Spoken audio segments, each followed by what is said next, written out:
Yes, guys, you know what time it is. It's your boy David at the Irish Hotspur, Ireland's #1 Spurs fan. And today we bring you the Tottenham fan phone-in show. Of course, joined by co-host Jack Kanicki. Jack, how are you holding up in this weather, my man? Honestly, probably the first time in a long time, Dave. You guys are suffering, over here in New York in the swamp, Dave. Things are actually quite mild, quite temperate. I've even said, before, to the missus, I'm kind of waiting for it to get hot this summer in New York compared to what it was last summer. It was absolutely brutal. So, Dave, honestly, don't really envy your guys' situation. I don't really think I say that very much when it comes to the weather. Usually for you guys, it's quite moderate. No, yeah, it's absolutely roasting here, and Ireland isn't built for it because we do not have swimming pools and that over here. So could be a few quarries that I'll be visiting over the next few days, jumping into the ponds that have formed there over the years. But look, we've a lot to get through tonight, actually. We'll be talking a little bit on the latest on Tanganga, Jed, Spence, Depay, and there's a lot more there as well, Lascelles. So a lot of news to get through. But first, we'll just welcome some of the people in, and then we will crack on with some of it. Big up, Moondog. I hope you're keeping well. You could not write it, my man. All season long, you put a bet on Eric Dyer, and then Rocket Boots pops up with one first game of preseason. I hope you've got over it, Moondog. Big yourself up, my man. Dermot's in the building. He says, ladies and gentlemen, live from Kildare, Ireland and Brooklyn, New York, introducing the best duo since Harry and Sonny. So everyone, please like and subscribe and get your membership to the best show in town. I mean, honestly, if Carlsberg wrote adverts, they'd be picking up Dermot for sure. Big up, my man. Mick Hermlock says, good evening, Jack and Dave. Come on, you Spurs. Big up, my man. Good to see you. Payasan Hayton says, 3 a.m. here. Won't fall asleep, so here I am. Well, big up, my man. Hope you are keeping well. I don't really have a clue how to pronounce it, lad. But look, I'll give it a good go, and it sounds good. Carl Higgins says, big up the Tottenham firm. Get ready for them. Big up, my man. Good to see you in, Carl. Good to see you. Old Soul is in the house, ready for the season. Just finished 2-month project cleaning up our cobbled yard. Replanting raised veg beds and nearly 200 potted plants. Good thing the missus is smart, funny, and a great cook. Come on, you Spurs. Well, my man, that is an absolute massive undertaking. So I hope you have recovered. No bad back. Hopefully the hands are still nice and soft. In good probably shape. Got a nice summer bod, for it, Dave. It's probably got a nice summer bod after it, Old Soul. Eating good, as we all know. We already know that's a given when it comes to him. And he's doing all that hard work in the summer, Dave. Who knows, maybe has a nice, kind of summer bod going into it. Big up, Old Soul. No, big up, Old Soul. I do recommend getting the moisturizer on the old hands as well, make them nice and soft again. You don't want them workman hands, man, big and crusty. Big up, my man. Good to see you in the building, Old Soul. We also have Craig Henshaw. Big up, my man. Great to see you in the building. Tequila 316. Big up, Irish and Co. Do you have the tequila out today, my man? Let me know, and I'll give you all the big ups you need. Stellars J says Tanganga needs playing time somewhere, but Milan may want to buy him. He could up his game there. Well, look, we will be talking on him in just one moment, my man. Chris says, evening, everyone ready for the season to start. Can't wait any longer. I mean, honestly, I can't either. But we've got a big one coming this Saturday, Rangers. That's going to be a tasty fixture, People that think that might be just an average friendly, I don't think so. I think it'd be tasty. A little bit of needle in that one. Foggy Foam says, come on, you Spurs. Big up, Foggy Foam. Great to see you. Big up, Dark Sun G. How did you get on at the game, actually, the other day? You got to go to the game. You were blessed. I was absolutely buzzing for you because I thought it was unfair that you were working while the games were going on. But the fact that you actually managed to get a ticket and go, I'm absolutely buzzing for you. Hopefully you had a very good day out, my man. Game wasn't the greatest, but there was some tackles flying in. Hopefully you enjoyed it. Yeah, I was going to say maybe a bit of a feisty one, right? And a bit of a cagey one that Dark Sanji got to see. A tactical battle, maybe less of a basketball game, for him to see. But I would say more of a tactical battle, like one that, you could kind of just feel like you learned maybe a lot more from. So I don't know. I don't know which one I would even choose from. I think both good games, to be fair. Yeah. Big up, Young Putty, my man. Great to see you in the building. Yeah, they were good games, Jacko. The second one for me, I thought, look, there was a bit of needle to it, a good bit of fight, some rough challenges. But, look, I think the changes at halftime probably killed the game, if I'm being honest with you. I don't think we had a very good second half whatsoever. Craig Bowler says, hope the players had a nice day off. It won't be fun doing double sessions in this heat for the rest of the week leading up to the Rangers game. That it won't, my man. I mean, we think we have it bad, but geez, these boys going out, going through the MILAN preseason in it, it's going to be even worse. Big up Craig Bowler. We also have Duncan Ratband says, come on, you Spurs, and love to all in the chat. Big up, my man.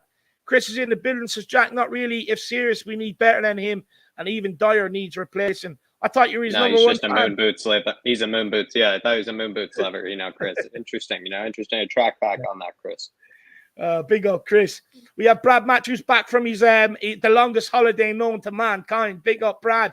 We've Zoe in the building. Big up, everyone. Come on, you Spurs. Big up, Zoe. Good to see you in. William Pretty says, I can't lie. I still think we are weak at the back, but our season can go two ways, terrible or winning league, and that terrible season ain't happening with Conte at the wheel. Absolutely love the process of elimination he got to get to the positivity. Big up, William. What a man. Tom Harris, great surname, by the way. Absolute epic surname. The best. It's known. It's a surname known to absolute living legends, my man. So big yourself up. He says, big thing about working from home, watching Jack and Dave. Come on, you Spurs. Big up, Tom. Where are you from, Tom? I forgot. I did ask you before, but I forgot. Let me know if you're a relation of mine, Tom. Wembley once says, even the boys, are we as streaming hot as the new look Spurs? Spain still will still not finally over the line. Don't worry, we will be touching on that, my man. Big up Wembley one. Big up Welsh Gal as well. Good to see you. And she says hello to the fabulous Harris Army. Paul Holden says, big up, guys. Big up, Paul. P.O. Block, come on, you Spurs. Martin Walton says, evening, gents. Looking forward to everyone's thoughts about Lucas. Yeah, it should be interesting to see what people have to say on that, my man. Lucas, that right wing back. Stuart727, evening panel, and everyone in the chat. Stefan Bloys, all right, lads. How can I get on, my man? Yeah, look, the memberships are there. It's always open to the members first. And because there's so many, my man, we don't usually get to put the link out there to the public, but we will look to maybe do something about that in the future if we can. But for now, if you just grab that channel membership, man, it's cheap. It's $4.99. Cheaper than Netflix, my man. You get 2 fan shows a week, one Monday, one every Friday. And it's going to be a godsend coming into the season, my man. Big up, Stefan. Absolute legend. Marlon Green, evening, gents. Come on, you Spurs. Big up, Marlon, my man. Hope you're keeping well. Is this the same Marlon I was on We Are Talking TV with the other day? Let me know in the comments, lad. Big yourself up. John Stokes, a big, sweaty evening to the great David and Jack. Big up, my man. It is very warm. Very, very warm. I can tell you that, lad. I've been absolutely dying all day, but big yourself up. We've got Dark Sun G says, Skip looks nice with the number 4 with Romero with number 17. Yeah, Skip did look good with the number 4, actually. He did look good. Romero looks a bit, I think it's going to take a bit of use to getting to seeing number 17 on Romero's back, though, Jack.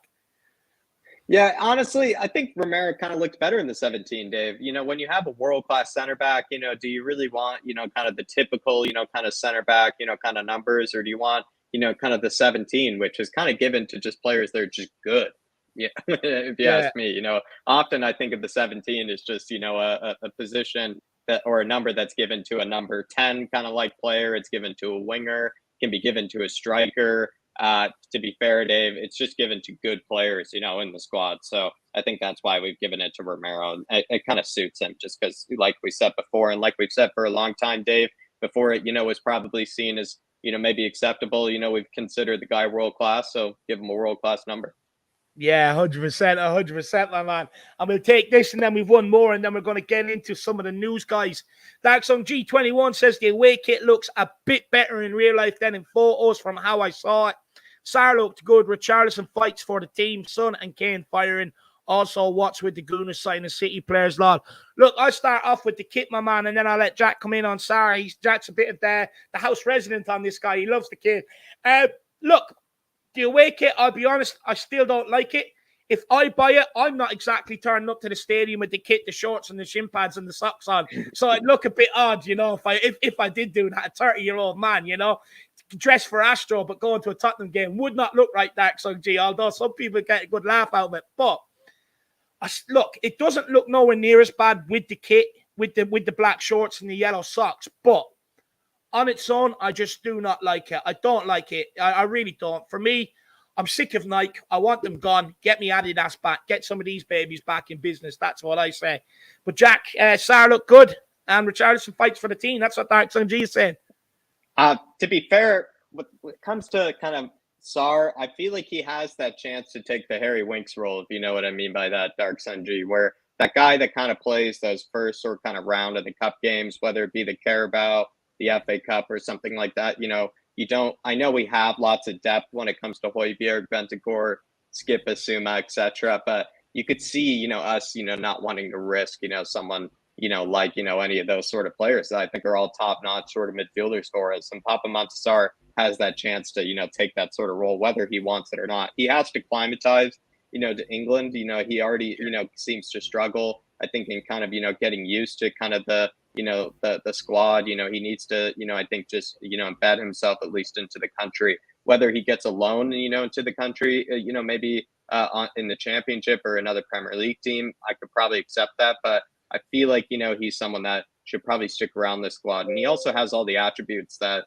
Conte wants. He's really tall, really lanky, kind of has that ability to also press players, a lot.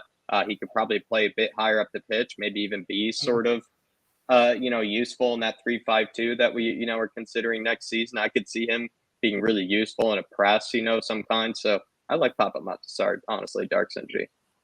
Yeah.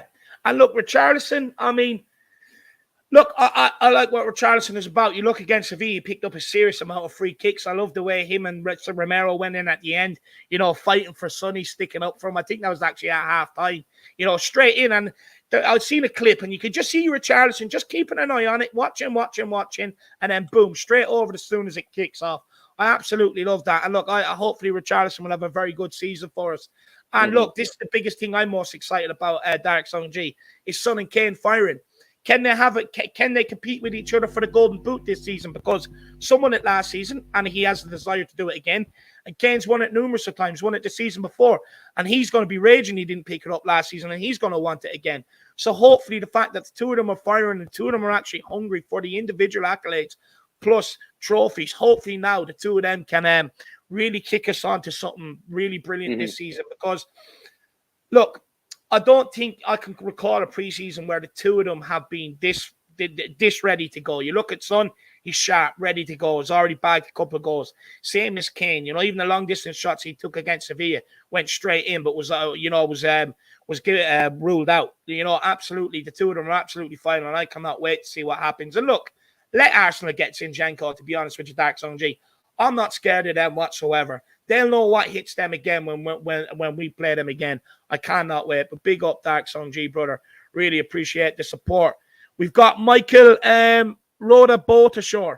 Absolutely love the name, my man. Bit of a tongue twister. Not making it easy on me whatsoever. Sometimes I convince people make up these names just to try and get me, catch me out, Jacko.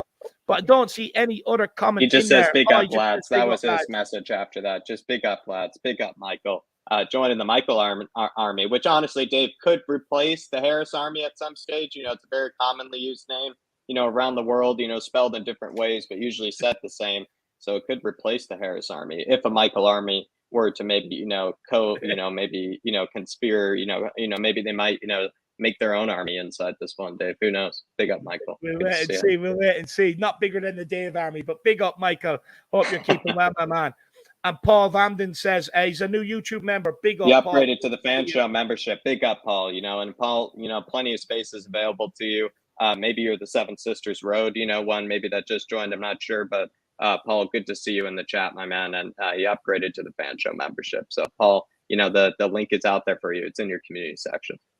Great to see you, Paul. Great to see you, my man. And then we'll take this and then we really will kick on with the news and get the guests on. We've so many waiting. Dark Song G says, Blues missing out on the lit, laughing my ass off. Gooners wasting money as always.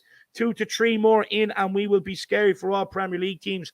Nunes for Liverpool. So far misses chances. Look, I'm raging we missed out on the lit, if I'm being honest. I mean, I've made no bones about this. I'm not going to go mad deep into it again when it comes to when it comes to Sanchez, because apparently you're not allowed to constructive criticize the guy whatsoever. So, you're not allowed to see through his weaknesses. But for me, I've stated it all last season. I've stated it all summer long. We need a centre-back in the door. And for me, I'm raging we did not test the waters. I've loved this guy since he's been at Ajax. I really like what he's about. He's a leader on the pitch, good on the ball, very good in the air. He's exactly what we needed. Unfortunately, he's on his way to Bayern, so I'm raging we missed out on that. And look, I think we're already a bit of a scary opposition, but bring in even two more players after Jed Spence is announced. And for me, I think, especially if you're getting a cam and a centre back, I mean, the world's your oyster, Jack, if that happens. I told Dark Sun G this before, and, I mean, what am I saying, Dave? I don't need to tell him, anything. He's probably, realized this before I did, but I'm kind of, just to be serious without even taking, any sort of kind of dig at, the Gooners.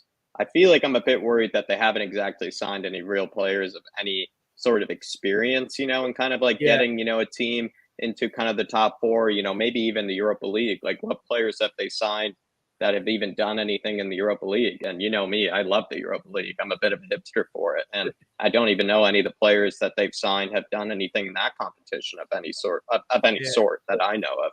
And so I'm a bit concerned that they have continued to sign players that, one, kind of the pressure comes on, one, kind of it all counts. Will they actually step up, Dark Sun G? I'm not too sure. Maybe they will, but the evidence shows they might not. And when it comes to Nunez, I don't know. It's looking scarier and scarier. The fact that he already has compilation reels, of him missing it. I don't even know if Morata had compilation reels coming out that fast. Dark Sun G, big up, my man.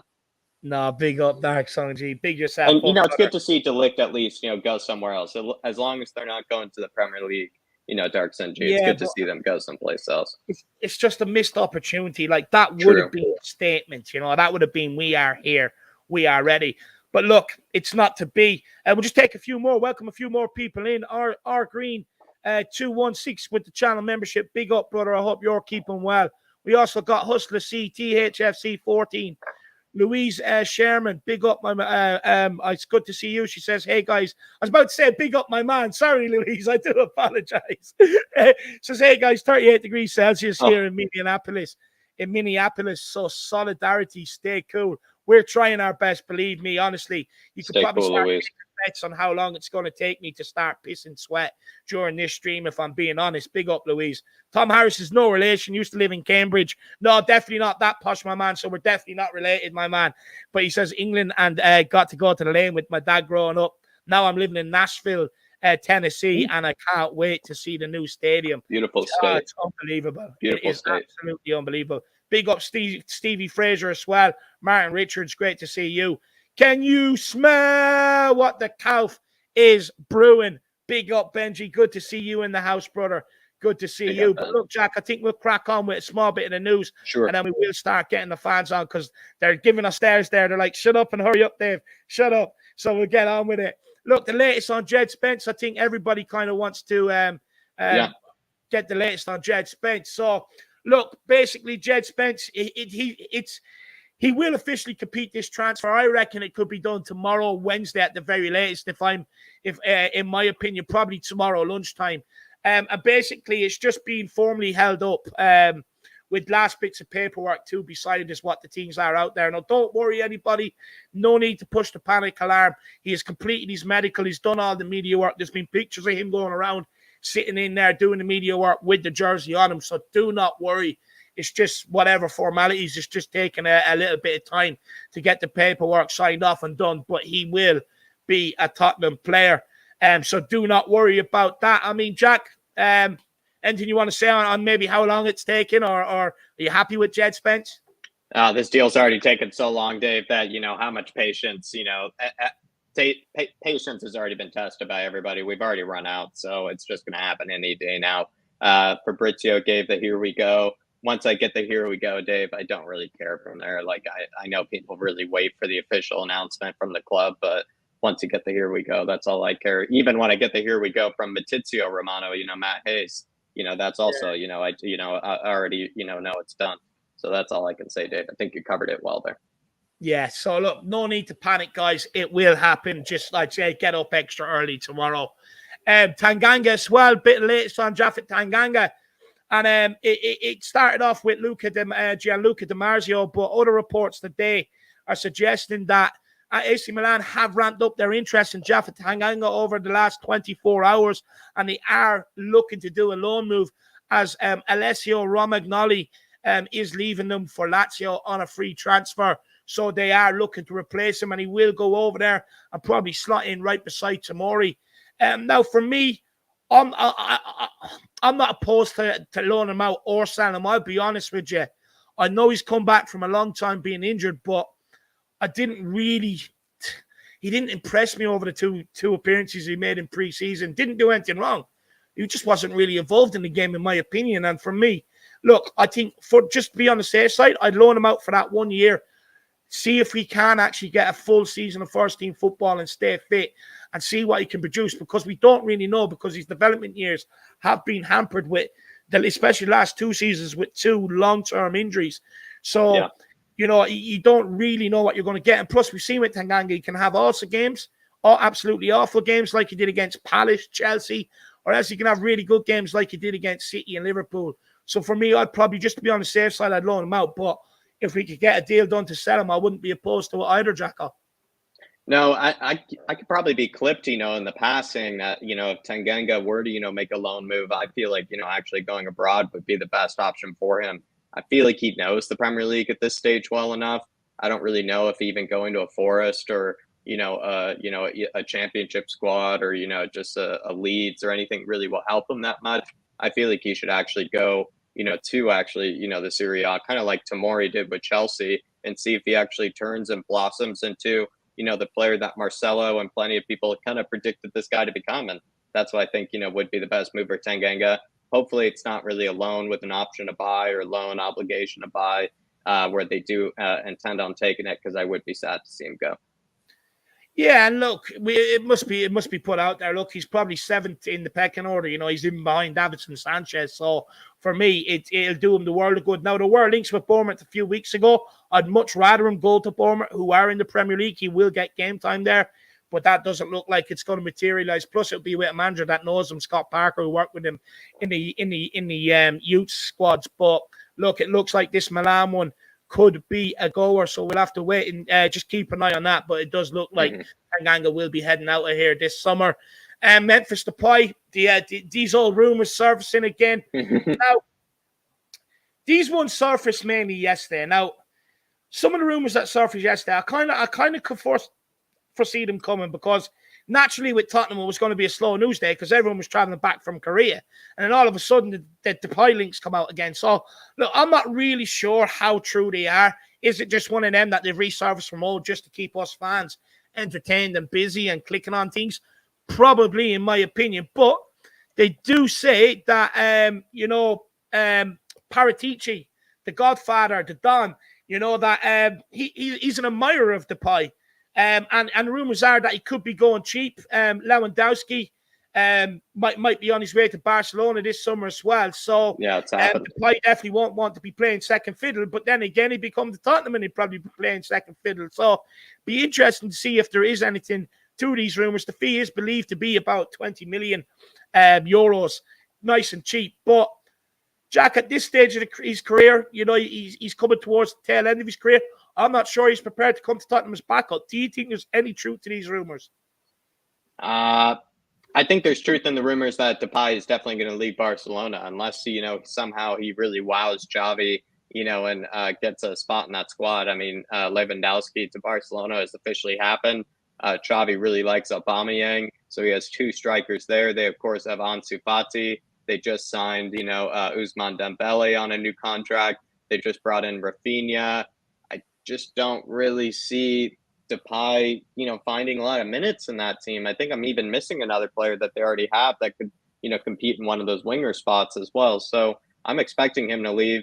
Paratici is, officially, a big fan of his. So I'm not really bothered by the fact that there are rumors, Dave, out there. It kind of makes sense. Like, you can put like 2 and 2 together with a lot of it, and it's not that much of, kind of clickbait sensationalism. I think there is a bit of a, truth behind, Spurs potentially, taking a look at Depay. I put a video out way in the past, comparing him to Dybala. I would like to have him. I think he would actually be an excellent addition to our forward line. But like yourself, I don't really actually see it happening. Yeah, I definitely don't. Now, there has been other bits of news in the press, guys. One of them has definitely been about James Maddison from Leicester. Look, look, what I will say is I definitely think there's some credibility to these rumors, and let me tell you why.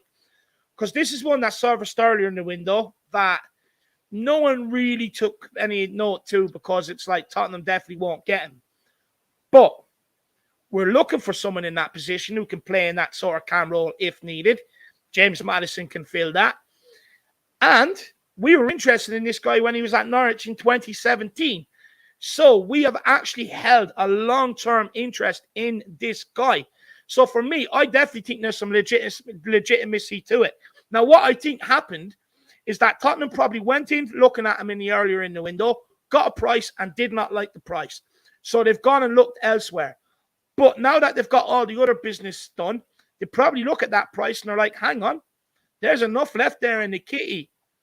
Let's go and see if we can do it. Mm-hmm. So let's wait and see what happens with James Maddison. But for me, and this is only my opinion, I don't know anything, but this is my opinion, I think there's definitely some legitimacy to this. So let's wait and see what happens. I mean, Jack, Maddison, would you be happy with him coming to Tottenham, even if it was a big fee? I think he'd probably be worth a big fee compared to, some of the other creative midfielders that you could look at. I've said this before, the creative midfielder department, Dave, it's so saturated. There's so many people you can look at. There's so many different types of, kind of creative midfielders you can look at, ones that sort of excel at, being able to, play the perfect, pass in the tightest of situations. Ones that like James Maddison can, hit an absolute worldie, from kind of 20 yards, like, Harry Kane can, or, play just like a world-class pass, from deep, kind of like Harry Kane can.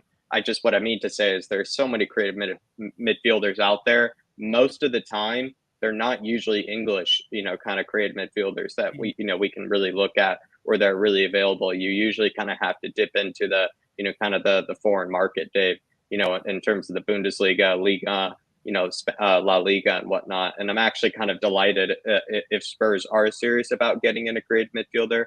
They're kind of actually going for a homegrown, kind of market one, because that does mean, we'll have no problem with using him in the Champions League. We'll have no problem with using him in, the kind of the big cup competitions. Because if I'm not mistaken, I think it's kind of the European sort of kind of homegrown, kind of rules are actually stricter than actually, kind of England's own kind of homegrown rules when it comes to competitions. So if we got someone like James Maddison, I'd be actually delighted because, like I said before, I don't know too many creative midfielders that are actually English of James Maddison's quality. They're actually available, and I do stress that they're actually available to us, if you know what I mean.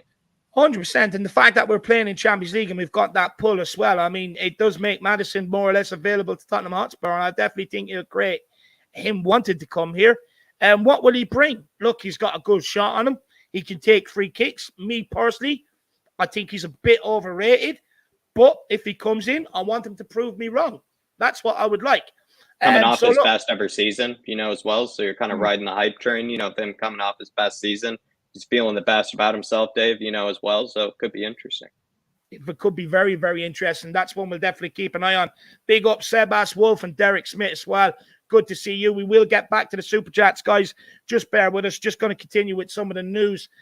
Other news as well about Lo Celso, guys. It did come out today that Tottenham actually blocked Lo Celso joining someone like Fiorentina, I think it was, in Italy, which is very, very interesting. But I've also seen other reports today suggesting that Villarreal are trying to negotiate with Tottenham for the player. Now, for some reason, even though they got to the semi-finals of Champions League, won the Europa League the season before that, they've got no money. So I don't know why, but look, we know what the story is with finances in Spain. They're all over the shop, but apparently they don't have enough money to buy this guy, and that's why it's dragging on for so long. But apparently is Unai Emery's number one target, and this is one he really wants to get over the line. So I can see Spurs holding out for that 20 million and probably not dropping the valuation maybe until a bit later on in the window if Villarreal haven't met that asking price. So look, definitely Lo Celso will be a gunner as well. Jack, where do you think their money's gone? I mean, how did they not have 20 million to buy the guy and they got to the Champions League quarter semi-finals last season? I don't know. Villarreal is a very, small, kind of club at the end of the day, as much as they've, played in, high, as much as they've just won a Europa League, they've also, just gone really far in the European Cup competitions. I think they're one of those clubs, Dave, that, are in a really kind of small town in Spain. It's not really one of those touristy towns either, if I'm not mistaken. Yeah. And so they kind of got hit really hard probably by the pandemic. And, maybe some of the wages of some of their high quality players have, hit them really hard. So they're trying to save up money. I don't know. Maybe they have, a Spanish version of, a really tight owner or something. I don't know. Maybe they have a guy that's really just, kind of saving up all the money that he can. But I'm not, I don't know, Dave. I can't really explain why Villarreal, are not able to afford the 20 million euros. I'm happy though that, he's most likely to head to Villarreal because Dave, you and I have, a soft spot for Fiorentina. If he were to go to Fiorentina, I'd be quite upset. Yeah. Look, Fiorentina have had the decent window as well so far, getting in Dodo and Luka Jovic. So would have been he would have ended up joining them. But look, get Lo Celso out of here at the end of the day. There's no way back from at Tottenham. So get him gone. And then there was Daniel reminded me here as well. There was links to Nabil Fekir as well with Tottenham. Look, with this guy, I'll be honest, and I know a lot of FIFA players are going to be jumping up about this guy because let's be honest, look, he's good in FIFA, right? And anyone that plays FIFA knows that, right? But Liverpool went for him. I've been going for due diligence years, and has never ever took the opportunity to get him, and they could. Now, why do they keep pulling out of that? Why has no other clubs and big, massive clubs gone in and took this guy if he's available for the fee he's going for, and if he's so good? What is the reason?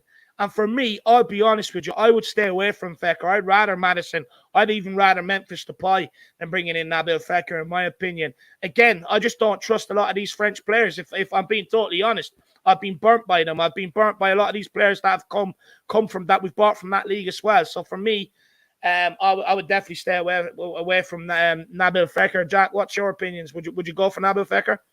I feel the same way. There's a reason why no big clubs have really gone for him in the past. A reason maybe I can't, pinpoint or really, be too specific about, without, maybe probably making a wrong accusation. But like you said, there seems to be a reason, maybe why no big clubs have gone after him in the past, like you just said.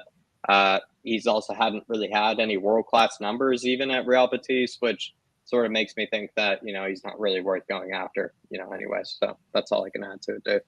100%. There are people trying to get in. It is full at the minute, but leave it with us. We're just going to grab some of these super chats and then we will start getting on the guests. Hot and hectic today. You guys are dying for the content. I love to see it. Dark Zone G says Kane looks really happy and ready equals Conte plus Kane extension. I mean, Dark Zone G, I think that's what every fans are hoping for to sign off this transfer window, to be honest with you. Look, Harry Kane's new contract, there's been talks about this for the guts of 6 months now, and hopefully we can actually get this done before the window closes along with Conte, because Jack has said it. Jack said it when he first came here as well. I don't think Conte is looking for a quick plan anymore. I think he's looking to stay. Jack, do you think Conte will sign that contract? Do you think Conte has listened to your calls? I think they're symbiotic, Dark Sun G. Whatever Conte does, Harry Kane does. Whatever Harry Kane does, Conte does. They seem to be sort of probably communicating, with each other telepathically, probably at this stage, if you ask me. But when it comes to Kane, he's going to be probably the fittest Harry Kane that we've ever seen in our lives, Dark Sun G, which I'm really excited for. People thought Harry Kane wasn't going to be able to, transition into, the later ends of his career. They thought he was already a bit too injury prone, not mobile enough. I mean, the way that Conte is making him work right now, Dark Sun G, might, get rid of all those sort of stigmas, which I know David will be excited about as well as you. But to be fair, Conte, I've said this before, but I know we have plenty to talk about. The one prediction that I might get right, Dark Sun G, compared to the millions ones that you have gotten right, is that I do think Conte is actually here for the long haul. Said it 1,000 times. Yeah, big up Dark Zone G, my brother. I mean, it'd be absolutely unbelievable to sign off the window. Imagine we brought in two more players, a cam and a centre-back, and then signed off the window with these two. I mean, honestly, you can forgive me for wanting to take a week's holiday and just reminiscing the good times. Gaguma's also just joined us. Big up, Gaguma. Good to see you in the chat, my love. Good to see you. Kev Williams says, I'm saying it now, Spurs will finish above Liverpool. Look, what I will say to you, Kev, for me, and I've been saying this maybe last year now. I was proven wrong last year, but it's definitely going to happen. Man City and Liverpool have been going for so long at such relentless pace. Usually you get 4 or 5 years out of it, and then one of the teams kind of has to start recycling players, etc. And I think that's what Liverpool will find themselves in this year. Whether we'll finish ahead of them, it's a tough ask. But we will give it a good go under Conte. Conte believes Black Cap Euro Talk Premier League predictions, Kev. That's all you need to know is that you'll get Dave, Premier League predictions there, my man. Just look out for it. Big up, Kev. Big up, Kev, my man. Good to see you in the building. I hope you're keeping well, brother. Paul Vamlin, Vamben. Yeah, but just let me know how you pronounce it in the comments, my man. Says Sanchez lacks the required quality. That's the bottom line. I'll be honest, Paul, I'm a bit disappointed. I've been keeping my eye on this for a while, and I thought I said looks like the required quality, and I was like, yes, Paul's giving me license to go off here. But no, you agree with me. Look, you agree with me, so I can't go off. But look, for me, I don't think he is. I agree with you. I don't think he has the required quality. I mean, there's so many flaws in his games. Passing the ball, the balls that go in over the top, his rash defending. I mean, no composure. There's so many bad things to his game. And for me, I agree with you. I don't think he's the required quality. And look, he may come in, have 2-3 good games like he did last season. But what I do know is if we get to cup semi-finals, cup finals, get close in the league. I mean, we all got to one last year in the Carabao Cup against Chelsea. What happened? I know we had injuries, but the players like Sanchez and all who played, nowhere near good enough. And this has been on repeat. You go back to the final we played against Man City. Again, so our defense, nowhere near good enough to hold them out. And in order for us to be able to do that, we have to improve on them. And that's the bottom line. That is simple. So for me, get him gone. And look, if, because I'll be shocked if I don't say this, if there is somebody else to come in and replace him. If there's not, I'm just going to have to suck it up. But expect me to know when he plays. Big up, Paul, my man. You still got to get an answer out of Dave. No one's talking me off it. I'm dying on it. Paul Van Ben also says Spence will become a monster, a big talent. I'm actually feeling like he could end up being one of those sort of Ollie Watkins kind of like signings, Paul, where, I know a lot of people kind of maybe doubted players, coming from the championship, but there's certain guys that do kind of hit the ground running, maybe because the system is sort of built for them. Maybe they lack certain talents or, there are elements of their game that you could say, they need to improve on. But if the system is sort of built for them, if they are kind of, having, a certain kind of system that kind of helps them succeed, that doesn't challenge them too much, they could actually adapt to the Premier League quite quickly. And I see that, with kind of Ollie Watkins in the past, and I kind of could see that with Jed Spence. Because David, I don't know if you ask me, I feel like Ollie Watkins, kind of hit the ground running the moment he came into Aston Villa, and maybe because, there was a certain system there for him, for him to succeed there. I see the same thing, kind of with Jed Spence. So, Paul, I think that's actually a good, take. And he also has all the elements that, Conte has been looking for with the wing back, which is that ability to take on his man and beat his man. Big up, my man. Big up, Paul. Really appreciate the support, brother. Great point on Sanchez and Spence. I like me. Great minds think alike, Paul. Great minds think alike. Dark Song G says, keep on signing big, tall players, and we will beat a very physical team. This is what I wanted. No more boys, but men who will be dominant in the air. And look, not only that, but strong mentality as well. Strong personality. Look, I get the rest of the world don't really like, that stereotypical man at the minute. But at the end of the day, that's what wins your football games, is having that desire, that strength, that mental fortitude as well. And for me, I mean, look, I like the way we're going. I like the way we're building. You look at Spence, big, strong, physical guy. Try and knock him off the ball when he's running, because you won't. Look at Perisic, well able to handle himself again. Good, strong, physical player. Basuma, again, a big, strong, physical guy. Richarlison knows how to look after himself. We're going in that sort of mode. And look, I'm glad that Conte has identified that as well. That we have been too weak. I mean, I said this the other day after the game. That Sevilla game, the squad we had last year, we would have lost that game. Easy. We would have lost, we would have fell away, and we would have sat back and let them railroad us. And I've seen it time and time again, especially through the middle. I've seen players make mistakes and blame managers, blame the atmosphere because it's too loud, believe it or not. And at the end of the day, no, I'm sorry, but it has to stop. I was getting sick of waking up, looking at the news and seeing players using excuse after excuse after excuse. And it's like, okay, well, if you can't handle it, what the fuck are you doing here? Get out my football club, because all you're doing is hurting me. You know, that's all you're doing. So hopefully now we've got in good players, good personalities with strong mentality and big egos. And hopefully they can fill the void that we've been missing. And another quick thing, Dark Sun G, is also the Gooners. Look at all the players again that they've signed. Lacking experience, also really lacking physicality. I've actually think they've lost sort of kind of some of the physical players in that team. And, you know, there really aren't too many sort of kind of players that you would point towards that, you know, kind of, you know, are the sort of Richarlison, Basuma, you know, Højbjerg, Bentancur kind of ilk, you know, kind of, or even Kulusevski. Kulusevski probably would be the strongest guy, you know, in their team. They kind of are looking a bit weaker and a bit smaller as well. So it's going to be interesting. Yeah, no, big up Dark Sun G. Look, the biggest thing we need to sort out is set pieces. What's the first thing Sevilla done to us in the game? Ball into the box. Where were our centre-backs? Where are the guys you're looking to lead that line and get rid of it? Nowhere needs to be seen. Free header on the goal. That happens in the Premier League. That's probably in the back of the net. And that's why I keep saying you want to get an animal of a centre-back in here who sees that ball. And it's like, a bit like what Lisandro Martinez said about United. I look at the ball, it's 50-50. And anyone that wins it above me is potentially taking money from me feeding my kids. I don't want a player with that mentality. I want a player that wants to go and win that at all costs. So hopefully we can get that in. Michael Rhoda Botashore says, we need a playmaker, a proper playmaker in the middle.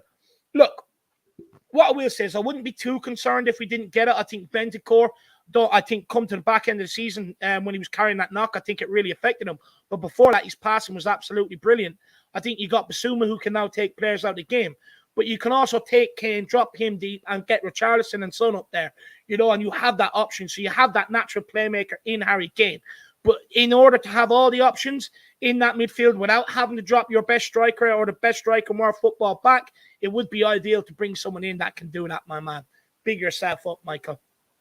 Good to see you, Michael, my man. Good to see you in the chat as well. Dark Sun G saying if we get Madison, then we get Premier League proven and aces from each team. Richarlison is an Everton ace, Basuma Brighton, and then Madison Leicester, and then also hopefully Madison from Leicester, Don Paratici, and the Conte poll. What I actually think is happening right now, Dark Sun G, is what I do like is that has there really ever been a sort of also, you know, relationship that Paratici and Conte, you know, have ever had? You know, there aren't too many director of football, you know, manager relationships like this, where I bet even if Paratici and Conte, you know, kind of disagree on, you know, what sort of maybe player they think is best, you know, I bet they can just have it out though, you know, kind of like even Dave, you know, and I, you know, on something, you kind of just have it out, you know, just kind of have a good discussion on, you know, what you actually think is best for the team and whatnot. And that's kind of what you're looking for. Is I bet they don't even have the same sort of ideas of players. Maybe actually Conte is not too keen on Madison. You know, for example, maybe Conte is not too keen on Madison.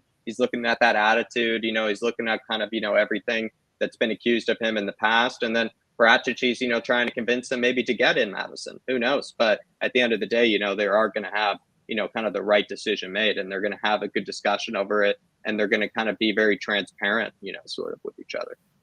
And as well, look, I mean, Sir Alex Ferguson used to do it. Used to pick up one or two of the best Premier League players every single season, pick them up, you know. And for me, I think there's always been some gems in the Premier League.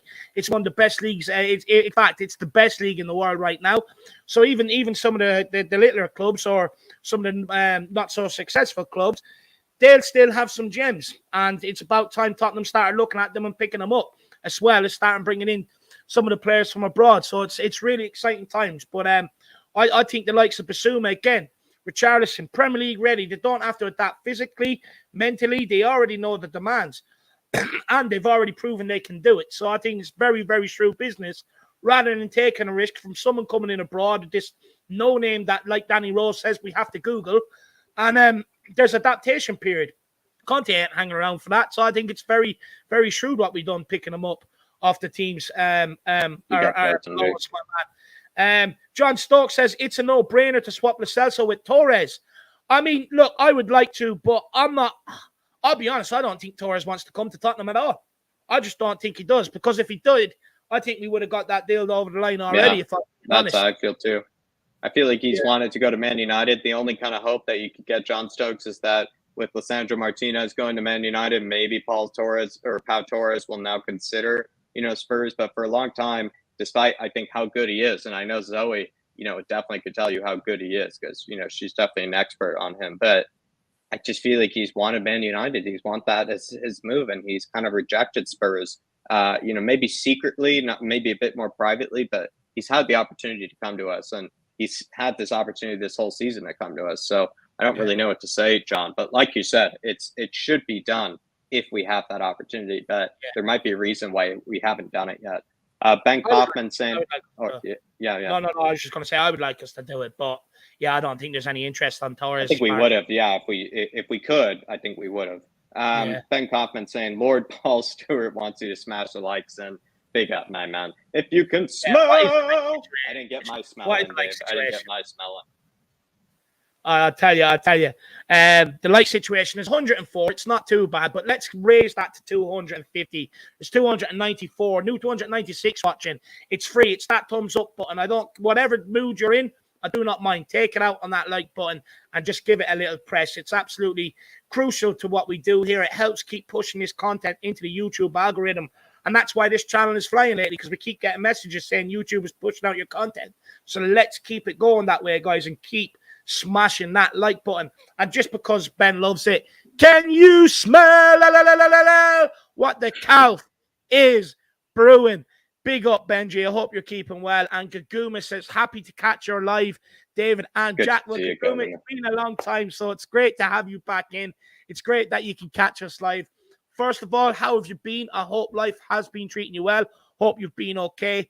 The fact that we haven't seen you around, I hope there hasn't been anything too serious or anything like that. And I hope you're just enjoying life and enjoying the weather. So big up, Gaguma. Legend. Gaguma, still a legend. Always a legend. Always good to see you. Even, if life is busy and whatnot, good to see you in the chat no matter what. And hope all is well, like David said. Best wishes from the IrishHotspur. Yeah. Big up, Gaguma. Best wishes.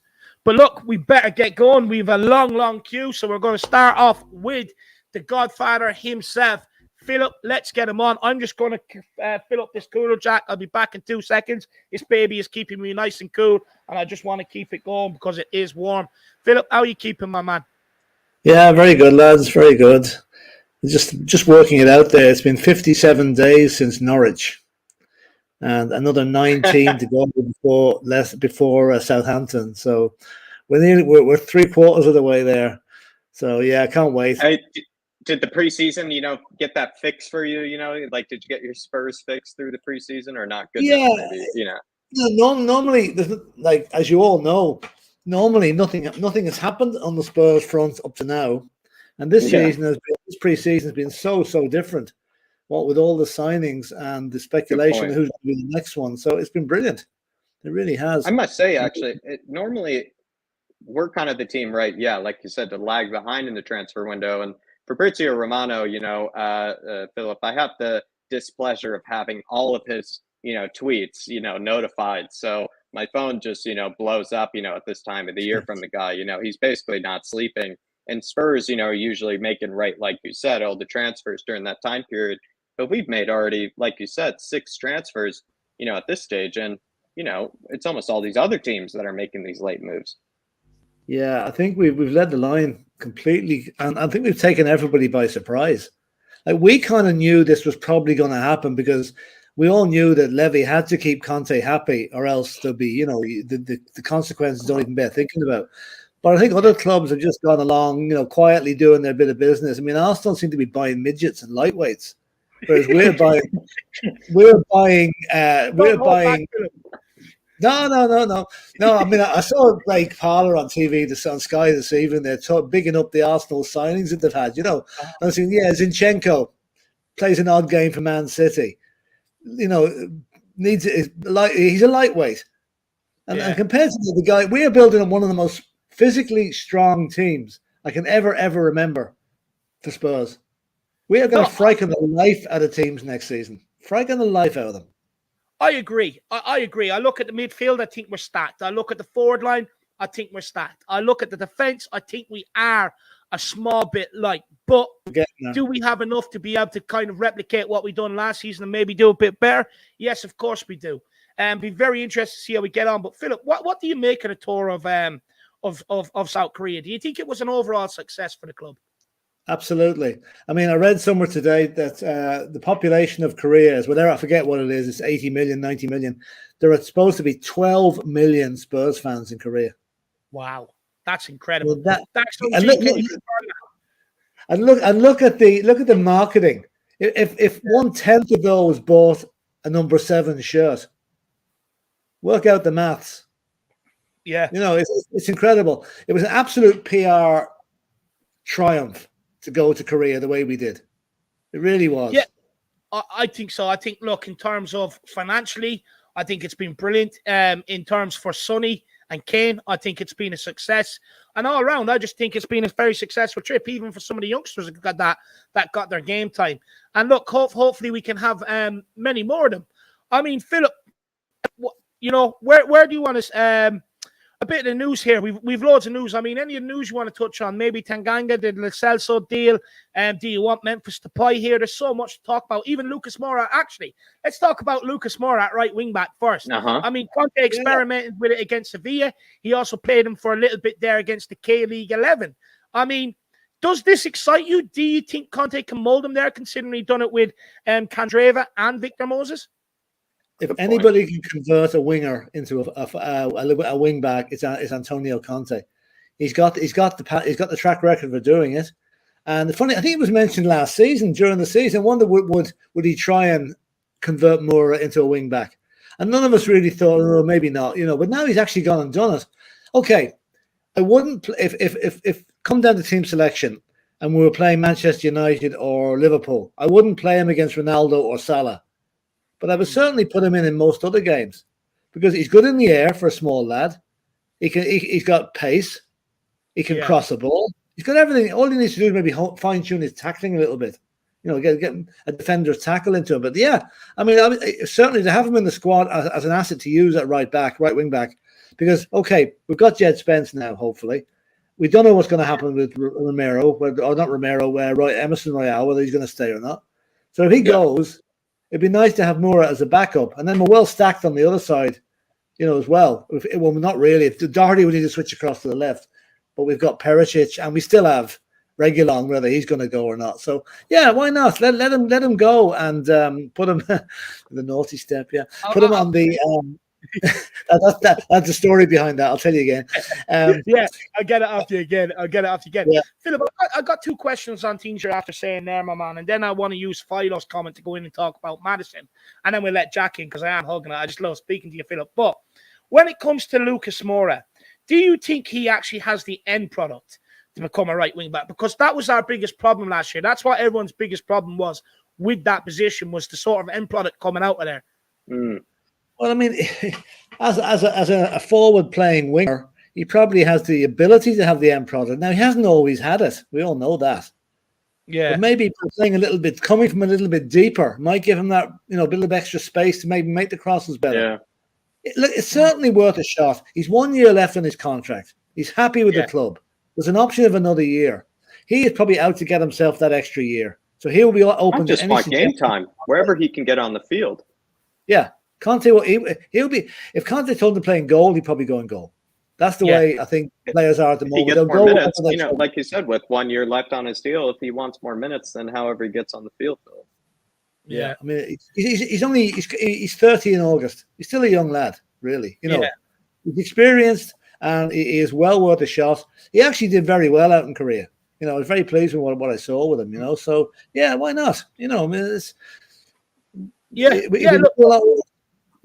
the one thing I would add, you know, in Lucas's situation is we did, you know, kind of say in the past, you know, why isn't Conte doing this? You know, right, Philip? You know, why are we sticking with Emerson and Doherty? You know, we should, you know, try, you know, Lucas Moura. And the reason I feel like, you know, Antonio Conte never really switched to Lucas was, you know, in the middle of that season, because he didn't have time, you know, to actually work on it on the training ground. You know, he has so many other things to work on the training ground. You know, him doing that sort of kind of, you know, experiment with Lucas, as much as we might think it makes sense, it's almost kind of like an 8 ball where it might not actually really work, you know, might actually be disastrous. And now he has the summer to really experiment with this sort of thing. And so it's good to see that, you know, it is something that the fans have requested in the past, but maybe we're now seeing like it wasn't really possible to do mid-season with no preseason or anything, for Conte. Yeah, I think that there was other things that needed prioritizing last season. Yeah, Right. And putting Lucas Moura at wing back was not one of them. But as you say, Jack, he's had time to work with him now during the summer. He's seen what's been going on in training, and there's a gem of an idea there, and hopefully it works out. Because let's face it, we're going to play 60-odd matches this season. Yeah. So there's going to be need for squad rotation. And what Conte is working at, he's not working towards a first 11. He's going to work towards a squad where everybody takes their games off with good stead. It's been done for the good of the club, the good of the team. So there's going to be enough squad of team rotation this season. And it's good to see it. I mean, if we got the players coming in that want to do it, 100%. And look, I think the two of you make great points there. Jack saying, not being able to work on it with last season and not having the time. I think that's probably a very good point. I'm for it. Maybe Lucas Moura can definitely get on the ball, and if he can't pass it up the field, he'll be able to dribble us out. And look, so it's not too bad of an option. Another thing I want to touch on, Philip, is just quickly is Matt Doherty. I mean, look, when it comes to Matt Doherty, who's experimented over at left wing back, like you said. For me, both games, I think he was there against the Korean 11 for a little bit and then against Sevilla. I look at the game against Sevilla, Philip, and I don't know what you think, but he's not comfortable on his left. He kept on taking the easy option, giving the ball back to Ben Davies every single time, even though the space was down that side. And for me, I know he played well against Newcastle there, and I know he's done a job there on the other occasion for the Republic of Ireland. But I don't want to see the experiment again, purely because he does keep taking the easy option on the ball. And defensively, he seems that he was played in behind a number of times. What do you make on Matt Doherty as left wing back? I think he's a right wing back. And I think that's it, really. I know he wants to stay at the club. I would say he is one of the players there's probably a question mark over whether that will actually be the case come September. We'll wait and see. Again, good squad player, but if we bring in Jed Spence and we also convert Lucas Moura, and Emerson's there, we're pretty well served in that right wing back position. Yeah. So I think one of Emerson or Doherty will probably be at another club come September. And I wouldn't like to guess which one it's going to be. No, I wouldn't either. I would not either. Welsh Gal says Conte going to be doing roulette with the players like Pep. Seems like that a bit at the minute. Seems like that. We've got Fido 123 guys. He says we need a Madison to break down certain teams. He says basically, what do you think? And great show as always, lads. Appreciate that. But Philip, I mean, are you happy with James Maddison potentially coming to Tottenham Hotspur? And do you think it's a deal that's actually achievable? Yeah, yes and yes. Yes, because I think Maddison's relationship with Brendan Rodgers is down the toilet, as far as I can gather. So I think he wants away from Leicester. And we're a better place for him to come. He wants Champions League. That'll enhance his England aspirations. So he'd be a great coach. The only thing I would say, this is where Levy will come into his own. I mean, Leicester wants 60 million. Levy probably offered them 30. But but Harry Winks will come into the equation here. But then again, I really don't think Leicester want Harry Winks, But yeah, I would take Maddison in that not-beat because the guy has got an eye for a pass. He's a mini version of Christian Eriksen, same type of player. And yes, I would take him, notwithstanding his Arsenal connections. That was years ago, So I wouldn't even let that interfere with my thinking on the guy. He's a good player. He's with a mediocre club. It's time to move up into a decent club, and a club is going places like Tottenham. He was really good friends, or probably still is really good friends, with Dele Alli. We've seen, photos of him and Dele hanging out in the past, Philip. Is that something that concerns you, or is that something that you think he's just, I don't know what I mean. He can hang with Dele and, do, go to the clubs and stuff with Dele, but still be, a professional footballer.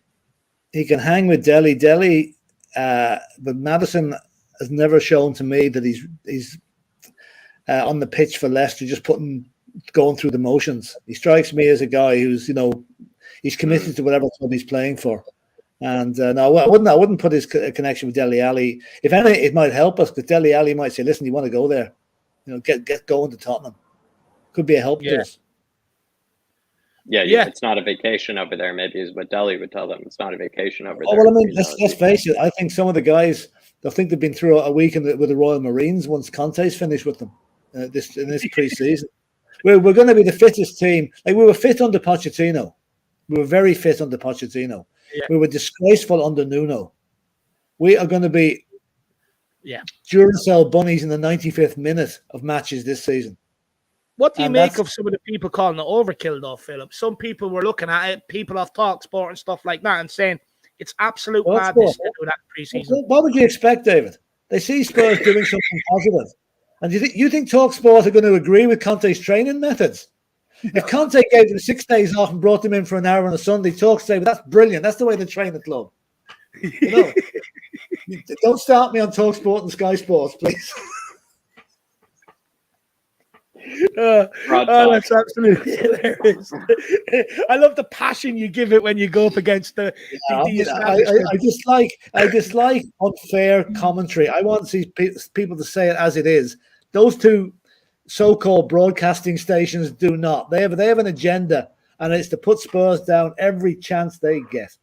And well, they just don't like seeing Spurs. They don't like seeing Spurs, looking kind of scary the next season. They don't want to see Spurs be intimidating, Philip. I think that's what the issue is that people don't like being intimidated by Tottenham. They like to know that Tottenham is just going to be competing for 5th, 6th, 7th, that kind of region. They don't like to think that Tottenham could be, competing for 3rd and above. That's something, that, a lot of football fans, just are, I think they're getting nervous. That's all it is. Their view of Tottenham is the old Alex Ferguson thing. Lads, it's Tottenham. Yeah. Now they can add 4 words to it. Lads, it's Tottenham, and I'm shit scared. That's the way it's going to be next season. They're going to rewrite that saying to our advantage, because absolutely, it's gonna be the hard training is okay. It's tough on the players. They might moan and groan about it, but deep down they know they have to accept it, because any of them that does not go along with it, they know where they're going to be. They'll be getting taking splinters out of their ass whole season sitting on the bench. Yep, and look, it's the exact way it should be. It's the exact way it should be. Philip, Tanganga maybe are potentially on his way out to AC Milan. Do you think that's a good loan move for the kid? Yeah, give him a season on loan, because, as you say, he's not top of the pecking order here by any means. He's 5th or 6th. He probably isn't going to get a lot of game time. I reckon he's a good player and will be good for us in the future, but get him out to a good club. Okay, maybe Inter Milan or AC Milan might not be the best for him. I think maybe a mid to low table Premiership team like Bournemouth or Nottingham Forest, someone like that might be better for him. Keep him in the Premiership to learn the Premiership, because the Italians have a much slower way of playing, and they might not just he'll gain experience, but not the right type of experience. Yeah. So let him go. Let him go. Would you prefer to sell him, or do you think it'd be wise to send him out on loan just to see? No, he's young. He's English. Send him on loan. Yeah. And don't have an option. Don't have maybe with an option to purchase, but not a cast iron option to purchase. We can bring him back if we want. For sure. Come here. Anything else you want to talk about, Philip? Anything that maybe we haven't asked you that you'd like to touch on or get out there? No. Well, I see. The Rangers match is going to be very tasty on Saturday. That is going to be something. I'll tell you, if we thought Seville was rough, this is going to be nothing else compared to Rangers. Because tell us why, for people out there that might not know. It's because Rangers, they think they're the best team in Scotland. They're not. They're the second best team in Scotland. They're going to come out playing one of the top teams in the Premiership in England. They want to say the Scottish League is on a par with the Premiership, which we all know it's not. To be honest with you, it's a 2-horse race every season. But I think they're going to be up for it. And I'll tell you what, the boys want to put the shin pads on, because there's going to be a few little incidents like there was on Saturday. And do you know what I loved about Saturday? Whenever Son accidentally knocked your man's teeth out, and he came back and had a go with him at half time, I don't think that fella realised if he'd hit Son, there would have been 10,000 people waiting from outside the ground to lynch him. You don't hit the national hero. But what I love was Romero. Let alone Romero and Richarlison. Was straight in there to help out. And also, Eric Lamela. Eric Lamela was there doing his bit. I think he forgot he was playing for Seville there for a couple of minutes. So he just came back. How good is it to see Romero and Richarlison as the bodyguards, though, Philip as well, like talk about, two almost like royal, bodyguards, to have, in front of Sonny as well. And then Højbjerg, just in case, they get past that line of defense. But if you look at that, if you put that into context of what's going to happen next season, look at the tough guys we've got in the team now. It's like we would win the Premier League Mortal Kombat or something like that. We'll win the Mortal Kombat. We've won that before the season even starts. With the Højbjerg and Betancourt is no shrinking violet either, and then Richarlison up front. So I mean, this is the new Tottenham. This is the Tottenham we've been waiting for.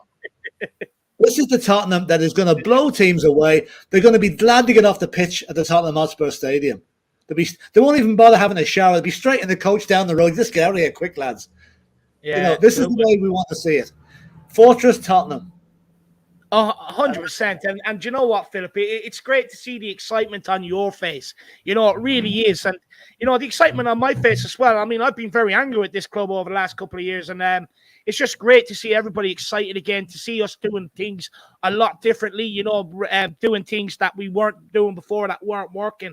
It's great to see him, Philip. I cannot wait for this season. I am super excited. I'll just say one thing. I'm supporting Spurs more years than I care to remember. Yeah.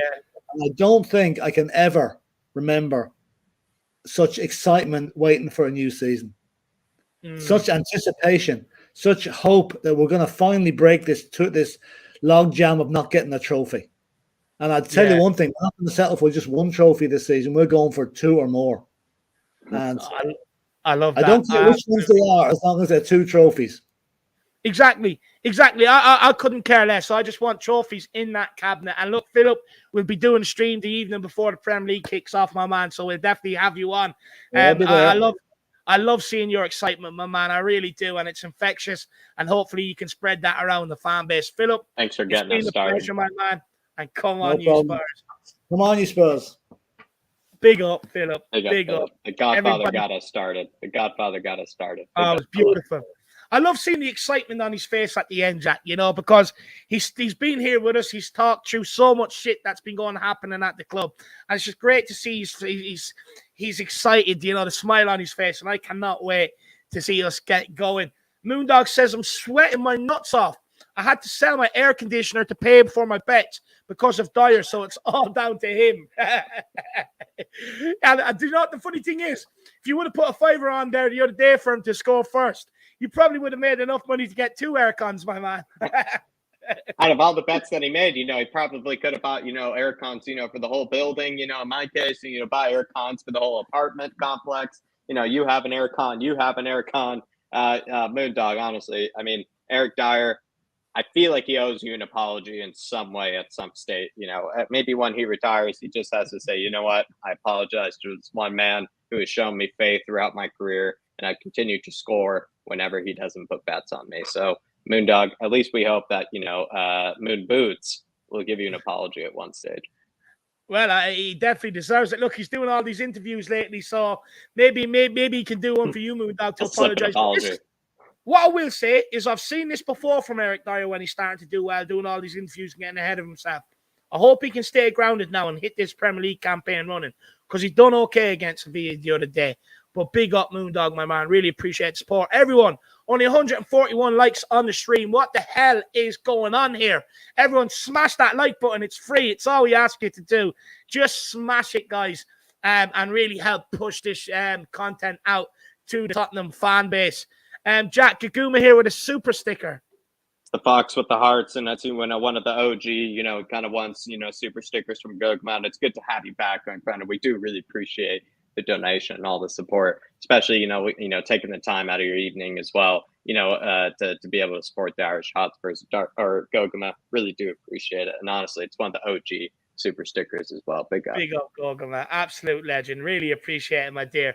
Dark Song G says City selling players not good enough for them. Sinchenko, Jesus, Sterling, while keeping good players like Rodrigo and Mahrez.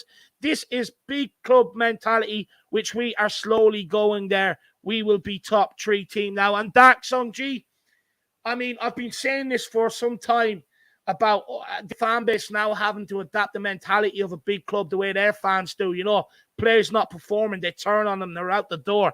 And that's the way we should be. We're so nostalgic at Tottenham, and I get why. I understand it. I'm like that myself. But at the end of the day, sometimes in order to move on, you've got to be cutthroat. Football is a cutthroat business. From grassroots all the way through academy level into senior level, it is absolutely cutthroat. So, you know, we've got to learn to be like that. Gone are the times where we're allowing someone like Dele Alli to hang around for 3 years and not perform, but yet we're trying to help him. Fuck that. Get him gone. Get him gone. Serge Aurier allowed to hang around here for so long without putting in performances. You know, Bergwijn allowed here to hang around for so long without really making the grade. And then ultimately we've ended up just having to keep reinvesting money in that same position. And it's about time now we just start getting our transfers right in the first place and just get out the players that have been here that have caused us pain. A lot of players, like especially like a Sanchez and that, they've had their chances over the last couple of years. They've already proved they haven't been good enough. And that's why we've been where we have been the last couple of years. That's the biggest problem. And that's why we need to get rid of these players. We need to start acting like a Man City. I know we don't have their sort of money, but at the end of the day, what we can do is something like Liverpool do and do smart recruitment if you don't have the money of City. But just stop holding on to players that don't want to be here or that don't offer us anything. You know, and still sitting here and going, what if we play, I heard it with Dele Alli, what if we play him left back? What if we play him up front? What if we, no, tough shit. He's played in a position that he likes. He's played in a position where the manager wants to play him. Not good enough, get them gone. And that's the way we need to be from now on. If you want to avoid what we've gone through the last 2-3 years, A, it shows the importance of having a good a director of football in here that can actually get good deals on the line. But B, it's just about Paratici's done it. He came in, he's been ruthless. Look at the players left behind pre-season, ripping up Serge Aurier's contract last season. That's the way we need to behave. Paratici has learned that at being at Juventus and stuff like that. And now he's bringing it to Tottenham, and I'm all for it. Because I couldn't sit there going on about these players anymore. Oh, well, he's a right back, not a right wing back. Bullshit. You're good enough, you can fucking play a ball adequately. Don't you find it, just quickly, don't you find it funny, Dark Sun G, that Spurs are buying the best players from each Premier League team, and the Gooners are taking all these rejects from Man City and, you know, whatnot. You know, it's a bit interesting. You know, the players that aren't good enough for Man City, apparently they're good enough for, you know, Arsenal, you know, B-Tech Man City. It's basically just Arsenal's B team when you really look at it, you know, actually, you know, what Arteta has over there. It's Pep's B team. And, you know, Spurs, they're going after, you know, Premier League's, you know, best players. You know, each club, we're taking their best players. We're taking the ones that they, you know, would be hate to see going. Whereas, you know, Arsenal and Arteta, they're taking, you know, the rejects, you know, Man City. Just different mentalities, Dark Sun G, just different ways of going about it. Just how the Don operates. Yeah. 100%, Dark Sun G, and that's a perfect comment. If only you could have put that in 3 weeks ago to save me going on for 10 minutes to get my point across. Big up, Dark Sun G, brother. You're absolutely spot on, my man. Jack Kaguma with the super sticker. What has she said this time? She's in the fighting spirit. She's doing in the morning, Dave. It's what Paratici's doing in the morning. You know, he's looking at the James Madison photo. You know, he's looking at the photo of Daniel Levy. You know, he's just getting pumped. You know, he's looking at, you know, the season, the top 4 table. He's just punching everything, you know, Goguma. And also Paratici, I feel like, you know, that's probably, you know, even the bandana they might even wear, you know, when he's, you know, getting that workout in the morning. And he probably still has, you know, the phone, you know, permanently, you know, taped to his ear, you know, as well, Goguma. Absolute legend. Love that super sticker. It's probably my favorite one, actually, to act out as well, Dave, to be fair. She's getting ready for the season. That's the fighting talk for the season. Absolutely love that, Goguma. Big yourself up, my dear. Big yourself up. Dark Zone G says, Richarlison, QE, Pierre-Emile Højbjerg, Conte equals passionate for love to see. Yeah, look, at the end of the day, Richarlison, QE, Pierre-Emile Højbjerg, you just know what you're going to get from them. Even if things aren't going well for them, they will still muck in and fight for you. And that's all you want at the end of the day. You don't want players that, if things aren't going well, they're throwing the toys out the pram. They're blaming their childhood. They're blaming the managers. They're blaming the training. You know, they're blaming the fucking ice cream man because he didn't come around an hour earlier. It's absolutely ridiculous. And the fact with players like this, I'd even throw Perisic in there. I'd throw Basuma in there. Players that will, even if things aren't going well, will still die. Kane, Son as well. Throw them all in there. They will now die. and they will work it out even if things aren't going well, rather than crumbling and throwing in the pram and just saying, look, guys, just limit the damage here and get out, and we'll just go again next week, see if we can do better. No, these guys will muck in and say, look, guys, fucking graft through this and the goal will come. And that's what I love about this team, my man. There will be no quitting us. And he also says, did you see Kane's interview talking about transfers? I actually haven't, Dark Song G. One of the Kane interviews I haven't seen, my man. Jack, did you see it? I've seen Dyer. Dyer, seemed to be really excited by, kind of the addition of, Richarlison, as well as, even the Longley one and whatnot. He seemed to have, kind of raving reviews about it.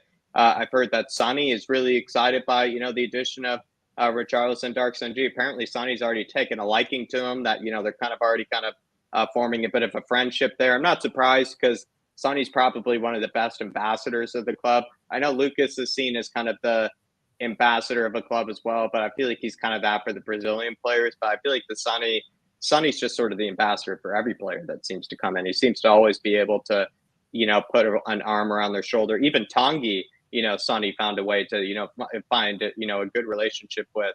If you ask me, he's just one of those sort of kind of guys where I feel like no one really has a bad relationship with Sonny. I feel like if you have a bad relationship with Sonny, that really speaks a lot about your character, if you ask me. Because he seems to be friends with everybody, even the bad news, the bad attitude people in the dressing room. Sonny still found a way to be, kind of friends with them, or at least have, an arm around their shoulders. So Dark Sun G, that's what I would say. Haven't seen Kane's interview, but Sonny's interview kind of would be a bit more interested in because he's kind of that, really good ambassador for the club. All I will say is stop with these interviews. Just stop. Anytime I've seen Tottenham players do interviews over the last 2-3 years, it's blaming the manager, the crowd, everything else. Stop doing the interviews and just concentrate on the football pitch. That's what I beg. I feel uncomfortable when I see Spurs players coming out and doing all these interviews and stuff like that because we've seen what's happened before. Going into North London derbies, we're going to do it for you guys, and then they get spanked up. You know what I mean? Then they come out and do interviews again, and it's just stop doing the interviews. Just train and play. That's all I want. When you start winning, then we can do all the interviews. That's what I want to see. Absolutely love it. Big also, just want to quickly put this. You're 2 more in is what I'm seeing. Dark Sunday, one of the greatest predictions I've ever seen. But we're going to keep going. We got to get more fans in the building here. We got to let their say in here. We just finished with Philip. We're going to move on to, I believe, let me just check the order just to make sure, we don't want to make any mistakes here. Moving on to Tottenham Gold. Dermot is in the house from one Irish legend to another. Big up, Dermot. Good evening, lads. How are we doing in this lovely heat? Absolutely buzzing. I mean, there's no better time to be alive as a Spurs fan, my man. I mean, it's very exciting times ahead. Dermot, first of all, look, we're just off the back of the pre-season tour to Korea. What's your thoughts on that tour? I thought very good talk, very good 2 games. I thought the second game was a bit iffy, but when you change half the team at halftime, you're going to get that. I thought we got an awful lot out of it, and really excited. Really can't wait for the new season to start. I see a different Tottenham. I see difference in the players. They seem to be more determined, more to die for the manager. They were run through a brick wall for him, and that's what I like to see. Exactly. I absolutely love that. Look, it was a bit disappointing. We only got to see one of our new signings. Yeah. Hopefully against Rangers, we'll get to see a lot more. But Dermot, what do you think of some of the defending we've seen on the pre-season tour by, our centre-backs, basically? I tell you one thing, Sanchez needs to be left behind, shot in the changing room, leave him there. Don't let him out. Only let him out to have a bit of lunch, dinner, and then put him back in the room again. Don't let him anywhere near a football pitch because his defending for 2 games was atrocious. Yeah. Absolutely. And I hear people saying, but he's playing on the left side of the defence. I don't care. You're paid 150 grand a week, right? And you could, if there's, I can't play football very well. He wants me to put in the left side of the defence. I would run my guts out. And like the first goal for the... So some of the stuff I've seen Sanchez doing, I thought you were out there, Dermot. Oh, thanks. But you said you can't play very well. I'm only saying like you said. Yeah, exactly. Though I did get up the county level for my local town when I used to live in England. I did get up to the youth setup, so I don't think I was that bad. But even the Kung Fu kick, I mean, you don't defend like that. I mean, come on. I mean, if he headed it or tried to put him off, I don't think he would have scored. But he just didn't bother. He just cannot defend. A proper defender. A proper defender. Yeah. Sorry, just quickly, because you're after. I know it's not about me; it is about you fans. But you're after triggering me. I mean, you're after bringing it back. I mean, honestly, I thought the guy was auditioning for Rush Hour 4. I thought he was Jackie Chan. It was absolutely ridiculous. You know, I just look at it. I've seen so many. I've been blessed in my lifetime to come across so many good defenders across the world. All right, I'm so blessed. I mean, and then you see this guy, the ball's head height, right? And you just look, go and compete. Just go and compete. And he throws his legs up there. I mean, it's actually harder for him to get his fucking leg up there, Dermot, than it is for him to go and jump. I tell you, when I saw it, right, it was like, am I really seeing this? I mean, for God's sake, you're a defender. It was like, as you say, for Rush Hour. I think he was trying to do a Bruce Lee impression. I mean, he said, look at me, I can do Bruce Lee. Trying to impress all the South Korean fans. Look, I can do a karate kick. I mean, what I find a bit ridiculous, just quickly, Dermot, is that, you know, in both of these games, you know, they were kind of two different stories. You know, I feel like, you know, when we played Team K-League, they were really in shape. You know, they actually had a lot of good players, which, you know, we came to expect. But, you know, they were mid-season, so it was kind of an interesting sort of kind of test there. But Sanchez threw some rash tackles and some pretty reckless tackles on players that, if you ask me, he would have gotten a yellow card straight away, would have given away a penalty. You look at the next game, similar sort of story, except maybe giving away a penalty. Just some rash tackles at times, you know, just getting kind of megged in, you know, situations where you just really shouldn't be. It just feels like, you know, if this were actual real games of football, and I know these are preseason games, but like he would be like sent off or, you know, something like that. Some of these games. I said to David knows what I'm going to say. Every time I see him in a team sheet, my heart sinks. Yeah. Because I know one way he's going to cock up, and then he brings out the bad and Dyer too. It's like watching Dahmer and Dahmer play. Yeah. I mean, when Sanchez doesn't play, Dyer isn't a half bad defender. But when he does play, they're like the Chuckle Brothers, the pair of them. Honestly, but we had Ben Davies on the field, and you know it was almost like there were no worries at all. You know, because we had Ben Davies, you know, come onto the field. There's actually just two different stories. Yeah, we almost started falling asleep. It was starting to get boring when Ben Davies came onto the field. Yeah, Ben Davies plays on that side for Wales, and when Ben Davies isn't a bad defender, to be fair, I trust him a little bit more than I do Sanchez and Dyer. They've made so many mistakes, and it's just got to stop.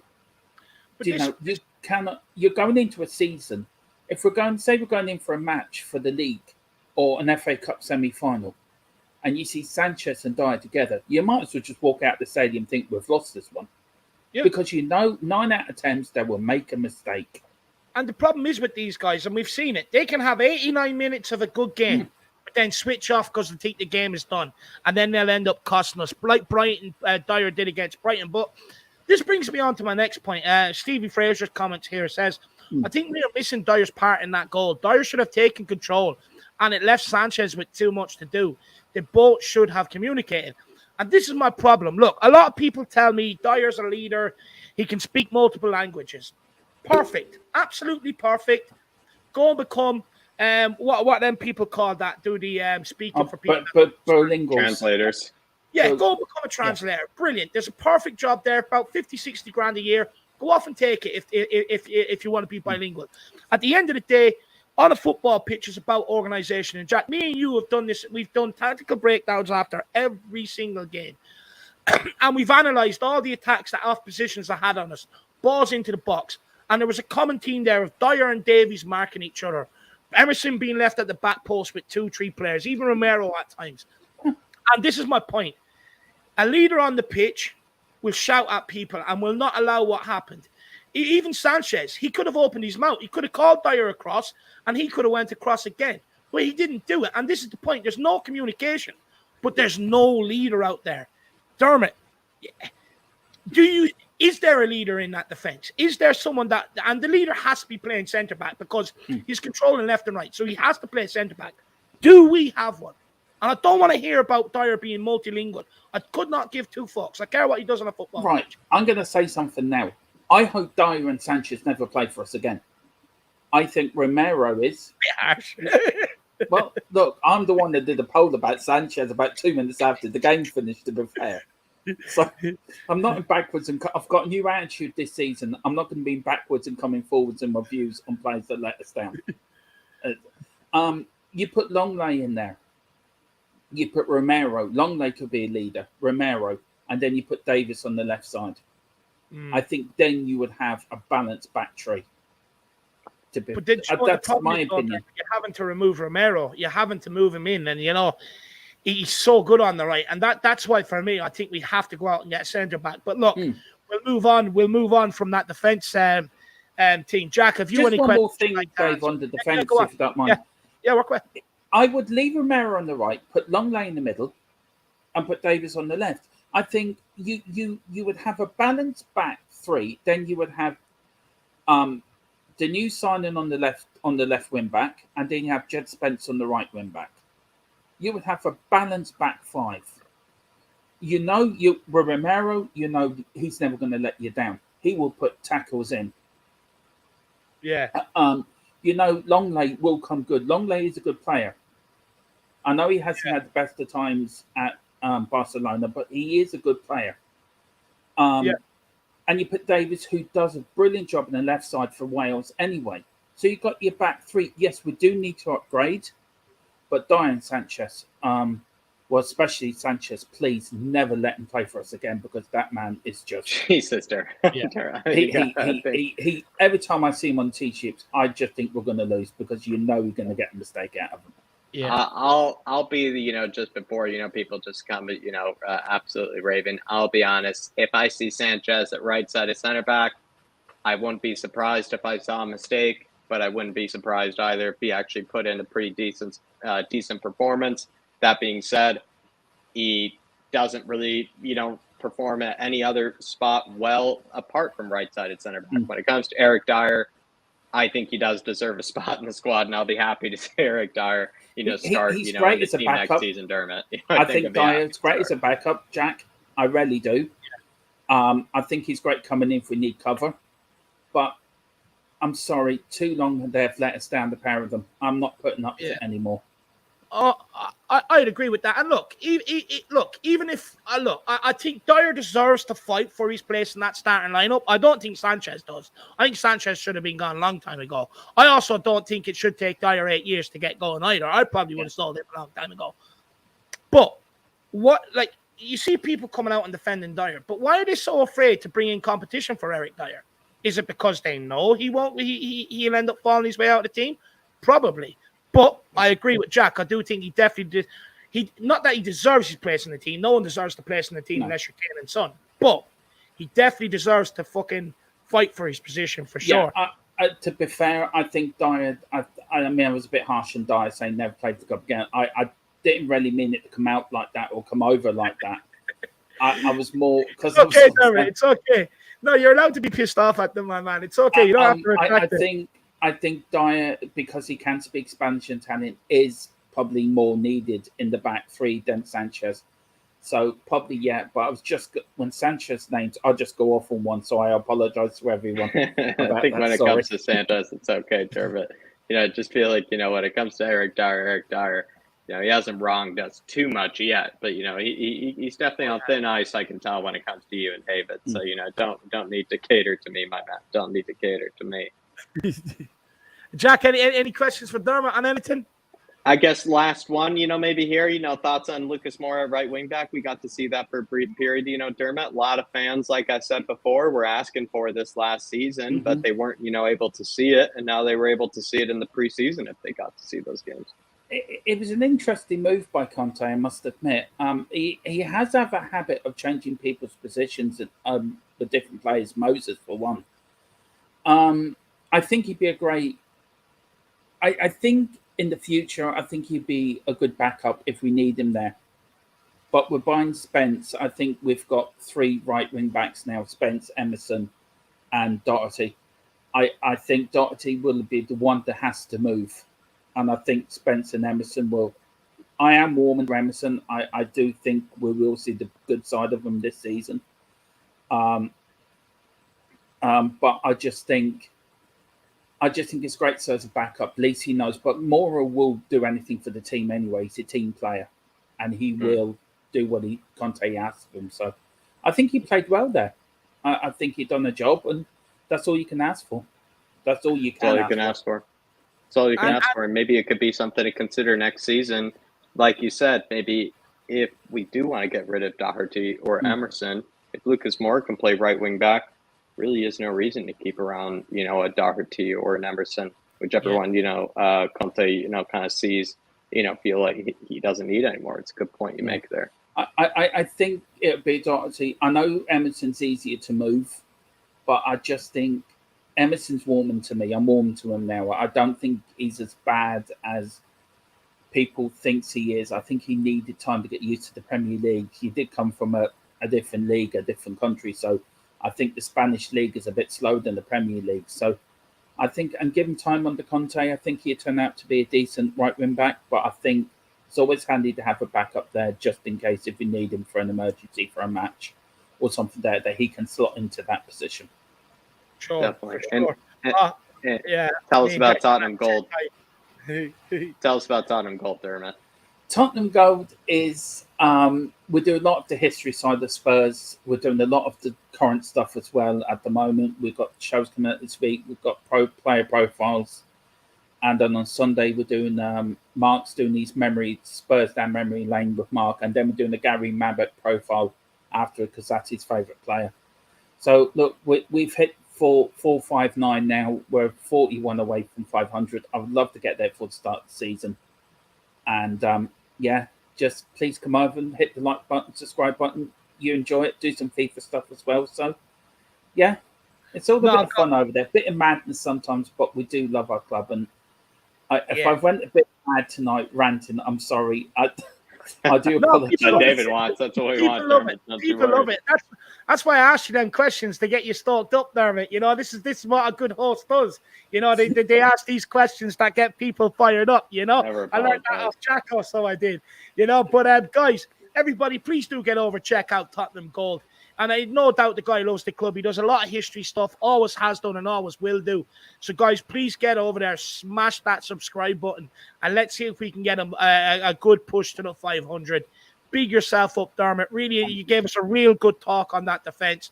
I really enjoyed it, my man. And we'll see you again soon, buddy. See you soon. I'll just say one thing before I go, Dave. I have never been this excited since the 80s for me. For a new season. Like Philip said, it's so nice to go into a new season excited and ready. It feels like Christmas Eve. And I know the season's a few weeks away. I feel like it's Christmas Eve and I can't wait. But please, everyone, like this show, subscribe to the guys, get them up to 8K. And they really are two lovely lads. They're both brothers. They put me on my way for my channel. And I can't thank them enough for all the help and support they've given me over the last year. The channel's a year old in August 19th. So thank you, lads, for everything you're doing. Please, everyone, hit that like button, hit that subscription. And please get your memberships because these lads do put on a brilliant show every time they come on. You're too kind, 500 people. I feel like I'm after winning the lottery with stuff said like that, my man. Absolutely love it. Dermot, brother, I'm super excited too. Just like Philip as well. Hopefully, everybody, us, the whole Irish Hotspur crew, all the people that are always in the chat, all the subscribers. Hopefully, we can enjoy this season together, my man. Dermot, we'll see you again soon, buddy. See you soon. Take care. God bless you. Dermot. Absolute legend. Dermot. Everyone give Dermot a lot of love in the chat and get over and check out Tottenham Gold and smash that subscribe button as well there, guys. That'd be awesome. We have a super chat here from Dark Sun G. He says, if we get one more centre-back in this window and one more in January, then we can win trophies, in my opinion. I trust Conte and Don to bring in players in January, one cam or forward for rotation.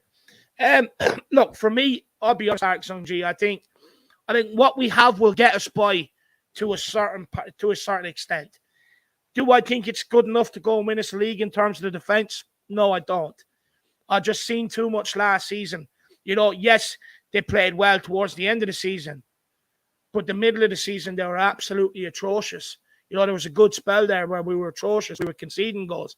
And if you look back over the last few years at this club, scoring goals has never been a problem.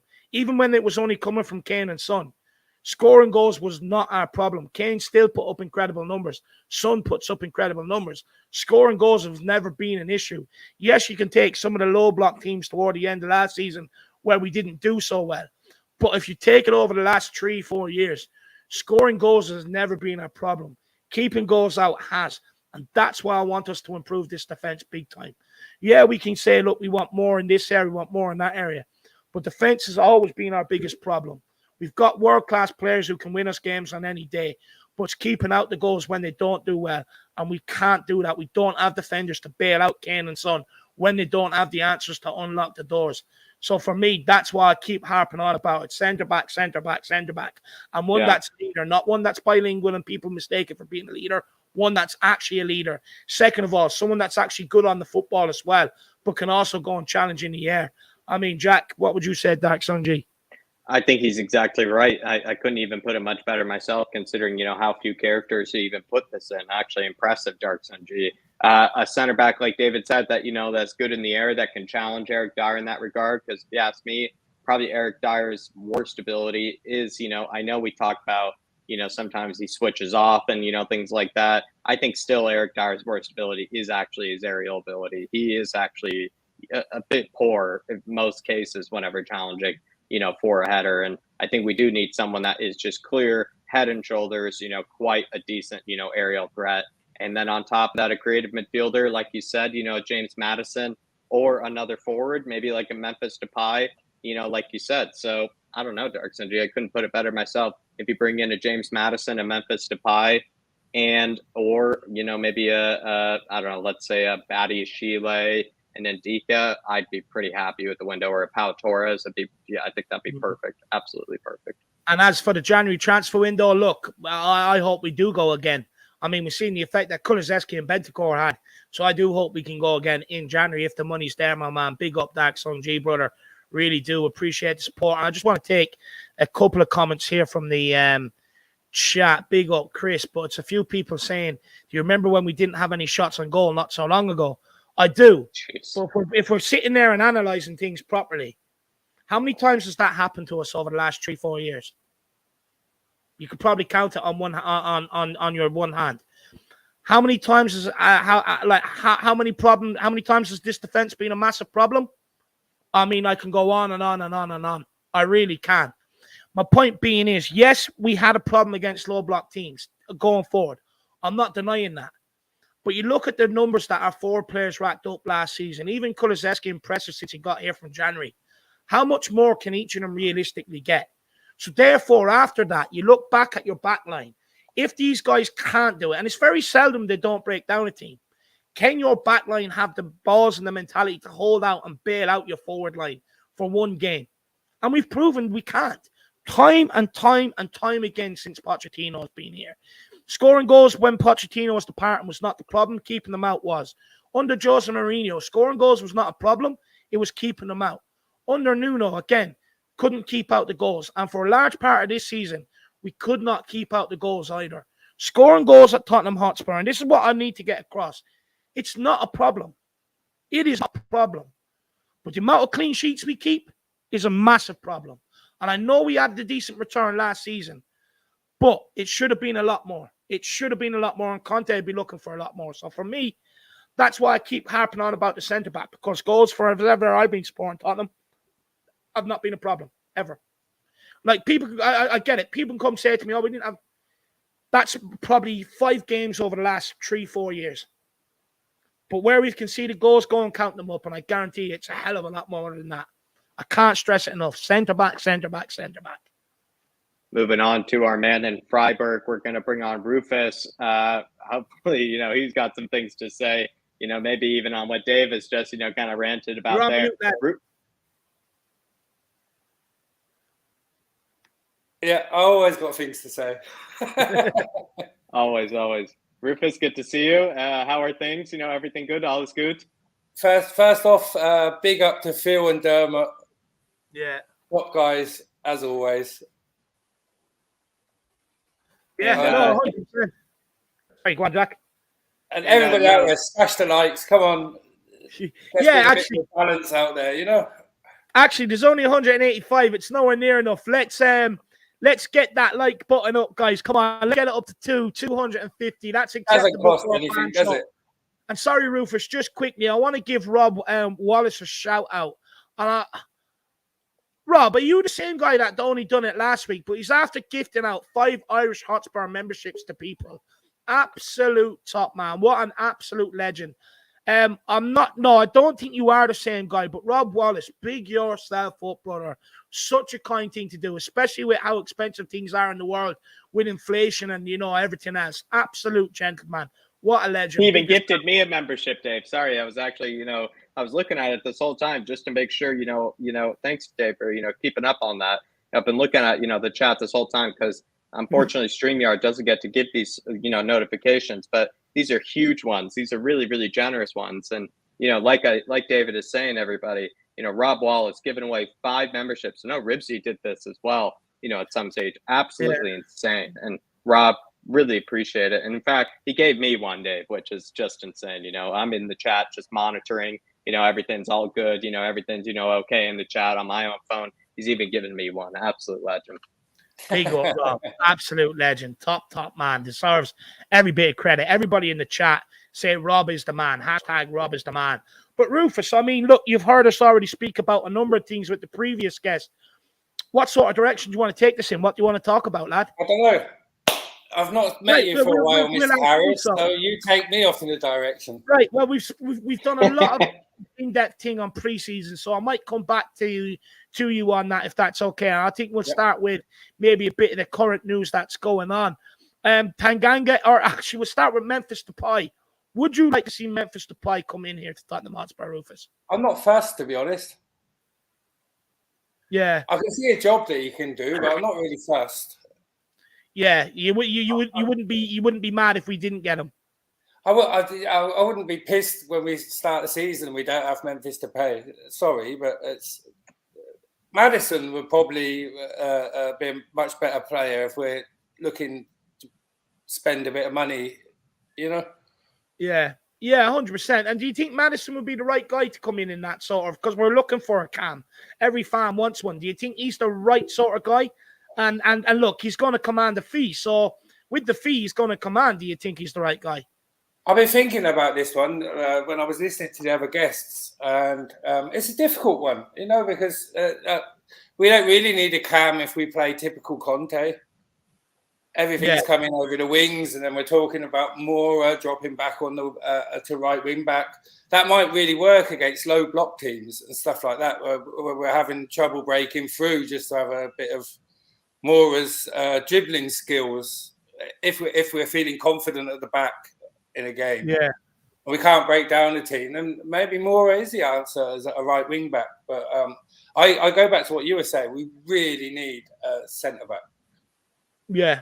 And come here, look, without me interjecting at all, because everyone knows my opinion. Why do you think we need a centre back?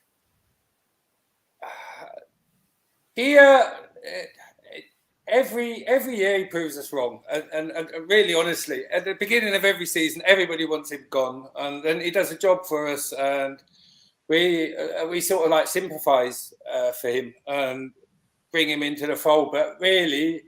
At that level, he's just not quite there, is he? And he never will be. Yeah, I'm not trying to run the guy down. I think if you want to look for a player that plays with the club's badge on your chest, Romero and Dyer, both of them, unquestionable. One's more talented than the other, Yeah. And unfortunately, one's our centre back, and that's the one that needs to sort of like change, I think. If we're really going to go to the next level. Yeah, I hate that saying kick on, because so often in Tottenham, we hear that kick on around managers or this or that, and it never seems to work out for us. I'll get rid of them, kick on with another one. It's just like, and then we never replace them. Yeah. We don't. And look, for me, I think it's the last sort of area in the squad where we actually where we need to be ruthless. Look, we've done it in the forward line with some of the players we've let go. We've done it in the midfield with Winks, Ali, Ndombele, Lo Celso. You know, we've done it to Reguilon in the wing back position. Let's do it at centre back now. Let's be that ruthless at centre back. Now, reason why we haven't been able to is because we haven't got nobody in the door. But I would like to see us maybe be that ruthless at centre back. We even done it with goalkeeper. Shipped Gillini out because it didn't work and brought in Fraser Forrester. So hopefully we can do it with that back line. But look, let me ask you about Richarlison. We've seen him in the 2 games. Well, what do you make of him so far? I think I was thinking about this when you're talking to, obviously, Philip and Dermot quite a lot because you're asking the same questions. I think it's this sort of like, he's the answer to the low block teams, isn't he? You know? Sometimes I think up until now, I think you've been really right often when you turn around and say, like, Conte looks at the bench and he's like, I can't change this game. Yeah. There's nothing on my bench that can change the game. I got nothing. And now we can look around and like there's starting to be a few options, you know, where maybe we can change the direction of the game. Yeah. Bring a bit of shithousery on, you know, like bring a bit of nastiness. Play like an Everton, you know? Yeah. Play like a Leicester sometimes. Maybe sometimes we need to, you know, like it's the only team we had a bogey against last year was Chelsea. I mean, we only dropped 4 points against the top 2. Yeah. That's nothing. And our trouble was beating the drudgery on a Wednesday night, on a snowy evening. And like there was nobody there. And you looked around at the bench and there was nobody there. And we need that. We need like just people like Richarlison, where you can change things, you can drop Kane back, because I have to say, it was a point you made earlier about Kane. His passing last season, at the end of last season, was sublime. He even brought it into his England game. Yeah. He's got a bit of a touch of an Ericsson about him sometimes when he drops into that deeper role. Yeah. And you know, like maybe sometimes we play him up front. Maybe times we drop him a bit deeper, bring a Richarlison on against the low block, and then you got a bit more in creative midfield or stuff. And that's where Maddison would be good as well. But do you know what? I think you make a good point in general that, you know, we have these players now, so that they're, when people ask these questions of Conte, he actually has the solutions on the bench to be able to ask him them questions in the first place, you know, and that's what it's all been about at the end of the day. Look, it was the same problem under Jose. Didn't have enough. Pochettino didn't have enough. And then this is why I like Adrian's comment, because look, I do want to clear one thing up, but he says, love you guys, but you are too young. Do you know how long I've waited for this? And believe me, man, I've been waiting for a squad like this for so long as well. I really have been. And don't get me wrong, I am super positive. I'm super happy with the business we've done. You will not hear any complaints out of me whatsoever. And look, if we don't go and get a centre back, me personally, I think it's an opportunity missed. But would I be angry? No, because we had and I keep saying this, we had so many positions to fill coming into this window. You're always going to be left 1 or 2 short. You are never, ever going to get it all done. But believe me, I'm not complaining. What I'm trying to do, Adrian, is maybe a bit of constructive criticism. Maybe it doesn't come across right, but I only speak about the centre-back position because when I look at, I think along the line, it's going to cost us. And I just don't want Spurs fans to be super hurt again when the crunch time comes around to trophies. We have always been the nearly men. We are always the ones that are walking by, looking at that trophy in the way out, and again, looking at it on the way back down the tunnel empty-handed. And I want to be the one to lift it. And that's where I'm coming from with this. I'm not coming from at this with any negativity whatsoever. Where I'm coming from is I actually want to lift that trophy. I want to be the bride instead of always being in the finals. Yeah. I agree. We've been in the finals. We just haven't got over the final hurdle. And this is why I think, and this is where I get scared. I hope I'm wrong, but I get scared with Sanchez and Dyer because I've seen the mistakes they've made. Look, I'm definitely not complaining, Adrian, but I just want to be the one that lifts that trophy. I can't take any more of losing finals. It bloody hurts, my man. And that's why I talk about this. Hopefully, Adrian, you can understand, my man. But big yourself up, brother. I really do. But look, I mean, yeah, Tanganga heading out to AC Milan, Rufus. I mean, on loan. Do you want to sell him? Are you happy to loan him out? What's your thoughts? If he's not going to get game time by us, then loan him out. I mean, he's in a bit of a strange position for us at the moment. So it's not somewhere where we would say, oh, we're weak in that position or we don't have enough cover or stuff like that. He seems a bit surplus and he has talent. And I would much rather a loan with an option to buy that we can always turn down. You know, it's I'd much prefer that. Give him one season away. If it's a big club like that, I think it might do him the world of good.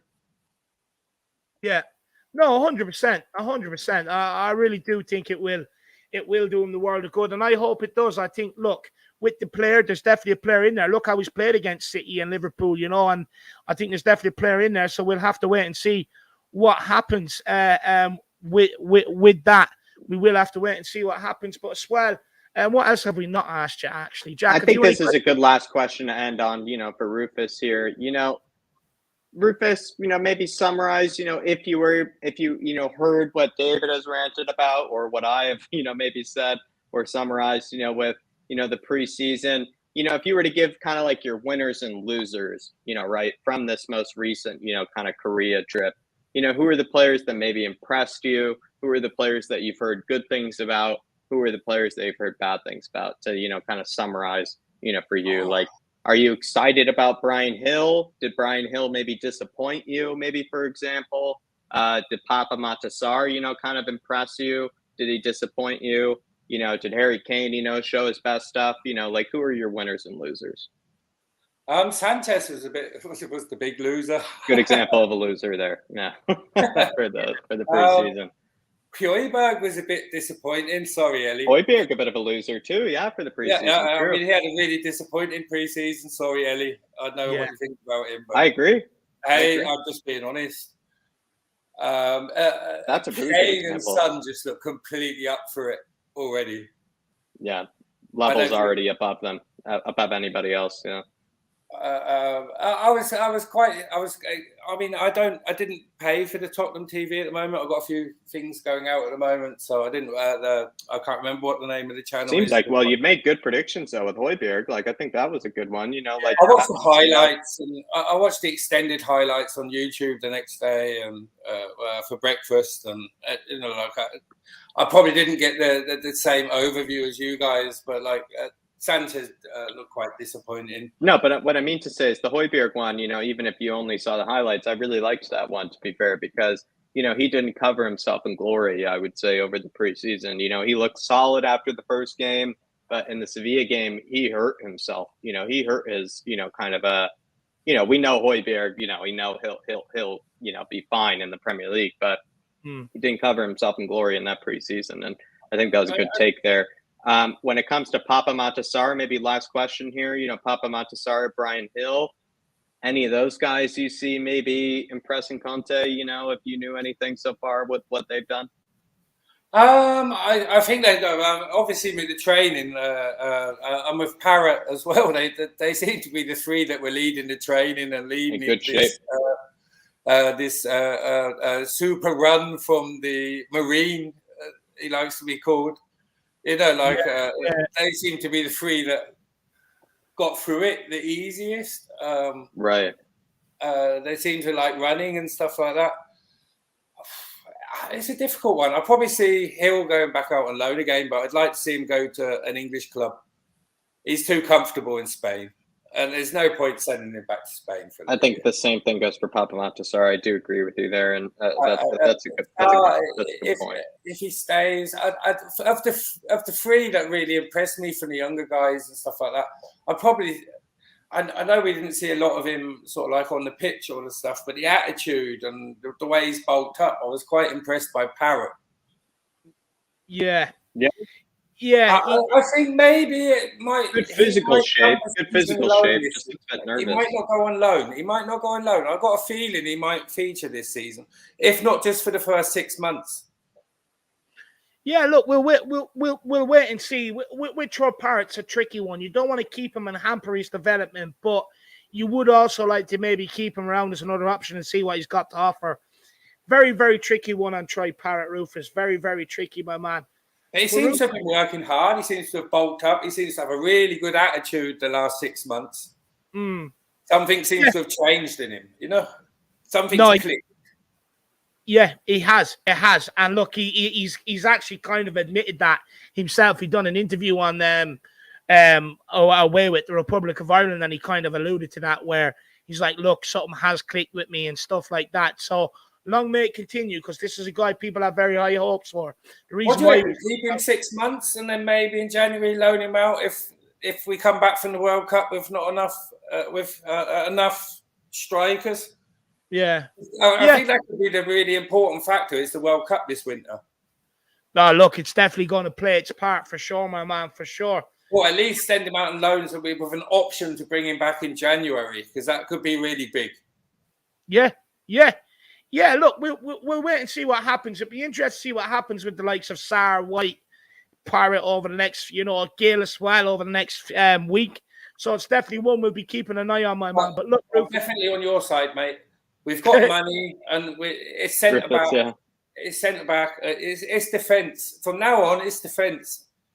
Yeah, the defense is going to be prioritized. Absolutely, Rufus. And, love your takes there. Rufus, we got a few more to get on to, plenty of people in the queue. We're going to get there. Appreciate the love for Troy Parrott at the end there, my man. Yeah, I know David likes that. Great way to finish off, a bit of cherry on top, for Dave there. Appreciate you, Rufus. I just think he's been working hard and he showed it. And maybe he deserves it. Maybe he deserves it, Rufus.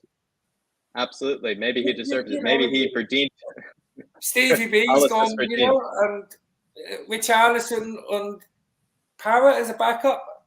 I wouldn't sniff at that. No, I wouldn't either.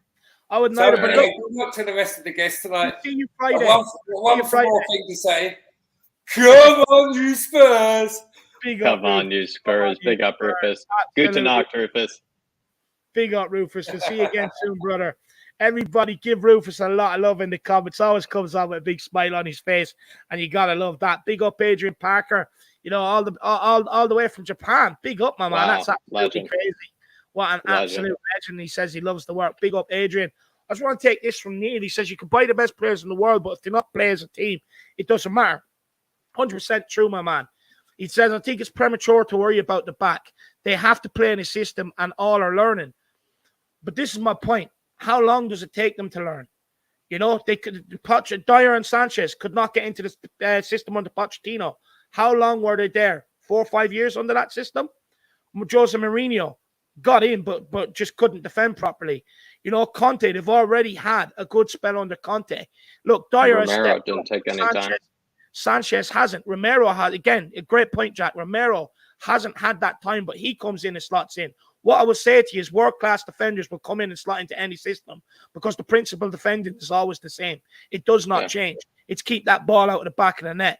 Sanchez and Dyer, they make the mistakes and the ball ends up in the back of the net.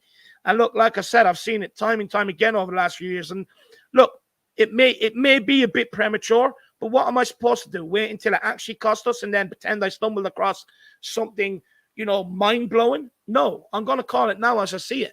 That's what I'm here to do at the end of the day. Dark NG saying if we get Madison, we can have rotation for one forward option for the 3-4-3. If we get Depay, we have a full rotation for the 3-4-3. Now one center back for the rotation and a starter. Good points there made by Dark NG. You have the choice with Madison. You kind of get to perfectly make the 3-5-2, when you want to, when it's available to you. But if you do bring in a Depay, you just have a full, honestly, Dave, you're just looking at, absolute world, honestly, in some cases, more than, 2 world-class players, probably to choose from, in the forward line. And you kind of have to look at that, as something to consider, like Kulusevski, Depay, Richarlison as your backups in the 3-4-3 of Lucas there to rotate too, honestly, that's pretty insane.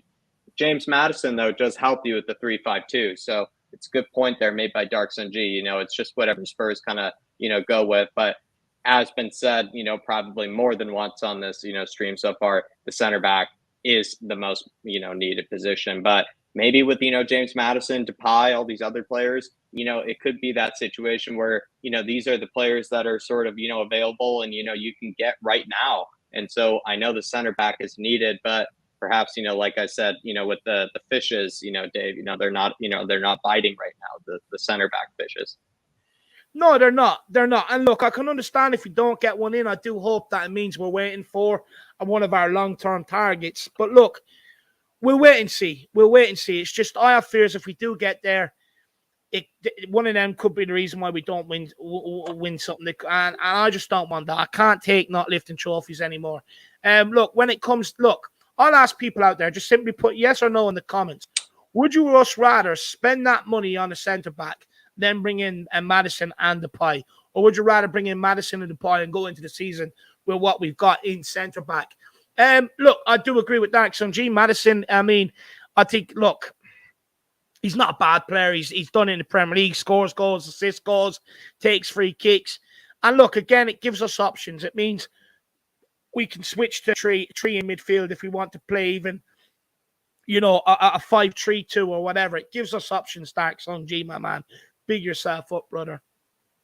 And he also said Conte for match day 1 will be exciting to watch. The Conte cams, if you thought they were already good, they're getting better. And they almost made, I think the 202, kind of Spurs days, with Conte, the 202 days documentary, they kind of just made it, out of the blue. Now that they have all this preparation, ahead of time, I couldn't even imagine, all the footage that we're going to be treated with, this season, Dark Sun G. And from match day 1, we're only just going to be getting, the most inside looks on Conte, the most inside looks on Kane, Sonny, etc. I'm looking forward to it, my man. I really am. It's just going to be sensational. The Conte cams somehow are going to get even better. I was looking at his celebrations, Jack, and I just loved them. Even on the 202 days documentary, just these celebrations. Yeah. No, it's like, Jack, it's like do you ever see a child that just gets so excited it starts shaking? That's what Conte's like. He just does this with the fist, and then looks around for people to jump on and everything. I absolutely love him. And one thing I picked up on, I actually picked a few things up on it, but just quickly, is the fact that the amount of late goals we scored and the emphasis Conte placed on fitness when he came in, having them training after Europa League games, Europa Conference League games, when usually it's a day off, to get their fitness up. And then later in the season, it actually paid us back, Jack. Some of them late winners, the likes of Leicester, Wolves, there's a couple more in there. It really did pay us back. Carlos Farnas says, you boys have grown loads. I remember you when we were Tottenham TV and now smashing it. Well done, lads, my man. I really appreciate that, buddy. Big yourself up, Carlos. Really appreciate the kind words. Shower me with kind words. I love them. I love them. Big up, my man. And then we have Paul. He says Depay likes to pounce about in lesser leagues. Look, do you know what, lad? Jack, go on. Yeah, take it away. You think he has a point there, God? I really like Depay, Paul, but I'll take that. At the end of the day, he's only done well in, half a season in La Liga. He's made his whole career in either the RWB or Liga with a team like Lyon as the main man. If you're the main man in a team like Lyon, if you don't dominate there, then you're not probably, much of a, a superstar player like he likes to think of himself to begin with. So at least he did that, but you can't really disagree with Paul, even if you're a big fan of Depay like myself. You can't disagree with him, even if you're a big fan of him like myself. So I think it's a good point, Paul, and I can't disagree with you there. Like, he's only done his best in the lesser leagues like the Eredivisie, Liga, and as well as, kind of half a season in La Liga before Xavi came in. Yeah, look, he actually makes a good point when you break it down like that, Jack. He actually really does. I helped Paul's point there even more. It just helped him out there. So, Paul, a bit of a tag team against myself. Paul. Helped you out. Help you knock me out there, Paul. Big up. I'll be honest, right? I actually like Depay. I've been a big follower of this guy since from the Dutch league. I was disappointed it didn't work out for him at United and stuff because I really liked them. But I haven't really done too much digging even more on the lad because I genuinely don't think the deal's going to happen. But Paul makes a great point. I'm going to do some digging. Big up, Paul. You just can't take that away from him. Like, he always has that in his back pocket there, that comment. Mark Miller says, we aren't the biggest fish in the pond, so we may need to wait and see where the dominoes fall before we get a center back signing. De Ligt is a big domino. This is a very clever comment here from Mark, almost a flat cap Euro kind of comment, here, almost something that like the 13th man would say, if you ask me, Dave, because there is that sort of theory, that when one, big player goes, like a Koulibaly, like a De Ligt, then maybe more other, kind of moves are kind of made quite quickly, because once, one club has a bit of money, then they can spend on the move that they've been waiting for, to be able to buy another player. So that's how it sort of rolls. And like I said to you before, the center backs, they don't seem to be biting right now. The fishes, the dominoes, you could say, aren't really moving about. They seem a bit stagnant. Maybe with these moves of De Ligt and Koulibaly, perhaps, the fishes are going to start moving about. Perhaps the dominoes are starting to get rolling again, starting to get falling. Whereas, with the creative midfielders, the forward, players, they seem to be kind of moving right now. They seem to be biting. They seem to be, kind of going place after place. So we're waiting for the center backs, to start to get moving, but they haven't been moving. So maybe this next 2-3 weeks will be the weeks when the center backs start moving about. Look, Mark makes a great point. I mean, perfect example is the January transfer. Analyzing the market is what he's doing. He's just analyzing the trends. But like, even if you look back to the January transfer window, Rodrigo, Bentancur, and Kulusevski weren't allowed to leave Juve until they got in Vlahovic and until they got in Denis Zakaria. So, there is always going to be that domino effect. And look, but I get I fully get what you and Mark are saying here about the centre back position and the domino effect, and I agree with you. But for me, why weren't we in for a De Ligt? Why weren't we in for a Koulibaly? Why are we waiting for the dominoes to fall? Why aren't we in for these guys? And that's my problem. I think, like, De Ligt, for us, should have been an absolute no-brainer. We played Ajax ourselves. We've seen how good he was.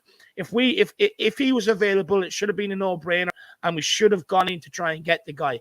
And that's my problem, because, look, outside of what's already moved, what else really is there out there that's going to come in that are better than Sanchez and Dyer? And I want better. I don't want someone that could come in and potentially be better. I want someone that I know is better. So be interesting to see what happens. But Mark Miller, I mean, it's a good point, and we will wait and see. We definitely will wait. Really and clever see made point. What happens, and also and how the dominoes fall, my man. Big up, Mark Miller. Really smart point made by Mark. Thurston Hope, Dave, celebrating 2 months as a Flat Cat member, saying really hyped for this season. Come on, you Spurs. Big up, Thurston. Big up, Thurston. Good to see you in the chat. And hopefully all is good. And I mean, you're just hyped for the season. Maybe the preseason, was able to give you a bit of the fix of, seeing the Spurs boys in action, see them in that beautiful shirt, like David said on We Are Tom TV. But I don't know. I don't know how long that fix is going to last for you, my man. I bet you're just, absolutely pumping to get the season started, get the Premier League going. Big up, Thurston. Yeah, big up, my man, and big up, Mark Miller. Where are you from in the US, my man? Let Jack know. Is that you? Is that dollars? That is dollars. I believe so. Big up, Mark. Let us know, Mark. Let us know where in the US you're from, my man. Big yourself up. But look, Jack, we will keep this moving. I just need to run off and strain the spuds quickly, Jack. We're going to bring on someone who hasn't been on the channel in a long time. He's sitting on the sofa that we haven't seen in a long time. I've likened this to being like Ali Gold's, sort of sofa on the Irish Hotspur. It is Brad Matthews coming back from the long time vacation. How you doing? How you doing, Jack? We're good, Brad. We're all good over here. And, I bet people have been dying for you. They've been like, holy crap, Brad, where's he been? We've been waiting for this guy's takes. Brad, maybe tell us about the vacation, just nice and quickly. I know people, they love the personal side, about you because you do have good stories. So, Brad. Well, first of all, it's so hot here at the moment, so I'm going to have to take this off. That was just a comedic effect, but I can see now. No, I had an absolutely brilliant time. Spent a week in Toronto with Mr. Brian Daigle looking after me. Went up the CN Tower, went to the Scotland Yard where Toronto Spurs are. Canada, and then you went all the way to Australia, I believe. Took in Niagara Falls, which was absolutely amazing. And then went to Australia, where obviously I've got friends and family from when I used to live there, and basically spent a lot of time just catching up with people, and even doing a bit of music as well. And so that was a really, really good time. The only different thing is that it was a little bit cold in Australia, to be fair. Yeah, you traveled into a winter time zone. Yeah. I mean, it was still sort of 15, 16, so it wasn't that bad. And Adam Phillip, yeah, I was on a world tour of Toronto and Adelaide. Absolutely. And, while you were on that world tour, Brad, was it nice to see, your phone, blowing up with all those transfer sort of stories, things like that? Fabrizio Romano had Tottenham, in all of his tweets all of a sudden. So it must have been nice, Brad, on your vacation to see that Spurs were getting the business done. It was amazing, yeah. And I basically, because of the time difference, I quite literally, I didn't have a clock in my room, so I'd have my phone on so I knew what time it was. I'd have it on the low battery, So in the morning, I'd switch on and see what happened and checked on Twitter with, Alistair Gold. My mum was quite funny because I used to watch Alistair Gold on her. I got YouTube on her TV. I used to watch Alistair Gold go on for about an hour and 10 minutes. And mum's going, well, he goes on a bit, doesn't he? Sort of thing, But no, it is great. It was just, seeing all these signings come in. And I've actually got a couple of mates that I go to. I went to Australian Rules Football, the team I used to follow. There's a couple of lads there I sort of met up with again. And one of those was a really, really big football fan, so a Spurs fan. So we go to the game to watch this Australian Rules Football. But me and this guy called Gary would basically talk about Spurs signings more than actually watching the game. So, Which signing has been the most impressive? Sorry? Which signing to you has been the most impressive? Ooh. I was surprised that they got what's his face, Basuma, because that was out of the blue, really. It was, the other players we'd been linked with, but I thought Basuma was out of the blue, and I was very impressed with that. And then when you go and read about him and the fact that he literally called the best central midfielder outside the top six, and I thought Richarlison was a good signing as well, because at the time you had Richarlison and Rafaela, the other one.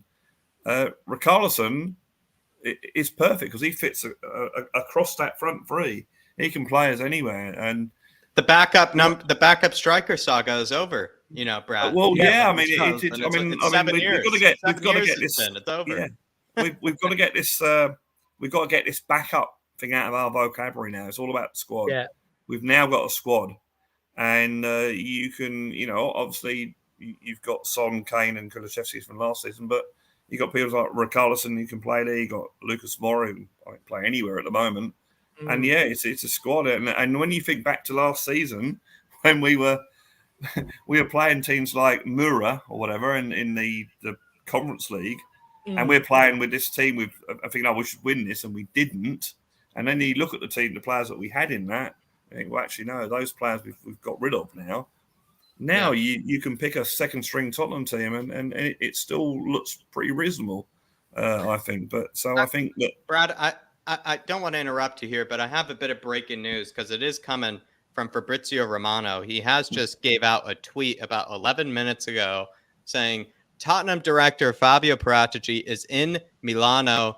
Japhet Tanganga is one of the potential players expected to leave, with AC Milan keen on signing him on loan. Talks are on right now. Paratici will be in direct talks with many clubs this week about Spurs' outgoings.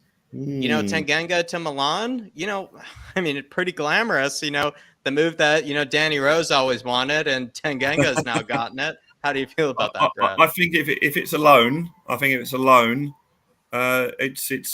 it's going to be a good move for him. The Italian league defensively, it's that's where you earn your stripes in defensive football. So I think that'd be a good move. Providing he wants to do it. He's an English lad. Sometimes got the old homesickness and that sort of thing, and learning a new language. So he's only he's 23. I think I was quite surprised. He's actually quite old. Well, not old, but not 19 or 20. Yeah, I think if that's I really hope we don't sell him to Milan. So I think there's a lot of potential there. He had bad luck last season with injuries, and I think that when you get those sort of injuries, it's going to take a time to get over. So I think a move to Milan, and he's behind the pecking order at Tottenham now anyway. We talk about, and I'm not sure we're going to talk about Davinson Sanchez, but he, according to Conte, is behind him in the pecking order. So So I think that that will be a good move. But I hope it's only a loan move, and that he comes back, well versed in Italian defensive football, because we've seen with Romero how good that can be. So I think that'd be interesting what happens there. And hopefully we can get these other guys out the window as well. Lombelli, Lo Celso, I think they're going to be going to Europe. I don't think Lombelli, for all his talents, is not a Premiership player. Lo Celso, they won't accept less than 20 million. Brad, what do you make of that? Is that fair? Do you think we'll get 20 million? What did we pay for him? Was it 38 million we paid for him? Yeah, it was a lot more than 20 million euros. Yeah. I think 20 million would be. Look, it's got to the stage now where we can't. We have to take a loss on some of these players. We're going to take a loss on them. We're asking 15 to 20 million for Winks. I think we could ask 20 million for Gio. Oh, that's what we're paying to get rid of him, isn't it? I think. No, I joke. I really hope Harry Winks actually finds the club and does well. I really hope he does well. David's been waiting for that joke. He's been waiting for that joke. Honestly, I know it sounds bad, and I know you should never really celebrate a player leaving, but the minute he goes, it signals the end of accepting and putting up with mediocrity at this football club. It'll be a massive turning point, in my opinion. But Brad, I mean, I agree with what you said there about having to take a hit on a lot of these players. And for me, look, I'm not an accountant, so I couldn't give a shit. Take a hit and get them out. At the end of the day, we're the ones that made the mistake. We're the ones that have to pay for it. So I agree. I do think we'll have to take a loss, and it shouldn't be a problem at the end of the day. If you mean business and you want to rotate, you take that loss. At the end of the day, Brad, do you see us doing anything else in this market, bringing in anybody else? Because we've done a lot of business so far. We have. I mean, I looking at the talk about centre back. I think yes, we need a top class centre back. I think Dyer towards the end of last season did very well. I thought Ben Davies did well, but you don't want them if you're going to be challenging for titles, which maybe not this season, but you're going to be looking to do that. Then you're not going to have Dyer and Davis, and with no due respect, as your main two of your main three defenders, central defenders. So I think we definitely need another centre back to come in. If we're going to send Tanganga on loan, and obviously Joe Rodon doesn't seem to have a career there at Tottenham, so we probably need another player. It's interesting that we signed Langet on loan without an option to buy. That sort of suggests to me is that maybe they're holding the hopes that they're still going to get a decent player out. I hear that Bremer's now going somewhere else, isn't he? Could be on his way to Juve now. Yeah, so that leaves and you guys would have to sort of let me know how good these players are. That leaves is it Torres at who plays in the same as at Villarreal? Yeah, but he's more of a left-sided centre back. I wouldn't really trust him as a centre back if I'm being told. No. I actually disagree. I think he'd be better through the middle than even as a left-sided center back, to be fair, because what I like about Torres, Dave, is he actually has all of the sort of attributes that Dyer has, just better in that, what we notice about Dyer, Brad, is, Dyer, he's a bit more withdrawn than like Ben Davies or Romero is, right? He doesn't get too involved unless he needs to. Torres is a bit similar in that regard with how he defends. He kind of like a bit more with that withdrawn, sort of approach, but really good in possession, kind of like Dyer is too. I actually think he's way better than in possession. I know Zoe would agree. He's way better in possession. So I kind of like, the Torres transfer if he plays, or if he competes with Eric Dyer, Yeah. I mean, I don't know if there's any other centre backs out there that we can get, but if you look at the, we've got 2 birds with one stone with Gio. You get rid of Gio there. That's right. Yeah, that's where he could be. That's where the deal could be happening. Could be a make wake in that sort of a deal. But you look at you've got Langet and Davies as your left sided. You've got Romero and another, and then you've got Dyer and another. So you could probably get away with maybe playing, if you got that centre back in, you could probably get away with playing Dyer as the right sided centre back. Or even if he doesn't go on loan, you could probably put Tanganga there. So it's, I think we do need another top quality centre back, and whether they are waiting, whether this is why the Lenglet thing has happened, that they are waiting for someone to change their mind or someone to suddenly need the money. So, and then sorry, go on. Oh, sorry. No. Go on. You can make your point. I just wanted to ask you a question on the wing backs, but you go ahead and I'll remember it. Don't worry. I know sometimes I remember. He's a pro, Brad. He's a pro. You know. And also, we actually I'm interested to. There's a lot of talk about Maddison, and I think Maddison's a good player. Now I saw a few tweets that he did. Now whether they were fake tweets or not, I don't know. But he wasn't very complimentary about Tottenham a few years ago. So some people are thinking that that's kind of a bit of fake news. I've heard some people say that he's actually he's a Colchester fan or something. Like it wouldn't surprise me at all if it's fake. Yeah, but the interest, I can tell you, the interest is real. It's not fake. No, I mean him being a gooner, Dave. You know the Gooner news might be maybe the Gooner news was a bit of fake news. Maybe the Gooner news is. Oh yeah, maybe I've heard he's actually a Colchester fan or like something kind of random or Cheltenham. Yeah. Well, I was on a stream the other day, and Brian Day was saying that Tottenham have basically screwed him over a few times. So we've been interested in him and not actually gone through with a deal. So whether that would put him off, but no, he's a good player. He can take a free kick, and he's also a goal-scoring midfielder as well, and scores goals against us. So what better way to prevent him scoring goals against us than finding him? You know, which we did with Richarlison. Richarlison used to score goals against us as well. So that's true. I'm interested to think. Actually, there's a player who plays for Lyon called Paqueta. Oh, Paqueta, Louis. Yeah, what's he like? I've heard about him as a attacking midfielder. Jack? I think the Gooners are really interested in him, which is why kind of we're, sort of connected to him because, whenever the Gooners are interested in someone, we're interested in them and vice versa. Paqueta, though, I must say, could, you strike lightning twice? Because, Brad, I don't know about, you've been here a while. I was talking about that Bruno Guimaraes guy, that other Brazilian midfielder, that went to Newcastle. We've seen how good he looks. We've seen how much of a steal, that was by Newcastle. Could you maybe strike lightning twice with Paqueta? I'm not as informed. I'm not as informed with Paqueta, but from what I've heard, he actually works really hard.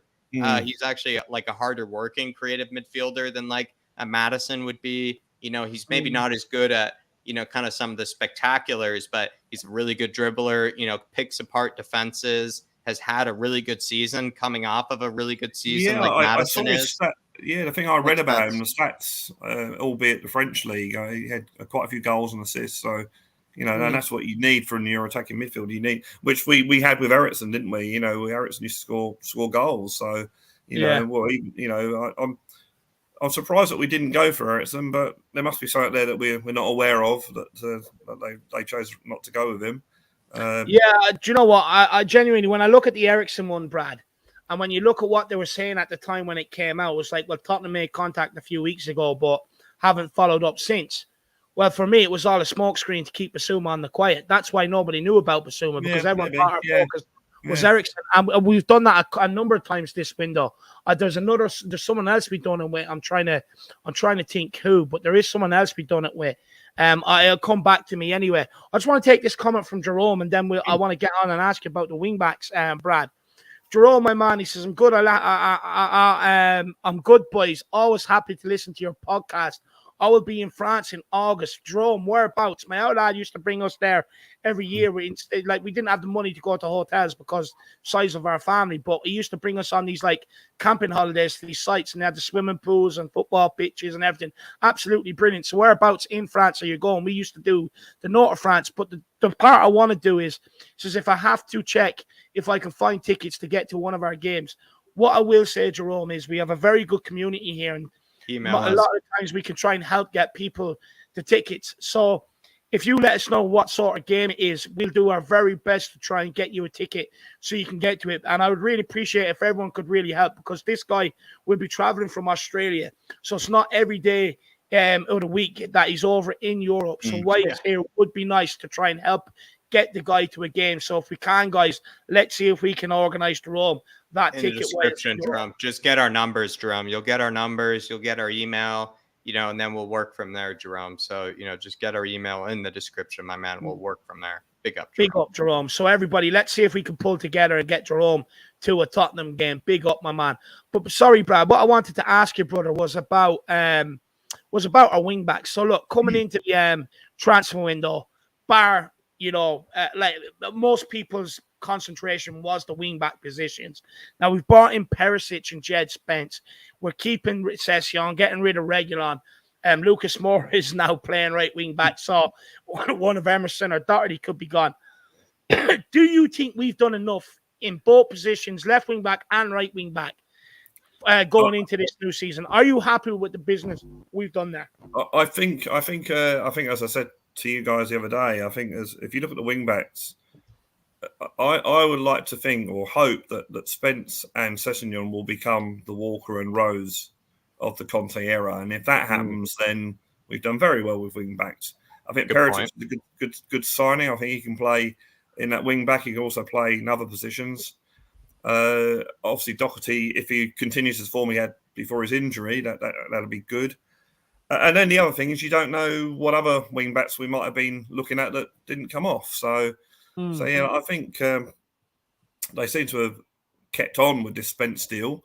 And I think the only reason it hasn't happened is because I think probably Daniel Levy has to sign it off and he's been in Korea for the last week. But then again, you can sign things electronically. I've done it myself. So, but no, I think that we've seen pictures of him doing all the press stuff. So I think that's going to happen.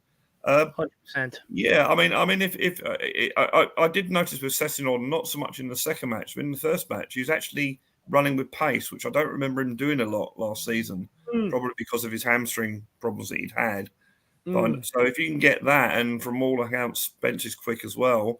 They are sort of Spence is a tall, light walker, and sort of Sessegnon's more sort of chunky like Rose. So yeah, I'm hoping that they could be, maybe not this season, but certainly in seasons to come, they could be, because Perisic, even though he's very, very fit at 33, he ain't going to be around probably in 3 or 4 years. I wouldn't have thought. Certainly not in a left wing back role. So yeah, I'm hopeful on that. And again, we don't know what players we tried to get but didn't get. So yeah, I'm quite happy with that. I think as far as probably spells the end of Emerson, because I don't think he can play the wing. No, don't get me wrong. Especially just Brad, just to continue you, Lucas Moura has been experimented with as right wing back. Could that mean then the end? This is it. Yeah, this is it. I think with Moura, I'm a bit worried about his final ball. He's not known for being very good with assists. He does tend to do the Ronnie Rosenthal of run into a blind alley, but obviously that can be coached. I mean, Conte can coach him that, but yeah, it is interesting that he's been played at that. Certainly, I mean, I think on the second game, it's because when they made the changes, I think Doherty went on the left, which I'm still not happy with Doherty playing as a left wing back. Neither am I. I don't think that works. It's an atrocious experiment, and the sooner he puts an end to it, the better, because it's not making Irish people look good whatsoever. Brad. With Moura, I think someone made the point earlier. With Moura against lesser teams, he could be very useful. The teams that we're going to attack. I think if you're playing your Liverpools and your Man Cities, where we know that we're going to give a lot of possession away, or we're not going to have as much possession, then that could be dodgy. But I think certainly against these teams, that if he can get that final ball right, he could be very, very handy against these teams that play the low block. He could be just that little bit of spark that does it. But I think the games like Brighton and Brentford last year, where they let us get the balls out to the wing backs, and the onus was on them to take them on. I think that's where he'd potentially be looking at Lucas to maybe step in with Perisic to the other side. Be very, very interesting to see. But Brad, it's great to see you again, my man. Yeah, you too, guys. You too. But before we do let you go, brother, because you are back from the longest holiday known to mankind, where can people find you? I've been enjoying your music, man. Thank you. Well, yes. Blue Sofa Songs, which I think is in the name. Blue Sofa Songs. It's on YouTube. Currently at 52 subscribers. So if anyone else that hasn't seen it could go on there and click a I know like. someone's and heard your subscribe songs before, though, Brad. So that's like kind of the point, is that someone's heard your songs probably before at some stage on this channel, and someone's even also seen the guitars in the background at some stage. So let's give yourself a bit of credit here. You know, I think people need to hear your music. At least people need to know that this is the channel that they need to support, because not only are you a musician, Brad, but you're a Spurs musician, because I don't know. I don't even know if I found out my favorite musician was a Gooner, might have to find a new musician, you know, really to Well, like. I'll tell you a story. When I was, I had to get myself a guitar when I was in Australia, and thanks to my lovely mum, she just said, "Well, I can buy you one for your birthday, like an early birthday present." And I was looking at an electric one, and they had a red electric Stratocaster. I thought, oh, like Hank Marvin used to use. That'd be really good. And I said, well, no, I can't go on. I can't with all the people I know that's, you know, I cannot go on with a red guitar. So I got a black one instead. So I'm good that you laid down the law on that, my man. And Andy Phillips says he wants to see Brad versus Sean in the guitar off. That'd be good. But Blue Sofa Songs, it's just my attempt at songwriting.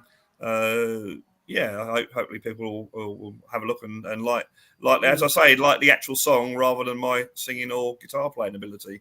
So and yeah, I mean, it's gonna, hopefully as we go through the months, I'll get better and improve it and that sort of thing. So hopefully click like and subscribe. I can actually point to it now. Please. Yeah, there you go, Brad. You can plug yourself now, my man. And thank you for giving me the opportunity to have a to plug it. No, 100%, my man. Every time you're on, we'll plug up for you. You know that. But Brad, it is great to see you back. I have missed you, buddy. So it's great to have you back, my man. And we'll see you again very, very soon. Yeah, I'll certainly be on next Monday for sure. No, I love it. Look, we'll be in contact soon. We'll have plenty of debate shows this week, and we'll get you on, my man. All right. So see you later. And hello and goodbye to everyone in the chat. Thank you very much. See you, Brad. Come on, Brad. My man. Come on, you Spurs. Come on, you Spurs. Everybody, do check out Brad's YouTube channel, you know, and get over there and smash the subscribe. Look, I'm a big advocate of anybody that tries to do something or tries to follow their dream or passion. You should always try and help them along. So get over there and smash that subscribe button for Brad. And it's great to have him back off his holiday. Like I said, longest holiday known to man. I mean, if I was on holiday that long, I don't think I'd ever come back, if I'm being honest. But absolutely love that. Big up, Brad. We've a couple of super chats to get to, and we'll keep kicking on. We've got Jerome. He says we have about 40 days to get rid of Lo Celso, Ndombele, and Weeks, then put in a cheeky bid for Maddison, maybe. Look, what I will say is I still think we should have in around 90 million sort of, to kind of spend. So, and that was the reports yesterday, you know, that there's still around 92 million to spend. So the money for Maddison shouldn't actually really be a problem. But if you want Maddison and a centre-back, that's where you need to offload these players. And for me, look, like I said, I do think there's a lot of legitimacy to these Maddison rumours. I really do. It's one that happened at the start of the window, went very, very quiet, but we've been interested in this guy when he was at Norwich in 2017. So I think there's definitely legs to this. But it's important we get off Winks, Lo Celso, and Ndombele, because look, these guys will have no part to play this season. There's no coming back. They did not do the job when Conte asked them to do it. So for me, it's important we get them gone, because it's not ideal to have these guys hanging around. Because the big wages they're on, but also it's the rest that comes with it. Them mixing in with the squad underneath Conte, potentially putting bad things in their head, in their ears, and getting them off the Conte plan. You know, everything else, the bad attitude, everything else, just get them gone. Get them out of here at all costs. Even if we have to take a loss, I do not mind. Why should someone else pay for our mistakes? We made the mistakes. We let a shit guy bring them in Steve Hitchin. Didn't question anything about it. So we've got to take the hit, Jerome. Spot on. Jerome, all I could say to you is Lo Celso, I don't think we'll have any problem getting rid of. At least people, you know, want him. You know, at least he didn't ruin his entire reputation as a footballer. Ndombele, whatever, you know, club with a pulse, you know, will take him. You know, whatever club, you know, wants to base their whole team around him, maybe would take him, but that's, you know, that's a stretch. Winks, the only way we're getting rid of Winks is that we just get realistic. You know, he's not worth 15 to 20 million. I think people are being a bit generous about our own players, whether they think Winks, someone who's never actually done it for another football club, is worth 15 to 20 million. I think that is a bit of a stretch for someone who hasn't played for any other team than Tottenham Hotspur. With Lo Celso, though, I don't think we'll have any problem getting rid of him at the end of the day. And then hopefully, what is that? Maybe 25 million. Maybe we can get 20 to 30 million. We could get. Maybe that could go towards the Madison Fund. Big up, Jerome. Big up, Jerome. And look, like I said, get in contact with the email if you are looking for a ticket, and we'll try our very best to source you one. Look, I've gone over, had no problems. Jack has gone over, had no problems, and so many others. So look, just get in contact, and we'll put you in contact with the right people. Maybe even potentially Ellie. She's a good source for tickets. She'd probably be able to definitely maybe get you one, Brad. But just get or Jerome. But just get in contact, brother. We've got Rob Wallace, who, first of all, I do not forget, has twice gifted out the 5 memberships to people. He done one the other day as well. Wow, absolute legend. Because I used to call him Rob Wallins because he had the NZ at the end, but it's not. It just stands for New Zealand. It's Robin actually Hood. Rob Wallace. So I love that. But he says, being an Irish Wallace, I like to support the channel. I like the passion. I prefer 2 more centre-backs over getting in Madison. But this is the best window I've seen. Hopefully Conte will make us shine. Look, first of all, my man, I appreciate the kind words on the channel. Let me know whereabouts in Ireland the family hail from, my man. Do let me know. I love knowing people's history and stuff like that. I'm a bit of a Norris off Coronation Street if people watch him and know what he's like. So do let me know whereabouts the family hail from in this great Emerald Isle, my man. And look, 2 centre backs. I mean, Rob, you probably Dave, just quickly. Let me explain Rob's point, because I don't know if I hold the same belief, but I maybe want to give Rob like a good case here, And I think Rob, you put in a very generous super chat here, so I think I should give him a good case. What I'm seeing, what he's thinking is, we have so many good midfielders to choose from. Yeah, I know, not a creative midfielder, but Basuma is Basuma. He's more than like a Højbjerg. He's more than a Bentancur. He can kind of do maybe more than what people, give him credit for. The same thing goes for even Højbjerg. I think he's a better passer than people think he is. Same thing with Bentancur, much more composed player than people, give him credit for. Skip, a ball winner, I don't know. Like, we have really good midfield options. And we have Papa Matasar in case, maybe there's actually something in that kid that we like. So if you could replace Sanchez, just to help Rob Wallace's point here, if you could replace Sanchez, maybe bring in 2 quality center backs instead. You bring in a Pau Torres, and you bring in like I said before, Dave, a body of Chile, something like that on top. I don't know. Like, that could be actually quite clever. You've replaced Sanchez, which eases your problems, Dave, and you get in someone to compete with Eric Dyer. Fixes all your defensive problems. Fixes all your defensive problems that you were talking about, Dave. You're taking a risk on the midfielders. You are taking a risk, but you fix all those defensive problems that you've been ranting about for this week, Dave. Jack, I've been ranting about it all last season, all summer long. All the blood pressure just goes down right away with Rob. Just trying to make Rob Wallace's point, a bit more 100%. enticing. You lower that blood pressure, Dave, right away. Look, with Sanchez, it shouldn't even be a debate. It shouldn't. I'm surprised there's so much resistance. It shouldn't even be a debate. And Dyer, look, when we get competition for him, that's when my problems will ease. But I think you and Rob make a great point.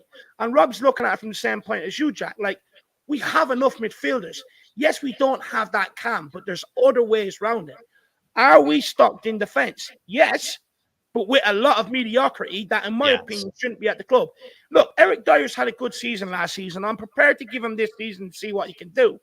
But if we're being honest, leading up to last season, he shouldn't even have been here. He should not have even been here. He should have been out the door. So, look, let's see what Dyer can do. Like, with Dyer, he's had a good season. Let's see what he can do. But if I'm looking back on his record of the 8 years he's been here, it's the first real great season he's had. I'm not hinging my bets that he can keep that same level going, because imagine if Dyer saw 2 center backs come in, Dave. Like, I know he's nice and comfortable right now. 2 center backs come through the door. 3 center backs if you include Longley. 3 center backs. I'd love it, Jack. It's like Jack, you know how important these defenders are to me. I've been saying it to you all last season, all summer transfer window. You've even said to me, Jack, Dave, where's the position you want to focus on? Centre back. That defense needs to be overhauled, and hopefully we can get it done. Look, I'm not going to complain if we don't, because we've done some incredible business this summer. We've done a hell of a lot, and a lot more than what I ever thought we would. But I agree. I would probably give up Madison in terms to get in better defenders here. I actually really would, because with Madison, he's not guaranteed to start. With quality defenders coming in here, they're more than likely going to walk in that defense beside Romero. So for me, I agree with you, Rob. Absolutely great point. But you still haven't let me know where the Irishness hails from. In what county, my man? Big up, so Rob. Do let us know, brother. Big up, Jerome. Tried to give your point the best point it could, Rob, because it's not even that I disagree with Rob, Dave, but like the moment I saw that and I read it aloud, I was kind of like, I see where Rob's coming from, and I think I had to give that some justice. I think it's a good point there. No, he does. He also very 13th man-esque. Kind of making a point that no one else has made before, maybe about, something. Very good 100%. 100%. And another guy I was just thinking about as well, when Jerome popped up, funny enough, I was thinking, like, where's William Kelly? I haven't seen him in a while. But if you think about the guy, he shall appear, and here he is. Big up, William. Hopefully you and Luke are doing okay. My brother, I'll give you a ring over them probably tomorrow or Wednesday and just catch up with you, see how you're getting on over there. But he says, I'll play centre back. There will be plenty of passion, red cards, and injured strikers. What more could you ask for? Yeah, look, William, I've no doubt. Look, being from Carlo, you'd probably put on the boots, tape up the pads, and out you go. Probably hat down a few, man. A bit of a hatchet, man. Look, I could take that. I don't mind a bit of that. But ultimately, if you end up costing me results, even if you do show passion and you get a red card and you cost me results, I will be on your back, William. So be prepared, my man. Be prepared. If you're going to come in and play centre back, you better have the goods, William, especially in my team.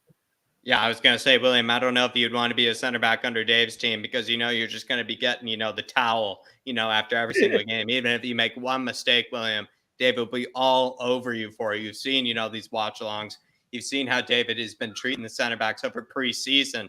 So, William, maybe, a different team, other than the IrishHotspur, kind of 11 might be bets for you. I don't know, maybe something a bit more relaxed. Perhaps the flatcapeurotalk 11, a bit more relaxed over there. We'll kind of accept some mistakes. But if you're ready for that cutthroat 11, that cutthroat, back three, William, if you see a spot in that team, I would say, and you like that mentality, I think you do like that mentality, William, because I know you're kind of a bit of a, sicko like Dave is. I know you kind of, all you want to do is win, William. He's just a winner. He'll do anything to do it. So maybe Dave's team, is the right team for you, William. But I don't know whether you're prepared for it. Big up, William. I hope you and Luke are doing good, my man. But like Jack said, do not cost me results. I'll be all over you like a rash, my brother. Big yourself up. But look, we better keep this going. We better speed it up a little. We still have 1, 2, 3, 4, 5 people to get to, and it's 11:45 here. So we better start speeding this up. I do apologize. I've been super slow today. I'm just feeling my way back into it, guys. But look, let's get on the next guest. And I believe it's Mihal, then Stefan. And then after that, we'll worry about the thing. But look, let's get on Mihal. Michael, how are you keeping, brother? Yes, hello, guys. I'm fine. It's surprisingly for once it's not too hot in Poland. Like I don't envy you guys, but usually it's the other way around. It is usually the other way around. Yeah, it's way colder on the Isles, and it's way hotter here. But you make it the new news. Remember to hydrate yourself. Oh, definitely. Nice. I hope David is. David, he's welcome a break. He doesn't like to give himself, like a moment to get a drink of water, but hopefully he does. He needs more water in the diet. But Tanganga is just, I think about, 30 minutes ago, I believe it is, has just been, sort of like extra confirmed, you might say, by Fabrizio Romano as sort of a target for AC Milan. If he were to head to AC Milan, Michael, this is the very hot off the press sort of news right now. How do you think about that? Like, what do you make of that, him going to AC Milan, maybe on loan? To be honest, I wouldn't mind at all, just because, like, right now, as things stand, we have 7 center backs in the team because, we haven't offloaded any center back yet. And we brought in Langley. So, I have faith in the kid, but that doesn't mean that he has to stay here and, try to prove it here. I would much rather him see like some play somewhere else. And to be honest, I don't think that it is like a necessity for him to go to an English club just because of the position that he plays. Because when you are a forward and you need to like learn, the pace of the game, it's better when you stay in England, right? Because you play against like defenses that you would Premier League normally defenders, play. yeah. Premier League defenders. Whereas I think that Italy is a really like well organized defensively league, and you cannot be a bad defender in Italy.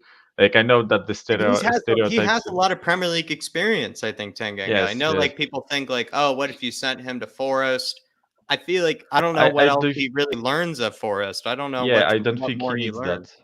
I don't think he needs that. I think what he needs is regular playtime. Because I feel like when he was brought in And good January, coaching. when he was brought in January, when we had Romero and Dyer injured, and he was like thrown right into the mix of things, playing against Chelsea. You could clearly see like the lack of confidence and the lack of like I lack the word, sorry. Like consistent game time, because I feel like when you play, everyone says this always, right? The most important thing is just consistent game time, because you learn like to have good habits, you cooperate with team well. So I feel like what would be best for him is to go on a loan, like to a good team where he would be playing with good center backs alongside him that could teach him like how to properly manage situations. And I don't think it has to be an English team. So if he was to go to AC Milan, I would be buzzing. That's assuming that he would play, because like Milan has a couple of good defenders still left. Yeah, One that's of true. them left them, I Romagnoli think, is on his already. way out though to Lazio, Yeah. so I So think he'd that's be why they're competing bringing with in Kier. He'd be competing with Kier and Tamori, I guess, Tamori. for a spot. Yeah, so that I guess that would mean that he would get a lot of game time, right? Because Milan is also competing on all fronts throughout the Yeah, year. So good point. yeah, I would be buzzing if he got that move. I mean, the loan move. I wouldn't be up like to sell him because, as I said, I still have faith in the kid, but he just needs time and to play, in my opinion. Yeah. Look, with Tanganga, I think it's one of them. He's he's what 23, 24 now. It's kind Yeah, of like, look, 23, I for think. me, if he goes to Milan and it flops, we've got to cash in on the kid. So Yep. we'll wait and see what happens with Tanganga. Now, Michael, you're a very analytical guy. That's what I take from the conversations we've had. So take that as a compliment, by the way, because half the times I can't even spell analytics. So the fact that I got it in one, it's brilliant. But my man, Lucas Moura at right wing back, will it work? I feel like there is like a bit too much, like people put too much thought into it. I just feel like what was happening there was Conte like checking out his options. I feel like what it was just checking just in case if he had to like play someone at that position because like for example, Doherty was injured and we needed like someone who could dribble. Like I feel like it was just checking options. I don't think it's because Conte is planning to use him as like a starter at right wing back. So what because I watched the game but on and off. I didn't really have much time during the previous weekend and the previous week. So I was like watching it, like a few minutes there, I had to do something. Few minutes there, I had to do something. So I didn't really get to watch much of him. But I don't feel like he was bad there. I feel like of course, it's like first time that he played there, so he wouldn't like rip the world apart and prove to be like a godlike right wing back. So for the context of the game, I think that he performed well. And I wouldn't be like, if we needed an offensive option and let's say our first choice right wing back wouldn't be like fit, I wouldn't mind him playing there. As we all, I love Lucas, and I would be sad to like see him like sit on the bench all the time. And if there is a role for him to fulfill in the team, I would gladly see him there, because I know that at least what he does is put like all his heart into it, because like Do you think he this loves is our team, and Do you think this is Lucas's sort of I don't know. Like, I think you've raised good points there. Maybe Lucas is looking for a way into this team, right, Michael? Where he knows, like you said, he's not going to get ousted from the club or anything. But as a left wing, right wing option, how much game time is he really going to get? Maybe if he said to Conte, what if I was able to play right wing back as well as left wing and right wing? How much more game time would I get? Conte might think, well, we'll see. And maybe that's what he's doing. He's trying to see if he can get more game time that way. Yeah, I think, the word versatility is like getting like spread around all the way. And, I also heard a counter argument to that. When you are versatile, it means that you cannot nail a starting position, which means that you aren't good enough. But that doesn't, but people take it the wrong way, in my opinion, because like they take it, if you can't land a spot, then you are useless. You are not useless. I feel like in case of Lucas, I feel like he is a perfect squad player for us, especially if he learns how to play right wing back. Because I've spoke with you, Jack, once about how, in my opinion, a healthy squad should look like how much cover you should have at each position, right? But if Lucas could play right wing back, that means that we have additional options, right? That means that we have way more cover in case someone gets injured. As we know, the wing back positions is pretty much the most injury prone position on the field, right? Yeah. Because they do the most physical work, they do the most running. Muscles are muscles; they can rip where, no matter how well you take care of yourself, right? So I feel like it would be really nice if he could gather his head around the right wing back position. I would be buzzing if he. I would too. And just quickly, I know Dave, he's spot on with how analytical you are. I'm going to give you kind of, a big question here. Could you get away with the fact that maybe this just came to me, all the right wing backs are sort of good at something, but they're not good at everything, which is kind of the issue, right? But Emerson is good at defending. If you need a defensive right wing back, you have one. Doherty is sort of good at intelligent passing as well as movement. He's kind of finds himself in the right place at the right time. It seems like Doherty, he's that sort of player. Lucas is good at beating his man as well as being a very forward-thinking option. And then Spence is that sort of could he be the perfect wing back? Maybe, but we're not sure yet. Or maybe what Spurs could Spurs get away with having a type of wing back for every scenario? It's almost like we've gone for a Swiss Army knife, where it's we have a wing back for every scenario possible. Yeah. I feel like just because we are trying out Lucas and there is no intention of selling him, trying out Lucas in right wing back position, for me it means that we'll probably offload one of Doherty and Emerson. So in that case, because but also it doesn't fit into the profile that you just said, because Lucas is the same, well, let's say, let's just generalize it, yes, the same profile as Spence. So I was actually thinking a lot about it, and where I've given Royal a lot of slack, I feel like I would kind of lean on to keeping him. I would kind of lean on to keep him instead of Doherty, even though I really got to like Doherty, as a character and as a player, because that's important to me too, right?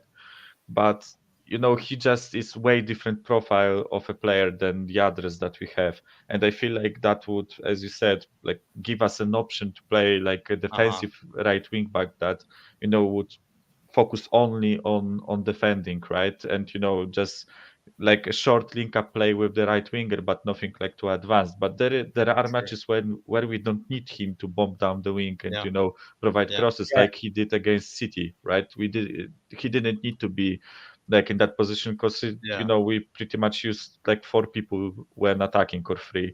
So thankfully I'm not Conte, and it's on his head to come up with a good answer to that question. But I as I said, I wouldn't mind to see Lucas from time to time there in that position. And yeah, as I said, I feel like one of Doherty and Emerson will get moved on. So That's a good point. but I Like, don't know which. Lucas I and don't know Spence which. are so similar to each other that like that sort No. of means that one of them's going to go. That's a good point. Yeah, no, it does. Are you excited about the Jed Spence though signing, Michael? Because we're expecting an announcement probably midday tomorrow. I'd say early morning, lunchtime. Are you excited by Jed Spence? You know, coming in, or do you think it's an opportunity missed to not go out and really fulfill that position like we did with Perisic on the other side? So, like my opinion on Jet Spence has been a real roller coaster. So, I went from I'm kind of excited because I watched him in the FA Cup. Then I went to that's probably not the type of player that I would love us to get, in the context that we got Champions League. Because we got Champions League, I thought we'll be going after the best right wing back options available, right? Then I went to he's a big risk, but I would welcome him. Now I'm starting to warm to the idea of him being in the squad. So what if he hit the ground running, like I said, in Ollie Watkins earlier, did in the Premier League? Ollie Watkins hit the ground running with Villa. Jed Spence could be a similar risk. The Ollie Watkins transfer was a risk. If I remember at the time, it was like 18 million euros, 20 million euros, something kind of not too cheap considering the risk. Jed Spence is a similar kind of Ollie Watkins kind of risk. Yeah, I've spoke with both of you guys. My only concern is that I wanted us to go for players that aren't risks. Established. That are established and we know what we are buying, right? And my concern was that if we bank on only Spence and Doherty, for example, that doesn't fill me with any confidence looking at the upcoming season, right? So as I said, he will be wearing our shirt. I'm buzzing for him. I will support him with all my heart. But I just wanted that a bit more. And to be honest, I still want more. It's funny because right now we Spurs fans are actually a bit greedy in that transfer window because we already got 6 players and I want more. But the only reason I want more is because I feel like there is still a lot to repair in that team. There is a lot of holes to fill, and I feel like still we didn't feel the biggest hole, in my opinion, which is the defense, right? And I was speaking with Ben and Sim a couple of days ago on their channel, and they asked me how do I rate the window, and I said right now I rate it as a 7.5 out of 10, but it can really quickly go to a 2 or 3 just because, and I know many people might not like that opinion, but I feel okay, let me reiterate. So before the window, as you David said a couple of minutes ago with the previous caller, the position that we defined as the most important, we as Spurs fan, was left center back, right? And we said we need to shore up the defense so that we are, because we don't have problems in quality going forward, right? Yeah. So for me, we didn't fix the defense yet because Spence doesn't fix the defense in my opinion. And Lenglet, whereas I actually rate the signing and I'm really happy that we got him. I don't feel like he's that that chief that will command that defense, that will help us to be solid. And the definition of a Conte team for me is a solid defense, quick counterattacks, but also being a lot really flexible. So I crave for a defensive signing, and if we don't sign any center backs up until the end of August, this transfer window won't be as good for me as some people make it out to be. So, and that's just because I have I'm really excited for that team, and I know that if we get a center back, it gives us a chance to do something special. Yes. Every signing that we bring gives us more chance, the percentage chance rises, right? So in my opinion, there is 1 or 2 signings to be done, and honestly I expect us to spend a considerable amount on both of those signings, because when you look at it, we actually didn't spend much money in that window. Like when you look at, for example, what Arsenal have already spent, right? When you look at what Liverpool or City have spent, I know that City sold a lot of players and probably they are like net zero right now. But, still, I feel like there is like 1 or 2 signings, and I want us to spend like, I'm not saying like 80 to 100 million, not something like this, but I want us to bring like 2 30 to 40 million pound players, or like 160 and 120. Just give me like assurance that I will be confident in this team. For once in my life, I will be confident, like in a what? team.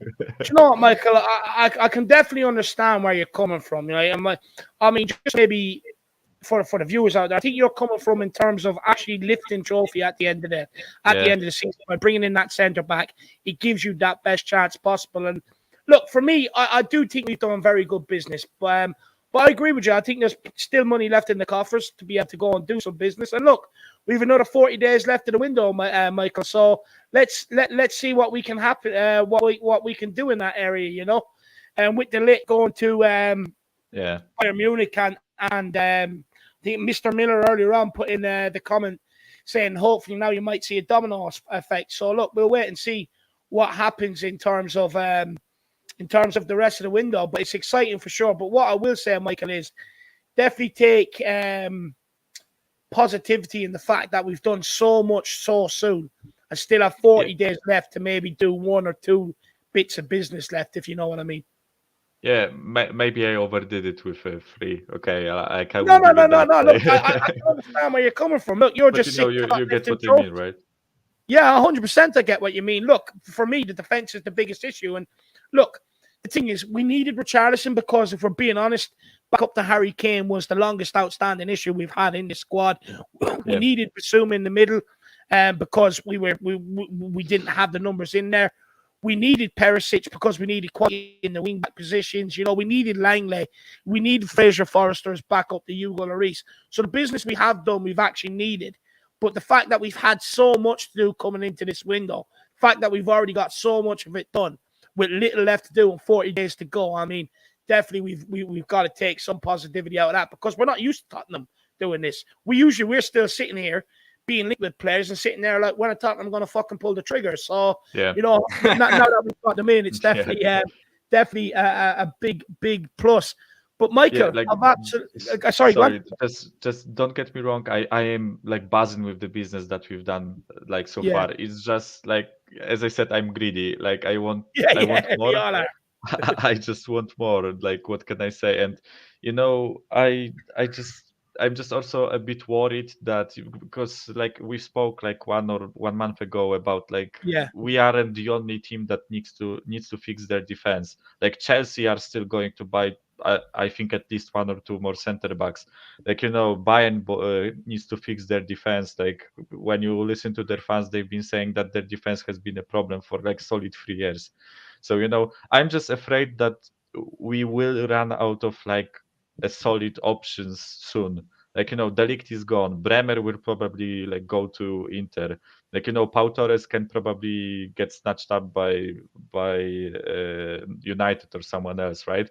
Martinez is gone. Like we are kind of running out of time and options, and we are running out of time just because other teams also need to fix their defenses. So I would love us to get Bremer. Like I would be absolutely like shitting myself if we got Bremer, because, as you said, David, we need competition for Dyer. I would even say more. We need Dyer to like also become a squad player, in my opinion. Like 100%. I'm really grateful for the season that he had. I think that like for his standards, he had an amazing season. But we need like more quality, and we need more assurances. We need more like as I said, I need to be confident in that defense, right? Coming into next season. I agree. Look, when you go into these big games, you look at it. Would you be less nervous with, for instance, let's just for argument's sake, I know he's gone to Bayern, but with De Ligt in there or with Dyer, you'd be much more confident with De Ligt in there. So I fully understand where you're coming from, Michael. But Michael, my man, I mean, it's been a pleasure. It's great to have you on, my man. I have your number, don't I? I do have your number. You're in the group chat. Yeah. On WhatsApp. Yeah. Brilliant. Well, look, my man, I'll speak to you very soon. And come on, you Spurs, Michael. Come on, you Spurs, Michael. Come on, you Spurs, guys. Have a nice week, and remember, hydrate yourself. There you go. Good advice, especially for David here. He needs it. He's got to have that right next to him. He better have that glued to his hand. He better have that glued to his hand. Get rid of this kidney stone, so I gotta get rid of it. It could be hard to type with a bottle glued to your hand. Gotta have the dual water bottles. You know, you need hydration. Big up, Michael. Good to see you soon, my man. See you again soon, brother. See you soon, guys. Bye. Big up. Oh, absolutely. I was going to say, absolutely love listening to Michael. He's very analytical, and I really like what he has to say. Bit harsh on the transfer window, but I fully understand what he's saying when it comes to them defenders. And that's a point I think we all really do have to try and take on board. But look, let's keep this moving. And we've got 3 guests left. We've got Stefan, then we've got Chris, and we've got Paul Hotspur. So let's get him on. Let's get Stefan on. Debut. Hey, guys. How's it going? First of all, I forgot to say this to the other people, but thank you for being so patient, my man. And it's finally great to put a face to the name and get to have a conversation with your brother. Yeah, no, it's great to be on. Thanks for having me. I've been watching you guys for about a year now or so. I know. Yeah, you've been watching us a long time. Yeah, it's just great therapy. If we lose, I'm on here, because I can feel your emotions. I'm experiencing the same things. If we win, when you finish a match and you've seen all the after game analysis and you're just like, I just want that bit more. I want that bit more. So I'll go on a fan show, either you guys or We Are Tottenham TV, and I'll soak it all up. Like if we get a big result against City or Arsenal or whatever, you just want more. You just want to revel in it, don't you? So energy, exactly.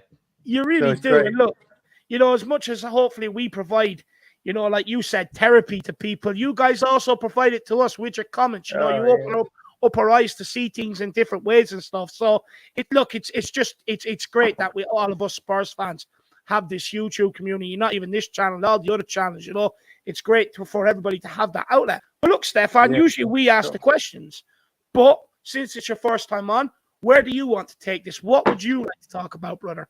Well, should we just follow on from the last call if you want and talk about the transfer window, because that's where we're at.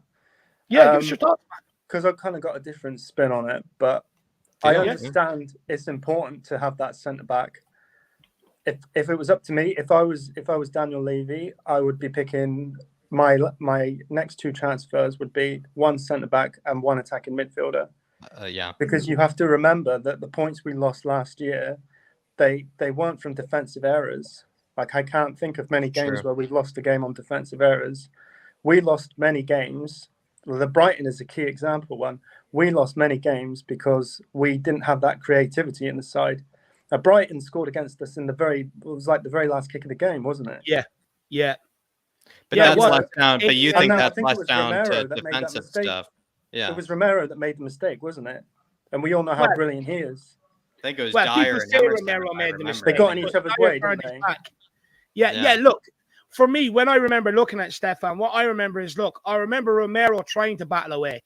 People ball watching as the ball broke, and then Dyer turning his back on a dummy shot, and that's what kind of gifted him. That's what, look, Romero didn't cover himself in glory, but Dyer opened up the space by turning his back, if you get what I mean. But I do hear what you're saying. I'm not having a go at Romero at all, but the point is, they scored in the last, I don't know how many efforts they had on goal. They scored in the last minute.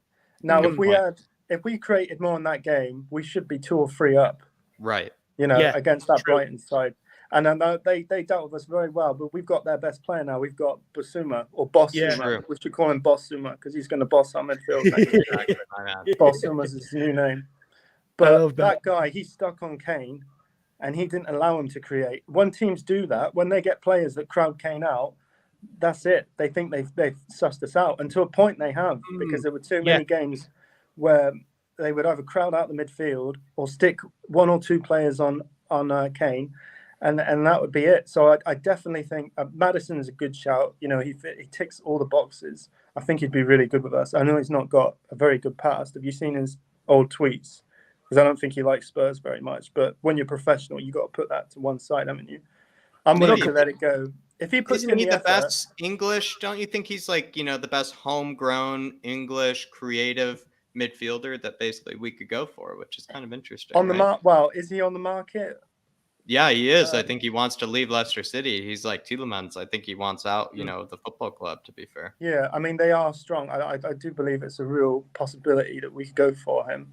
And I think he would be the answer. The other guy was always Ward-Prowse, but I think Maddison's probably just above Ward-Prowse in terms of his overall game. Yeah, but Ward-Prowse would, maybe this is a smokescreen so we can get Ward-Prowse. That would be a pretty big one. Yeah. The long, because so many people have wanted James Ward-Prowse. To be fair, that'd be a pretty long winding, smoke screen. But I kind of, see what you mean, where as much as maybe we want to be creative, maybe think about other sort of, players to bring in, you're kind of like Dark Sun G, I think in a lot of, kind of, very kind of, standard, kind of transfer plan. It's like, need another center back to compete with Dyer, need a creative midfielder, to fix those games, like you were saying, the Brighton games. Yeah, there's no doubt about it. We definitely need a new centre-back competition. I think Dyer is. I mean, you got to take your hat off to him because he got so much stick. He was on his way out. He was clinging on like Mufasa from The Lion King, but he somehow managed to get on back. This channel. He was. He somehow managed to get his career back on track. And I tell you what, that is down to full credit to him because that's down to professionalism. And then if you look at Dele Alli, on the other hand, he went the other way, didn't he? Yeah. So, and just let me ask you, is this your first time ever doing anything like this before? I went on We Are Tottenham TV for about 5 minutes last year. But that was it. Yeah. You're natural, my man. You're natural. Yeah, you're natural. No nerves or anything like that. You're brilliant. I definitely want to see more of you, brother. And I can tell you're a very tactical and analytical guy. Just when you talk about Basuma picking up Kane in the Brighton game, I love it. Yeah. Well, I've been following Spurs since '91. I think my dad is from Tottenham, and I got into it that way. It's a great way to get into football, isn't it? Through like your family or friends or whatever. That's how I got into it with my old lad. Yeah. But the confidence probably comes because I've played in bands and stuff in front of like loads of people. So this is talking to my phone to a bunch of people that about Spurs is nothing really. No, bother to you. I absolutely love it. You're absolutely smashing it. Absolutely smashing it. Yeah, go on. Come on. Sorry, what were you saying before I interrupted you, my man? I apologize. No, I think So I think our transfer window, like I like the guy that you had on before. He made some good points, but I think 3 out of 10. If we were to stop business right now, there's no way this window can be a 3 out of 10. Yeah, like it's got to be at least an 8 because we've never seen anything like it. Getting the business done early. The key thing here is that they're having these players that have come in. I think a few have gone home because of COVID. Richarlison and Forrester, is that right? They missed some of the tour. Basuma and Fraser Forrester, I know, had it over there anyway. Yeah, right, okay. But they're having a pre-season under Conte, which is vital. Yeah. And you saw what happened to them when they were being sick and everything. And not that you like to see people being sick, but that just goes to show you the intensity that Conte is working these players. And you know, that's what this hard work is going to pay off for us next year. I honestly believe we're going to go toe to toe. And I was thinking about the other teams because obviously people are going to think City and Liverpool, they're going to be neck and neck again next season. But then Liverpool have lost Mane. We don't know how this new striker of theirs is going to do. But Mane for them is a massive miss. That's like the equivalent of us losing Son. Don't underestimate like what that can do to Liverpool, you know. And then they have to, not only that, the Liverpool players, they have to get used to playing with this new fella. City have cleared out their attack pretty much, haven't they? They've got rid of Sterling and Brian Haaland. They sell? And Jesus as well. Yeah. Now we've got 2 players in our team that can potentially score up to 20 goals next season, and then you throw in Richarlison to that, and Kulusevski as well, who's going to be electric, and he's going to be amazing.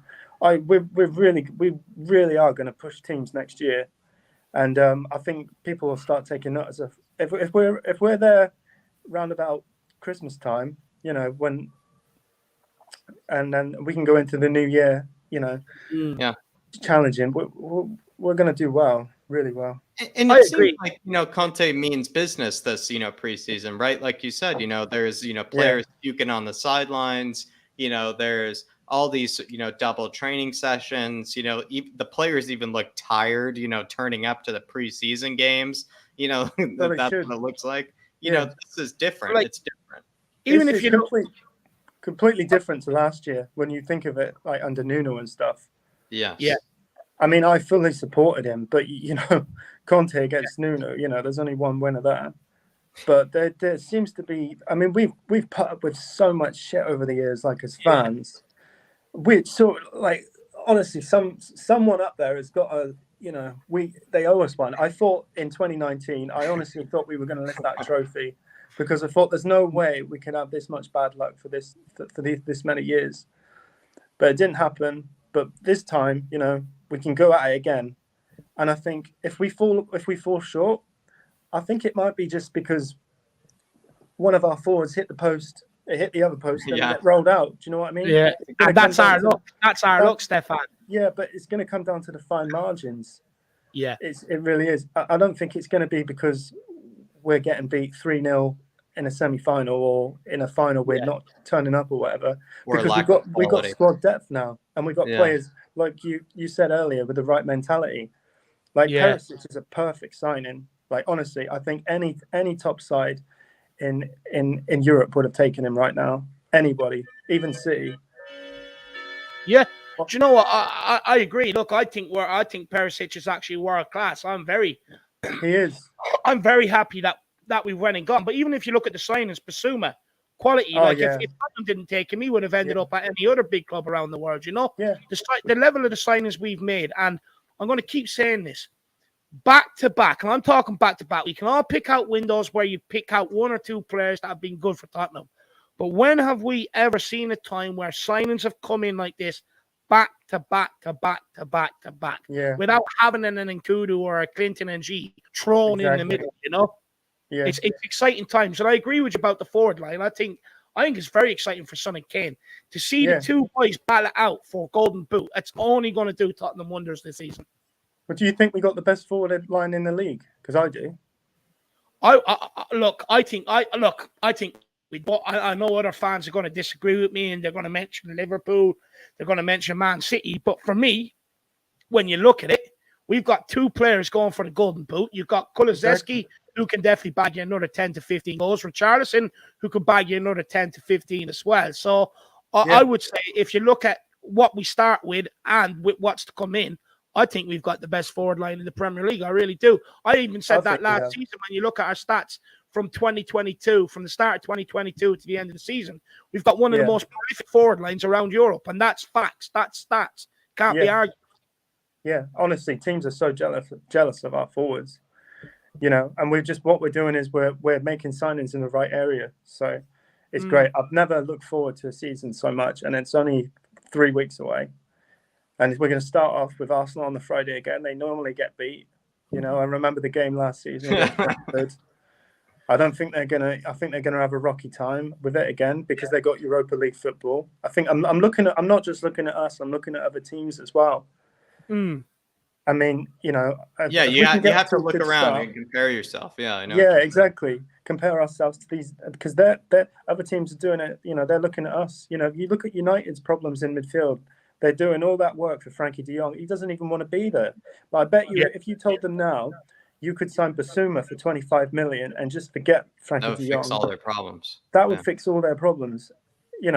So we're very smart business. Point actually, Stefan. I never thought about that too, because as much as we as Spurs fans love to, pick and choose when to compare ourselves to other clubs, it does seem like when we've been judging our transfer window, as Spurs fans, we aren't comparing ourselves to other clubs, because I think the moment you do that, it kind of becomes a no contest where you're just like, well, then, we are winning this window. Like, we are doing the best so far. Because like you said, Man United for 6 years have been looking to fill in that defensive midfield, sort of position. Basuma would have been an incredible signing, to do that for them. And yet we've signed box to box defensive, just perfect Basuma, like you said, midfielder that we needed, but it wasn't the most desperate need, I think in the squad. We could have maybe gotten away with something different than Basuma, but we went out and got the best one, you know, and we took that away from United, which is interesting because,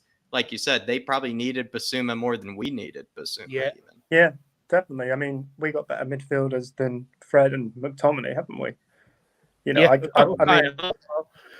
I mean, can you imagine? I mean, that is like us sticking with Winks and I don't know who in midfield, but yeah. We signed Basuma to replace Winks when we already had Skip, Højbjerg, and Bentancur. Like you just said, McTominay and Fred. Like Basuma, he doesn't even walk into that midfield. He crawls into that midfield. Like he doesn't, you know, he doesn't. Yeah.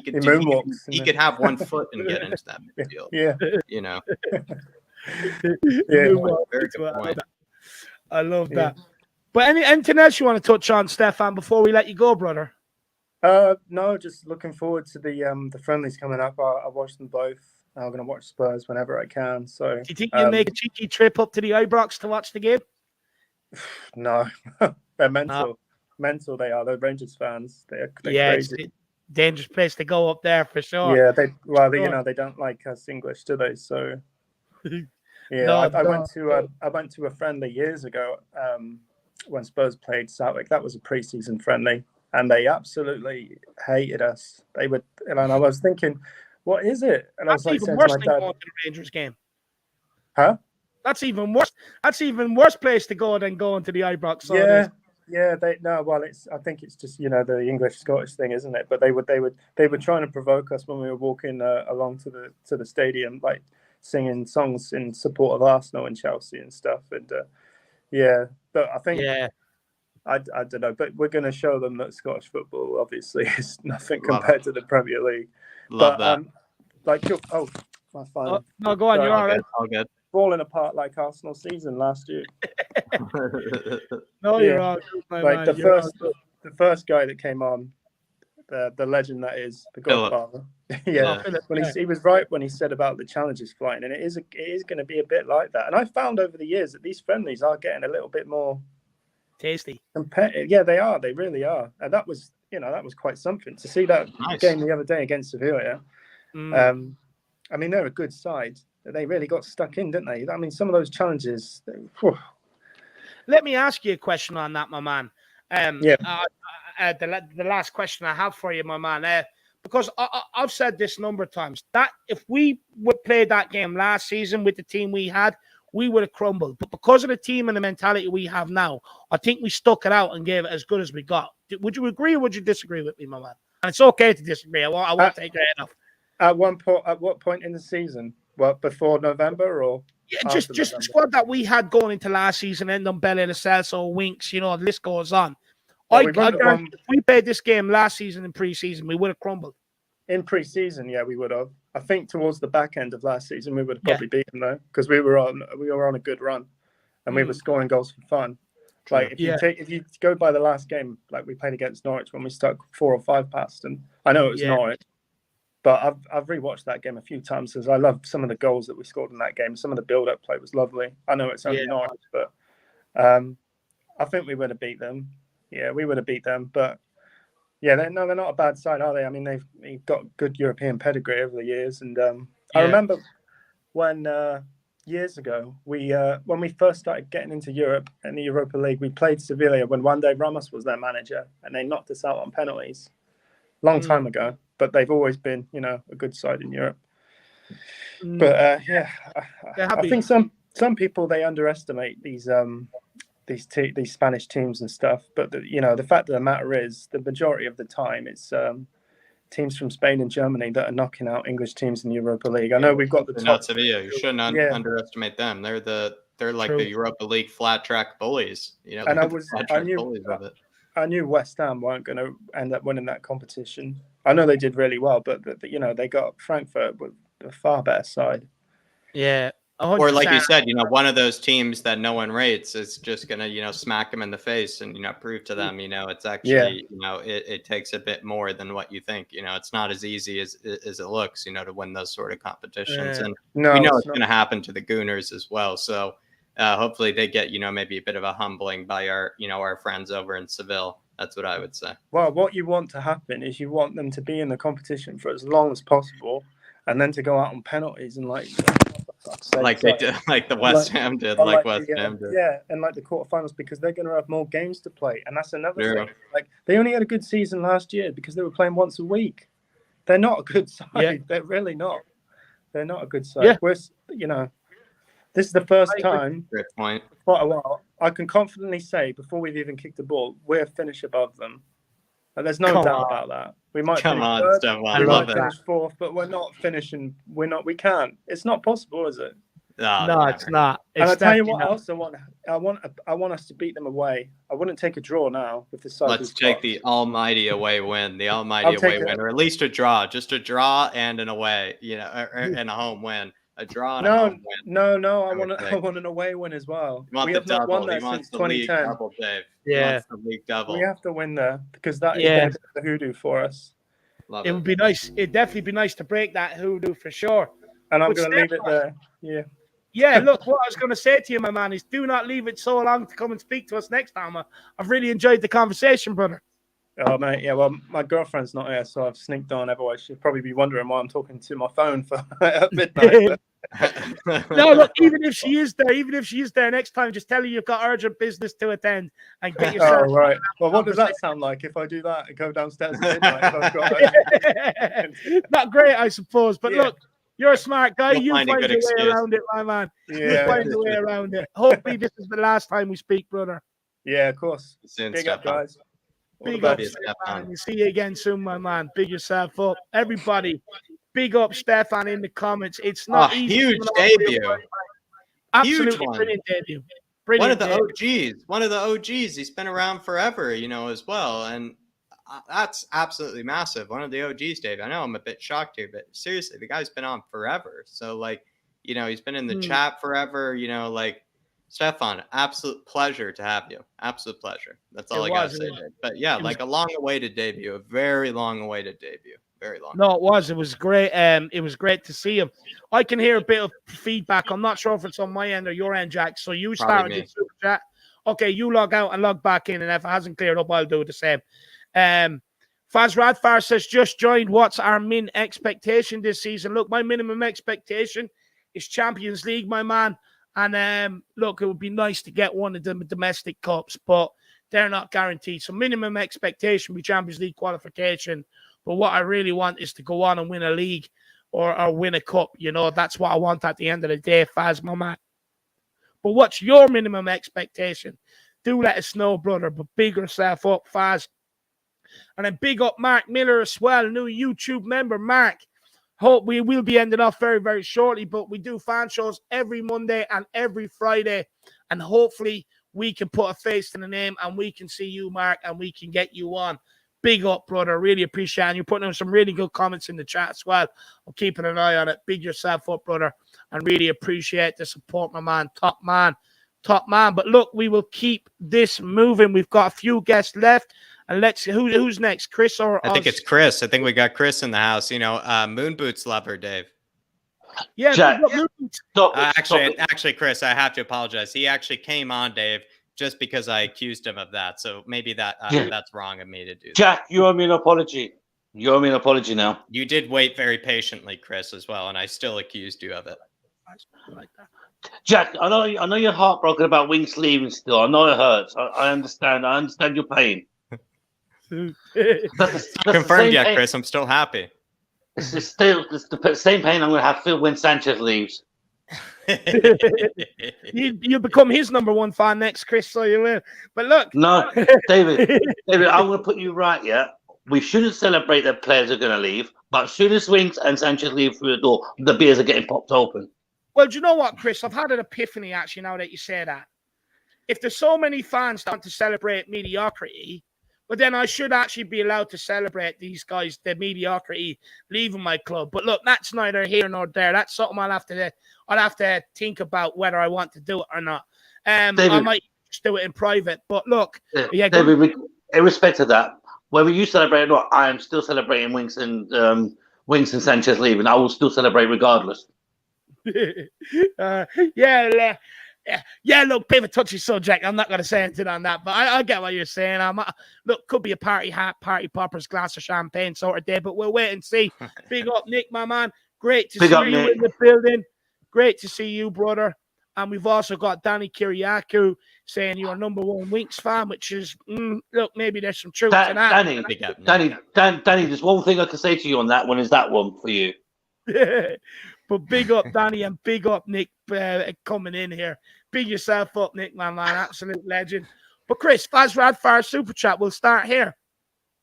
What is your minimum expectation this season? Your minimum. Bare minimum, Chris. League and trophies. Where are we finishing? How many trophies we getting?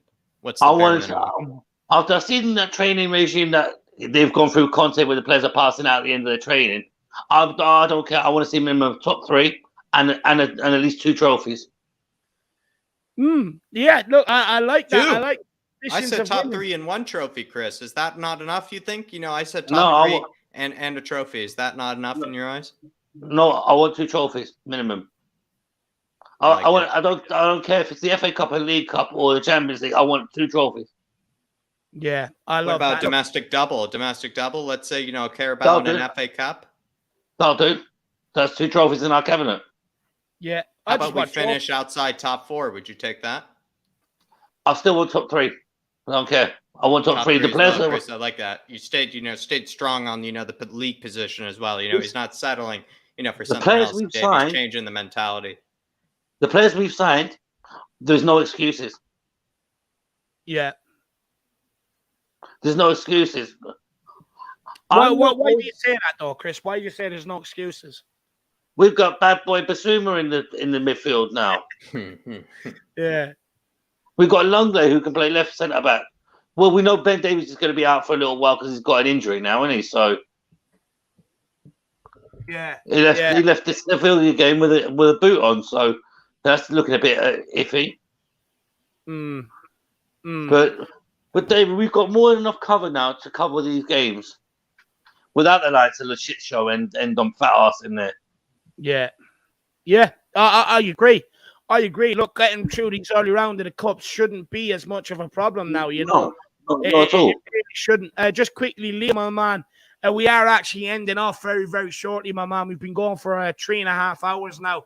Probably will reach 4, but my man, get in contact. We'll make sure we get you on Friday or we'll get you on earlier next month. But big yourself. 2 fan shows a week, by the way, everybody. So 2 fan shows a week. Plenty of opportunity to come on Friday if you have it. And then if not, just come on nice and early Monday. And, if anybody knows, Chris knows this as well. We hold people's spot in line. You can just pop on, show your face in the background. We'll keep your spot in line, and then you'll be on. So Friday and Mondays, 2 fan shows a week. You don't have to wait a whole week for the next fan show. You can come on Friday as well. Yeah, big up, my man. Big up. But sorry, go on, Chris. I rudely interrupted you, brother. I was just saying 1 fan show is enough for me because the abuse I get from Jack is just shocking behaviour. It's too much to handle, Chris. It hurts. It actually hurts. Shocking behaviour. I'll shut up then, Chris. Let me, put me in a straight jacket. What are we talking about? Let me ask you. Sorry, No, you're all good. Let me ask you. What do you make about preseason? Oh, stop. I'm still sweating. Fucking sweating, man. I need to go and fill this water tanker now in a minute. It lasts 3 hours and then I have to refill it. That's the only thing about Fucking hell. Yeah, we're not like Jack. We don't have aircon beaming out of the room. So we're not that lucky. No, but the preseason. I see that Seville game on Saturday. They turned up for a fight, not a football match. Yeah. But do you know what? I'll give Richarlison a shoe. He's been in the team a week and he's going to try and grab hold of Sonny saying, no, man, just let it go. Come. I love it. He's been in less than a week. It's great to see the players sticking up for each other, though, Chris, isn't it? Like, even Romero comes charging in. It's great to see, because if you're not together and you're not a team, that doesn't happen. But when you are, you feel like it's on you to protect your brother, basically. Well, we know, you know what I mean? Yeah, well, we know Romero and Richarlison have had their differences, and it looks like they've set that aside because they've had their differences internationally and within the club levels as well. And it seems like them two have put their differences aside and now are actually quite good friends. Do you think like Romero and Richarlison teaming up, Chris? It's like 2 evil, kind of villains, kind of teaming up together, like, to take on, a bigger cause. It's almost like they've settled their differences and like realized like, wow, maybe we're stronger together, like, in terms of the shithousery. Well, do you know what? I don't envy some of the tackles that are going to be coming in during the season, especially on some of the opposition players. Did you see even, the protection that Sonny had? I think he had, who was it? I think it was Skip.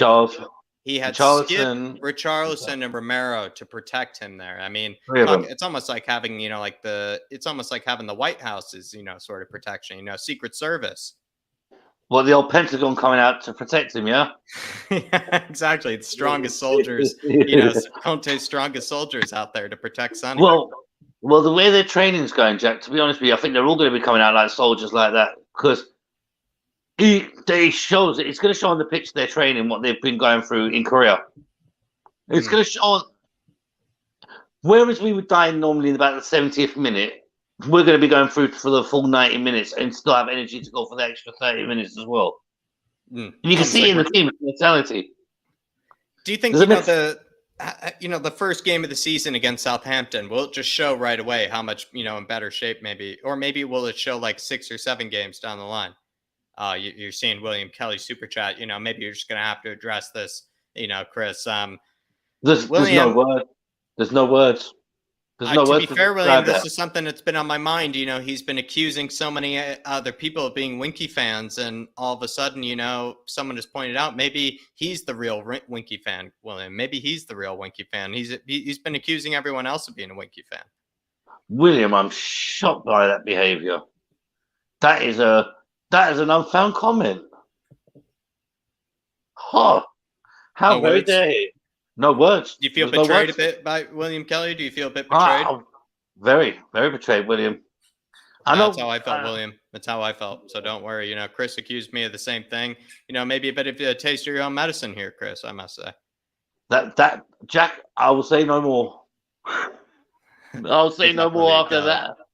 William, you left him speechless, William. Hopefully that was worth it to you, my man. You left him speechless. I think that's all you needed to do. Jack, he doesn't even have a retort for you, William. He doesn't even have a retort for you. Jack, I think I know what it is, actually. I think William's the secret Winky lover, but he just doesn't want to admit it to everybody. It's all good. I don't know. I think he just accused you of it first, Chris. I think he just, called that. I don't know if you can even say that. He just accused you of it first. I don't know if you can say that. I can't. I'm still speechless. Still stunned by that accusation.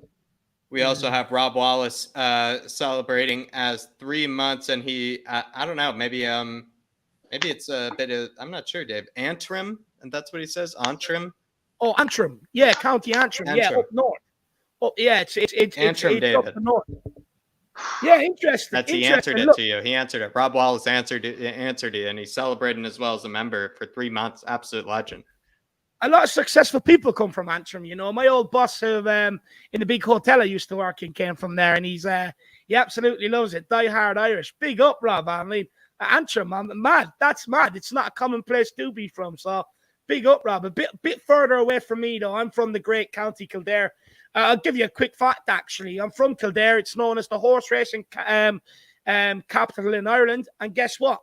Your boy's allergic to horsehair, so I don't know what I'm doing living here, but it's a good county, my man. Big up, brother. Big up. Chris, William Kelly says, I'm putting $1,000 on Spurs to win the title. Do you think we can do it? Do you think William should do it? I think he should do it. There's a chance, Dave, because I don't know about Liverpool. I think I sort of agree with Stefan. They've sold Mane with their best player, one of their best players.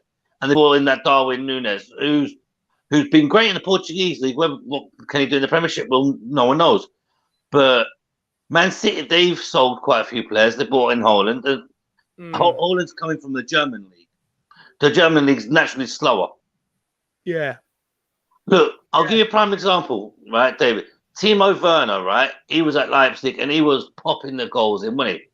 Yeah. No matter how many goals he scored. I think it's naturally, Chris, that there's more space in behind in the German league. There's more space in behind. That's why Holland and Timo Werner have done so well. Is that those defenses are all just so risky. In fact, most of the defenders in the Bundesliga, as much as I love the Bundesliga, the defenders can be quite garbage at times. Yeah, that's what I mean. There's so much space in behind them; they get exposed all the time. That's what I mean, Jack. Because as I said, look at Timo Werner, for example, right? He was at RP Leipzig and he was banging in the goals. Top scorer in the Germany, right? Now, he comes to the Premiership. Look at his struggle. No space. No space. No for him. space. No space for him. And I think that Holland probably end up with the same thing. Yeah. It's good theory, actually. It's Be good interesting. theory. Be interesting. So- Look, I do So think we're going to have the best forward line in the Premiership, no doubt. I Because hope they know so, the Chris. Premier League. I think we do. No doubt. In the league, we're going to have the best forward. Son and Kane battling out for the Golden Boot. Kulusevski with his 10 to 15 goals. Richarlison with his 10, 15 goals. If Harry Kane was to have an injury, touch what he doesn't, Richarlison can cover. Yeah. Yeah. He definitely so. Should William put the $1,000 on Spurs to win the Premier League then? You should ask his psychic whether he should or not. Ask the one with the crystal ball, William. What I will say in defense to William, actually, right? She wasn't far wrong because what she did say is based on Spurs results, they'd probably narrowly miss out. But she couldn't account for Arsenal slipping up to Newcastle.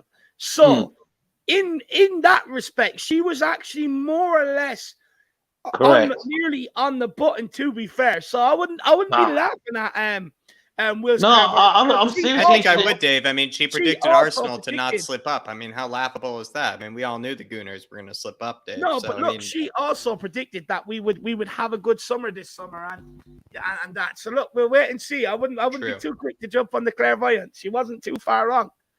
If it was me personally, I probably would stick the $1,000 on there for Tottenham to win the league because there's a chance. As I said, Liverpool. Everybody thinks it's going to be Liverpool, Man City again.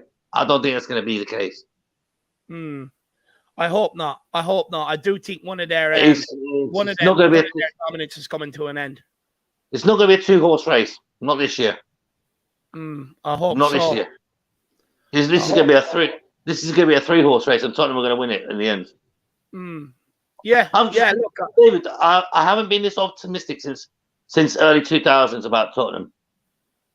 I haven't either. It's super exciting heading into this season, Chris. Really, really exciting. I'm really excited. Last season, I was shitting myself when we came into the season. Nuno is the head coach. Like, oh, fuck. This is going to be a shit season.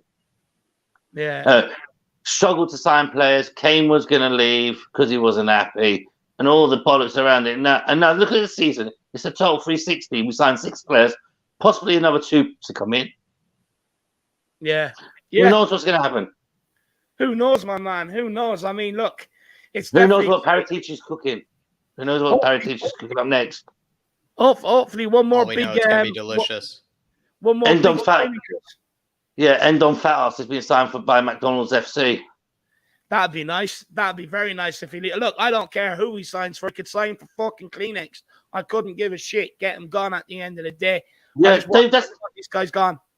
See, this is an argument I've had with a few friends, right? They're going, yeah, but you still got Ndombele, who's taking up 200 grand a week. You still got Giola shit show. I was like, they'll be gone. Oh, Paratici ain't that good. I went, he'll get rid of him, guaranteed. They'll be gone. And there's one player I actually looked at in the preseason so far, and I think should actually stay and not go on loan. It's Papa Matasar. He's not a bad player at all. Yeah, he'd be useful. I think he'd be useful. He's looked quite good in the game against Seville, and he looked quite good in the game against the Career 11. I've only seen 45 minutes of this kid, Chris, and I can tell you he looks more useful than Harry Winks ever was for us. Definitely, 100%. He could play in these like cup games, like the early rounds of the Carabao Cup and the FA Cup. Yeah, I trust him. He's the sort of player. He's the sort of player that you can trust to go out there and play. And he actually done quite well. And you can see the potential in him. Even the way that he looks, like you can see potential in him. You're like, okay, so it's like a 6'2", kind of like 19-year-old center mid who likes to drop deep. He likes to also play, high up. He likes to be kind of box to box. He just likes the football at his feet. You can tell that the way he even plays, he just likes the football, at his feet. Even when he's adapting to a new team, you can tell all he wants is just, the ball at his feet. And I feel like that just shows that, he's already a levels above Harry Winks, and I've only seen 45 minutes of him. It shows he wants to play. It shows he wants to play, and he doesn't want to go back on. And he goes, he's going to stay and fight for his position, which is the right thing for him to do. Yeah, I agree. It definitely is. But the problem is with that, you've got Basuma, Bentancur, Højbjerg, and Skip to contend with. I won't even put Winks in the same category because he's not enough. Winks doesn't go in the same category as Matasaar. Sorry. No, He doesn't even get into that league. Sorry. No, I agree. But look, Chris, my man, it's nearly 1 o'clock in the morning. We still have one more guest to get to. So we will let you go, my man. And thank you very much for your time and for calling in. And keep supporting Winks, my man. Jack, you're not forgiven. And David, for that comment, you're not forgiven either. Chat to me in the morning about it, Chris. Chat to me in the morning about it. Jack, call me out. Jack, don't worry. I'll be calling you. I'm going to just come on the show Friday afternoon now just to call you out about it. I'll wake up, with my coffee in the morning, look at the IrishHotspur group chat, and I'll just, see the big tag. I'll see the big tag there.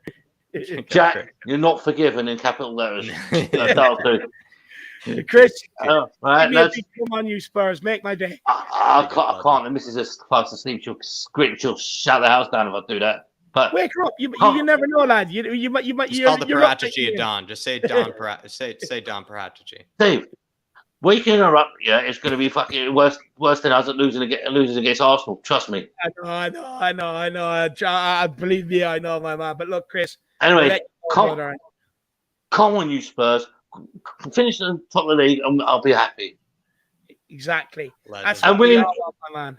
And one last thing, William Kelly, admit you're a Winks lover. Come on. Big up, Chris. Big up, see you again soon, brother. See you again soon. Everyone, give Chris a lot of love in the comments. I love Chris. He's good banter. Very good banter. I really do like the guy. I really do. So, guys, give him a lot of love in the comments. But look, we're down to the last guest of the evening. Paul, he's there. Let's get him on. Yes. Long time no speak. How are you keeping, brother? Come on, you Spurs! He can sing it. He can scream it. I'm so fucking excited, man. So fucking excited about this season coming up. It's brilliant. It's been a while, Paul. I was going to say, a lot has happened since the last time we spoke with each other. I mean, where are you right now? Are you in cloud 9 with Spurs? It's unbelievable. It started when, there were two players that last season I just thought, they would be so good in a Spurs shirt, but you just don't think it's going to happen. And the first one was Basuma. But he took the piss out of us. When we played Brighton, it was so obvious that Basuma was the kind of player we needed. He bossed the midfield. He's definitely a step up from Højbjerg. I think he's an exciting player. And the other guy, Jed Spence, I hope this gets over the line. They're fucking around with it a lot. But that guy, I think, is so exciting. I've heard people say, is he ready? He hasn't had much Premier League experience. I think he's going to be fucking amazing, man. Yeah. Hit the ground running. I said like an Ollie Watkins. Ollie Watkins hit the ground running. I want him to as well. Why? Well, last night I'm at a mate's house at the moment, and I put on like a sizzle reel YouTube of Jed Spence, and you can just see from that. You know what? He reminds me of Chris Waddle. Weirdly, he's like the way he's very fast, stop-start. Right. He's very deceptive. I was thinking Chris Waddle, man. It's the first time since we've had dribbler. Yeah. So I heard the guys earlier saying that this is it feels like the same excitement of the 80s, and I'm 100% agreeing with them. It brings me back to the days where we used to go out and sign a Chris Waddle or a Gazza or a Gary Lineker, except we've signed them all in 1 year. It's amazing. It definitely is. Look, I don't think any of us could foresee what was about to happen this summer. But Paul, you speak about the signings we've already got. Do you think there's any business left in Tottenham in terms of incomes before the end of this window? Yeah, we got a bit of money in the kitty that has to be spent. Otherwise, something weird, it disappears or something. I don't understand all this finance shit. But so there's room in there for someone. I think it's we need a centre back, like you guys have been saying. Like when we've got Davies, Romero, and Dyer, we're pretty solid. But anything goes wrong there, and you bring in a Sanchez or some other dog shit, it just falls to bits. Dyer doesn't play well, so maybe Longley. I haven't really seen Longley play much, but maybe he's the guy that fills that role. But I think we still need another one, But apart from that, I mean, Perisic. Jesus, Dobber done. Yeah, how did that feel? What a Conte-like signing. That's what Conte wants right there. Great, and it's a change in direction because for the last few years we've been doing this, buying players with potential, and a lot of them haven't worked out. They're just sitting there taking up wages. So, to get Perisic at the age, was he 33? You need a mixture of experience and youth in a side. And Perisic, he's played in a World Cup final. He's done everything. That guy. He's won the Champions League. He's won the Serie A. I believe he's won a Bundesliga. He's won the Champions League. I think he's won enough trophies to put on one hand, actually, Paul. And you get a young guy two like hands, he has enough trophies to put on two hands. Yeah, you get a young guy like Jed Spence in the team. He's going to thrive of being surrounded by players of that quality. Yeah. Where do you reckon we're going to come? I think we might win the bloody Premier League next year. I'm going to say that, Paul, Chelsea have shat the bed. They haven't got the dirty Russian rubles anymore. They're gone. They're just going to become bang ordinary like they always used to be. They were just crap, mediocre. And Liverpool and Man United, there was a points gap, but Liverpool look weaker actually next season. They look weaker going into next season. Yeah. And if you look at the signings we made, so Richarlison, Chelsea wanted to get him at the last minute. So we know our up front is better than Chelsea. Really. Yeah. Basuma, Arsenal wanted him, Man United wanted him. So we know our midfield is better than Arsenal and Man United. It's very exciting. And last season we were the only team that didn't lose games to Man City and Liverpool. Yeah, it was us. And the thing I really took away from the South Korean games, and it was great to see the boys out again. You get a bit of cold turkey. Was that game against Sevilla? I don't think we really fired up. But if that's our new kind of off game, and we still got a result out of it, that's a lot better than last year when we'd have an off game and just lose to bloody Southampton or Wolves or something. What do you make of also the two fixtures in particular? Don't you even like, I'm taking this from, someone on Paxton Road, which is a channel I like, Paul. But, he made a point that, the fixtures we're even playing are good fixtures for preseason. He said, we first started with a team that's mid-season, so really in shape, but also the best of those players of that league. And then the next game, we played a team like Sevilla, which we all know are no mugs at the end of the day. And, we're also working on things and are a formidable opponent. Now we're doing kind of a bit of a British sort of derby, with Rangers. He was like, I like the games that we're picking. They're not Colchesters. They're not Lincoln Cities, that we're playing. Yeah, back in the day, our preseason, as far as I can remember, it used to be like a tour of Norway, and you'd play part-time fishermen and things like that. So the preparation they're getting with these games there. That game against Sevilla, that was a proper competitive game. There wasn't much, friendly about that, I don't think. No, that's what I'm trying to say. Even last year under Nuno, we played Colchester, and then that first game, it was just what is the point of this? What are we actually getting from this sort of game? And, the K-League game, I actually thought was a really good team to start with. And then, the game after that against Sevilla, it's totally different type of team, but you're still learning something. It feels like we can draw conclusions from these games, if you know what I mean. Yeah, there was a lot of personnel turnover, but Colchester, you might as well just send the team to fucking Butlins for 2 weeks. The amount of, you're not going to get shit out of that, are you really? And if you come away losing, then you just feel like a twat for the whole season. So if you lose against Sevilla or Rome or we need Rangers, you picking those friendlies, because honestly, if they just show you a team, you'll just have the perfect, honesty about what that means to Spurs. Honestly, I wish they ran, the seasons. Clearly, this season they picked well. But the point I'm trying to make, they may pick well, but last season they should have ran the fixture list by you, Paul. They really should have. That's hilarious. More than they should have. That was classic. Didn't we play Exeter as well or something? Didn't we play Exeter or something on top? It was just absolute waste that we came up against. Maybe Steve Perryman had a hand in if we were playing Exeter. I think his fingers were all over that one. But there's something happening here, isn't there? There's something happening at Tottenham, and it's it just seems that everyone's pulling in the same direction now. It's so exciting, and it really does. Like the last time I really felt that, you know, I was really looking forward to a season was probably, I'd say like 88 maybe, when we signed Gaza and Lineker. So it's a long time, you know. Whereas we're just buzzing, man. We're just buzzing. It seems like you're so excited by the signings that seems like the Don Paratici has gotten to you, you know, Paul. It seems like, you know, Paratici. Okay, so, you know, it seems like I'm speaking your language by saying the Don, you know, here, you know, no question for you. Yeah, I mean, he's getting in there. He's getting the deals done, you know. Gone are the days where we would, you know, it's be like we want a Basuma, but at the last day of the deadline, when it ticks over, we end up signing like, I don't know, someone from Port Vale or something that there will be a Basuma in 10 years if things go well. But the point you made, you said back in the day when we signed Gaza, you know, we signed all these players, you know, Waddle, all these players, you know, you said we signed one of those players a year. You said we've all signed them in 1 year. It feels like one or two, that screamed, you know, the Don to me.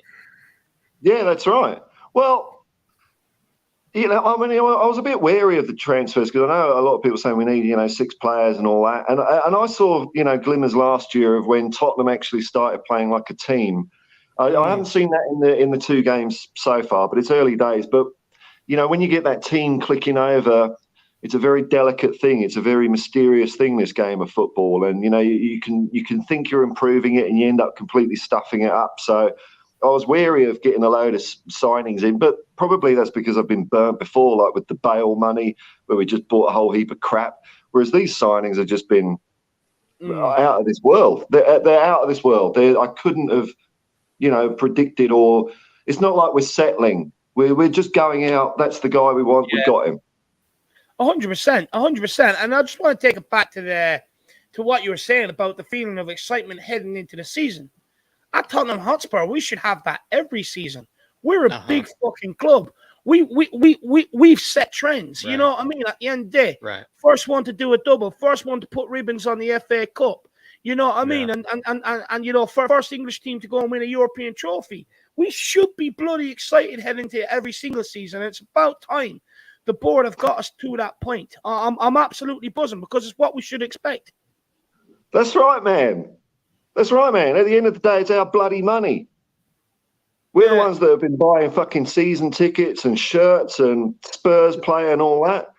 And for years, we've just been served up, I don't know, bit of slop, really. Yeah.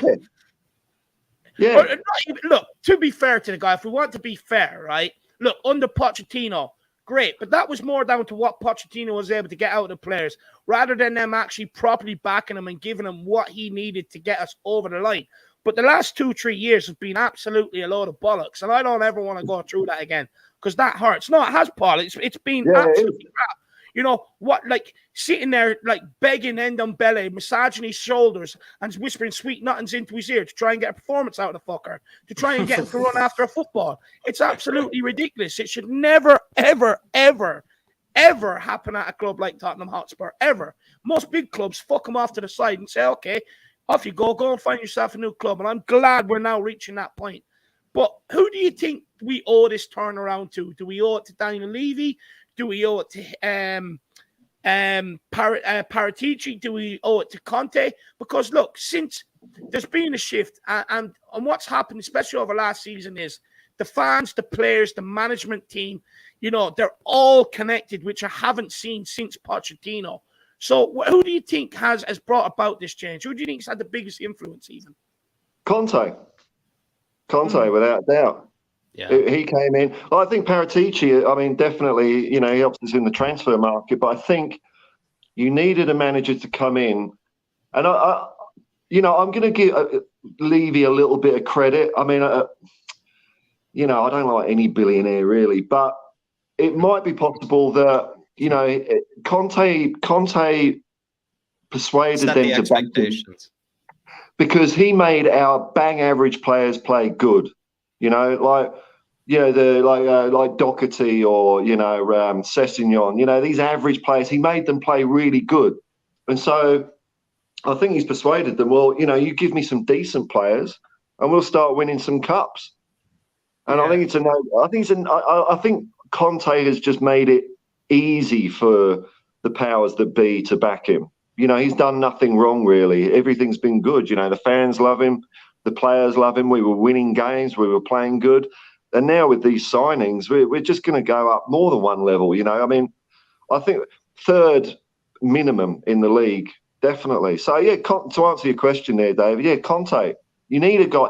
When you look at any club that's become great or had a great run, you know, like Alex Ferguson, you know, it's the manager. The manager's the number one guy. Without him, you know, like a Brian Clough or so, you know, you need that guy in there. Without that, you're not going to win shit. You might, you know, win a little thing here and there, but it's like when we had Keith Birkinshaw, we were winning stuff because he was the guy, you know, and when Birkinshaw was in, Bill Nick was still around the traps as well, doing scouting and stuff. So you had these, you know, larger than life characters that just don't accept any shit from people, you know. No, I agree, and I think that there's a lot to be said with having a manager with a set of bollocks that will make the big calls and demand more off the owners. Because I agree with you, like I've even said this about Conte. Like Conte was the only manager that could have came in last season and got us top four without any shadow of a doubt. He's the only one that could have came in and said bye-bye to end on Belly and Lascelles with the amount of money we paid for them. He's the only one that could have done that. He's the only one that could have got more out of the likes of Dyer and Davies and everything else. And a real intelligent guy and a guy with a lot of bollocks who, let's be honest, the manager nowadays is more or less the front of your club. He's put out there in every single interview and everything else. And I think it's important that you always try and aim to get someone that has that sort of characteristics where people will follow him. It's very, very important to have that. And that's what Conte has. He has that X factor. And that's why you look at the level of our signings compared to Chelsea's. That's why players are coming to Tottenham, because of this guy. He has that pull. People want to follow him. People want to play for him. When they go to Arteta, they don't. Even under Pochettino, they didn't. The reason why Pochettino had the success he did is because he was able to clear deck of all the experienced players and get young, hungry players who would do what he wanted them to do. Yeah, I mean, it's interesting you mentioned the people down the road there. I mean, it's going to be fun just watching them cry all year, man. It's going to be great. Yeah, it's going to be so good. Like, you know, we get Richarlison, they get Jesus. I mean, come on. And trust the process, Gooners. Stick with him. Give Arteta another 5 years. That'll be magnificent. Because you just, and the way Arteta just cracked at the end of the season, and Conte just did him like a kipper, man. You know, got in his head. You know, when we smashed. Even in the press, to his benefit, it's only a manager. Sir Alex Ferguson used to do it. He'd have managers beat and teams beat before they even rock up to Old Trafford. Brilliant. And we've got that guy now, man. We've got the Ferguson. We've got Conte. And you know, I don't. People say, "Oh, he only stays. He doesn't stay at clubs very long," and I don't think that's really true. Like. He's managed if for the conditions are right, he'll stay. Yeah, he stayed at Juventus until he got a nod for the Italy job. I mean, you know, that's not him walking out on a club. He walked out on Chelsea because they're a bunch of tossers, and into Milan, who knows what happened there. But I mean, when you see Conte, he doesn't seem to be giving any sign or cue that he's out the door soon. I mean, he's building something huge here, you know? Yeah. Massive. You imagine games like gone are the days where last season we'd be doing all right, and then in the 60th minute, let's freshen up the midfield. Who have we got? Harry Winks. And it's like, oh God, no. Yeah. We've got so many more. We don't have to do shit like that anymore. We've got so many options in midfield. Højbjerg, Skip, Basuma. Like last year, I think midfield was weak at times. We just didn't. I don't. Højbjerg does. It's Højbjerg or Skip you're going to be bringing off the bench, or Bentancur, you know, like imagine that. Like someone you're going to be like, oh, okay, you know, this is, you know, he's got something to work with here. And you know what? Lucas, I thought he did a nice little cameo at right wing back. You know, I mean, he ran into dead ends quite a lot, but he looked like a new lease of life, you know? I think I agree. And I think that's his little, we've been saying this all night, but we think if he wants to try to get more minutes, you know, then maybe he might be given at, you know, a winger sort of position, you know, this season. right wing back might be a way to, get some extra minutes that maybe he wouldn't already get, at winger. So how far do you guys think we're off the top? I think we're at the top. Fuck them. But what do you? Top three is what we're looking at.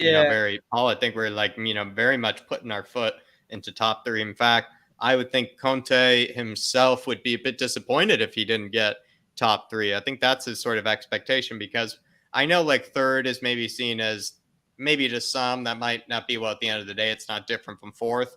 There is a huge difference, I think, between third and, and fourth, because with third, at some stage, you probably have been challenging for the title, or at least challenging, at some stage, to even get second. And so I'd like to think that he wants third and he wants a trophy. That's what I think Conte wants. And that's what I want. But that would be my guess. I think that's very much his bare minimum. I think he clearly is building this team to get a trophy of some kind over the line. And then I think he is a league specialist anyway. So I could see him, going for third at least. And for me, sorry. Yeah, no, just for me, I think the ultimate with Conte, he has no doubt in his mind he can go and challenge for that league, and I think that's where we would be if I'm being honest. I think you look at Conte. Okay, does he have as good of a squad as City if you compare every individual talent to talent? No, but what Conte has, what other people don't have, is he can get a team together. And he has the beating of Pep Guardiola. He has Klopp's number. And with Conte, you've already seen what he's been able to do with a makeshift squad, a bare 11. Imagine what he can do now with the strength and depth he has. And he's the sort of guy who knows how to use it. I definitely think there's a trophy for us, especially one of the domestic trophies, FA Cup, League Cup. I do think the Premier League is going to be very hard to win, but do not write it off. He brought Chelsea from 10th to 1st. He brought AC Milan from miles behind Juventus. I think it was over 20-point difference, and ends up going and winning the league the next season. So for me, he has form of doing it. He has know-how, and I think the expectations would probably be a title challenge. Do I think we can win the title? I think it's going to be very, very hard. I think we might just fall short. But you get me in a centre back and a centre attacking midfielder, I think we have as good a chance as anybody else. Yeah, I agree. Funny what you said there, David, about Klopp. They did not like playing us one bit last year, moaning about the style of play and all that. I've not seen Klopp rattled like that. His huge teeth were just spinning around in his big head, Pep hates playing us too as well. Pep hates playing us, not even just Conte. He hated playing Jose. He hated playing Poch. When you hear Klopp coming out and giving out about the style of football we played, that's when you know you've got around your finger. And I heard you say this a while ago, David, and I agree with this because this is the way I felt when I used to go and see Spurs in the 80s, We've got a team that it's going to be a privilege to watch, We've got really exciting players. Wow. It's like not quite once in a lifetime, but there's something very special right now. And I hope, if the lads, come close but don't actually win any trophies, I hope people don't give them, if all you can ask for is to be in the mix, If you're in the mix, and you acquit yourselves well, then who knows what can happen. But I've seen great Spurs teams that I've enjoyed watching week in, week out, and I used to love going to White Hart Lane and seeing the boys and the atmosphere. We barely lost, but, there were years we didn't win anything, but it was a great time all round. And I hope, if we don't win anything this year, it's going to happen. When you're in the mix enough times, eventually you get lucky, things go your way, and you get something. But it is just going to be such an honour watching a team like this wearing Spurs shirts. It's phenomenal, man.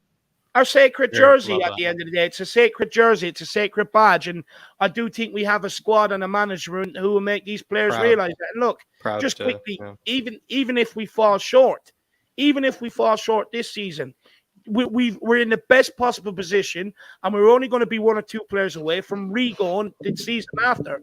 So we'll wait and see what happens. But look, Paul, it's been an absolute pleasure. You've cracked me up as well. So I really appreciate your time. And do I have your number? I don't think so, no. No, can you email me? You have my email anyway. Yeah, no worries, man. Can you email me your number, my man, and we'll be in contact? Yeah, cool, man. Yeah, we'll keep it up, boys. This is exciting. Come Love on. it, Paul. Love it, Just brother. get in there and stuff the fuckers. Come on. Before I go, the other thing I'm really enjoying is, and you've mentioned this, is the physicality of the players we're buying. Because I think, you know, when we've had really good Tottenham teams, we've always had hard, not dirty players, but hard mean-looking players. Yeah, like Graham Roberts and Paul Miller and Tony Galvin and, you know, strong players that just don't take any shit. And we've got players like, it's just all over the... We got bodyguards all over the pitch, soldiers. Everywhere, man, everywhere. And it was great to see them stick up for Son after that player ran into Son's elbow and did his face in. That was fantastic, you know. It's great to see. Yeah, we've got flair and we've got physicality and we've got never give up mentality. I think we're going to go well, boys. Oh. I think we will, Paul. Give me a big come on, you Spurs. Make me smile before you leave. Spurs. Come on, you Spurs. Big up, Paul. Legend. Don't forget to email me your number, brother, all right? Yeah, man. No worries, dude. Big up, Paul. We'll see you soon, man. Legend. Cheers. Bye-bye. Catch you, brother. Oh, what an absolute legend. I really enjoyed that. He cracked me up. Line of the evening was love when we have Paul playing against Norway, some part-time fisherman. I don't know why. Yeah, two very clippable moments there. He had two very clippable moments. Absolute legend. Big up, Paul. We've got one super chat to get to, and then we will end off. Quarter past and 1 in the morning, going for 4 hours and 15 minutes, being an absolute whopper. But you know what? I would never complain because I absolutely love sitting here talking about this great fucking football club. That's what life is about. Paul Van says, respect on Levy's name, building a dynasty. Look, what I will say is, I'm not going to give him ultimate respect because he has pissed about for a long time. But what I will say is, I asked him, I'm not going to speak for others, I asked him to get somebody else in who knows football on the footballing side of the business, who knows how to pick out players and knows how to get the deals done. He's done that. I've asked them to back the club with finances. They've done that this summer. I've asked them to get in quality players. They've done that. I've asked them to get in a world-class manager.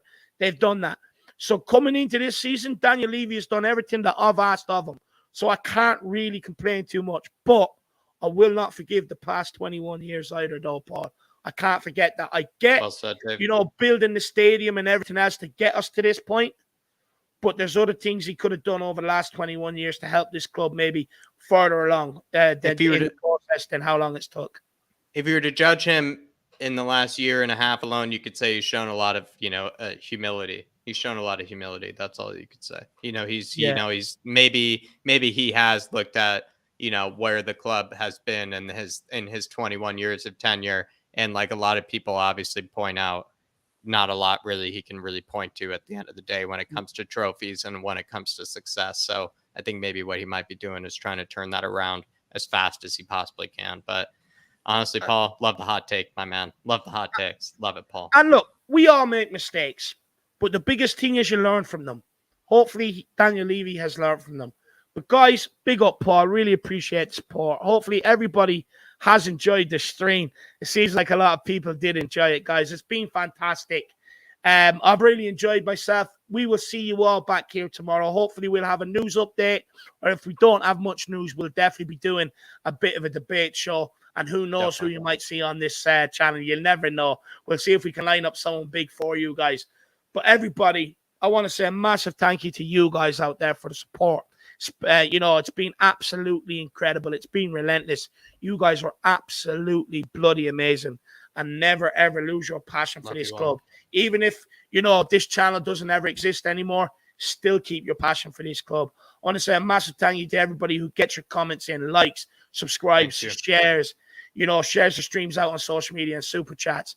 You have no idea how grateful myself and Jack really, really are for you guys. In fact, sometimes I feel like what have I done to deserve the support that we get, how loyal it is, how regularly you tune in. It's absolutely amazing.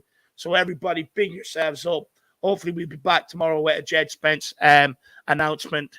And guys, come on, you Spurs. Come on, in Conte we trust. In Conte we trust.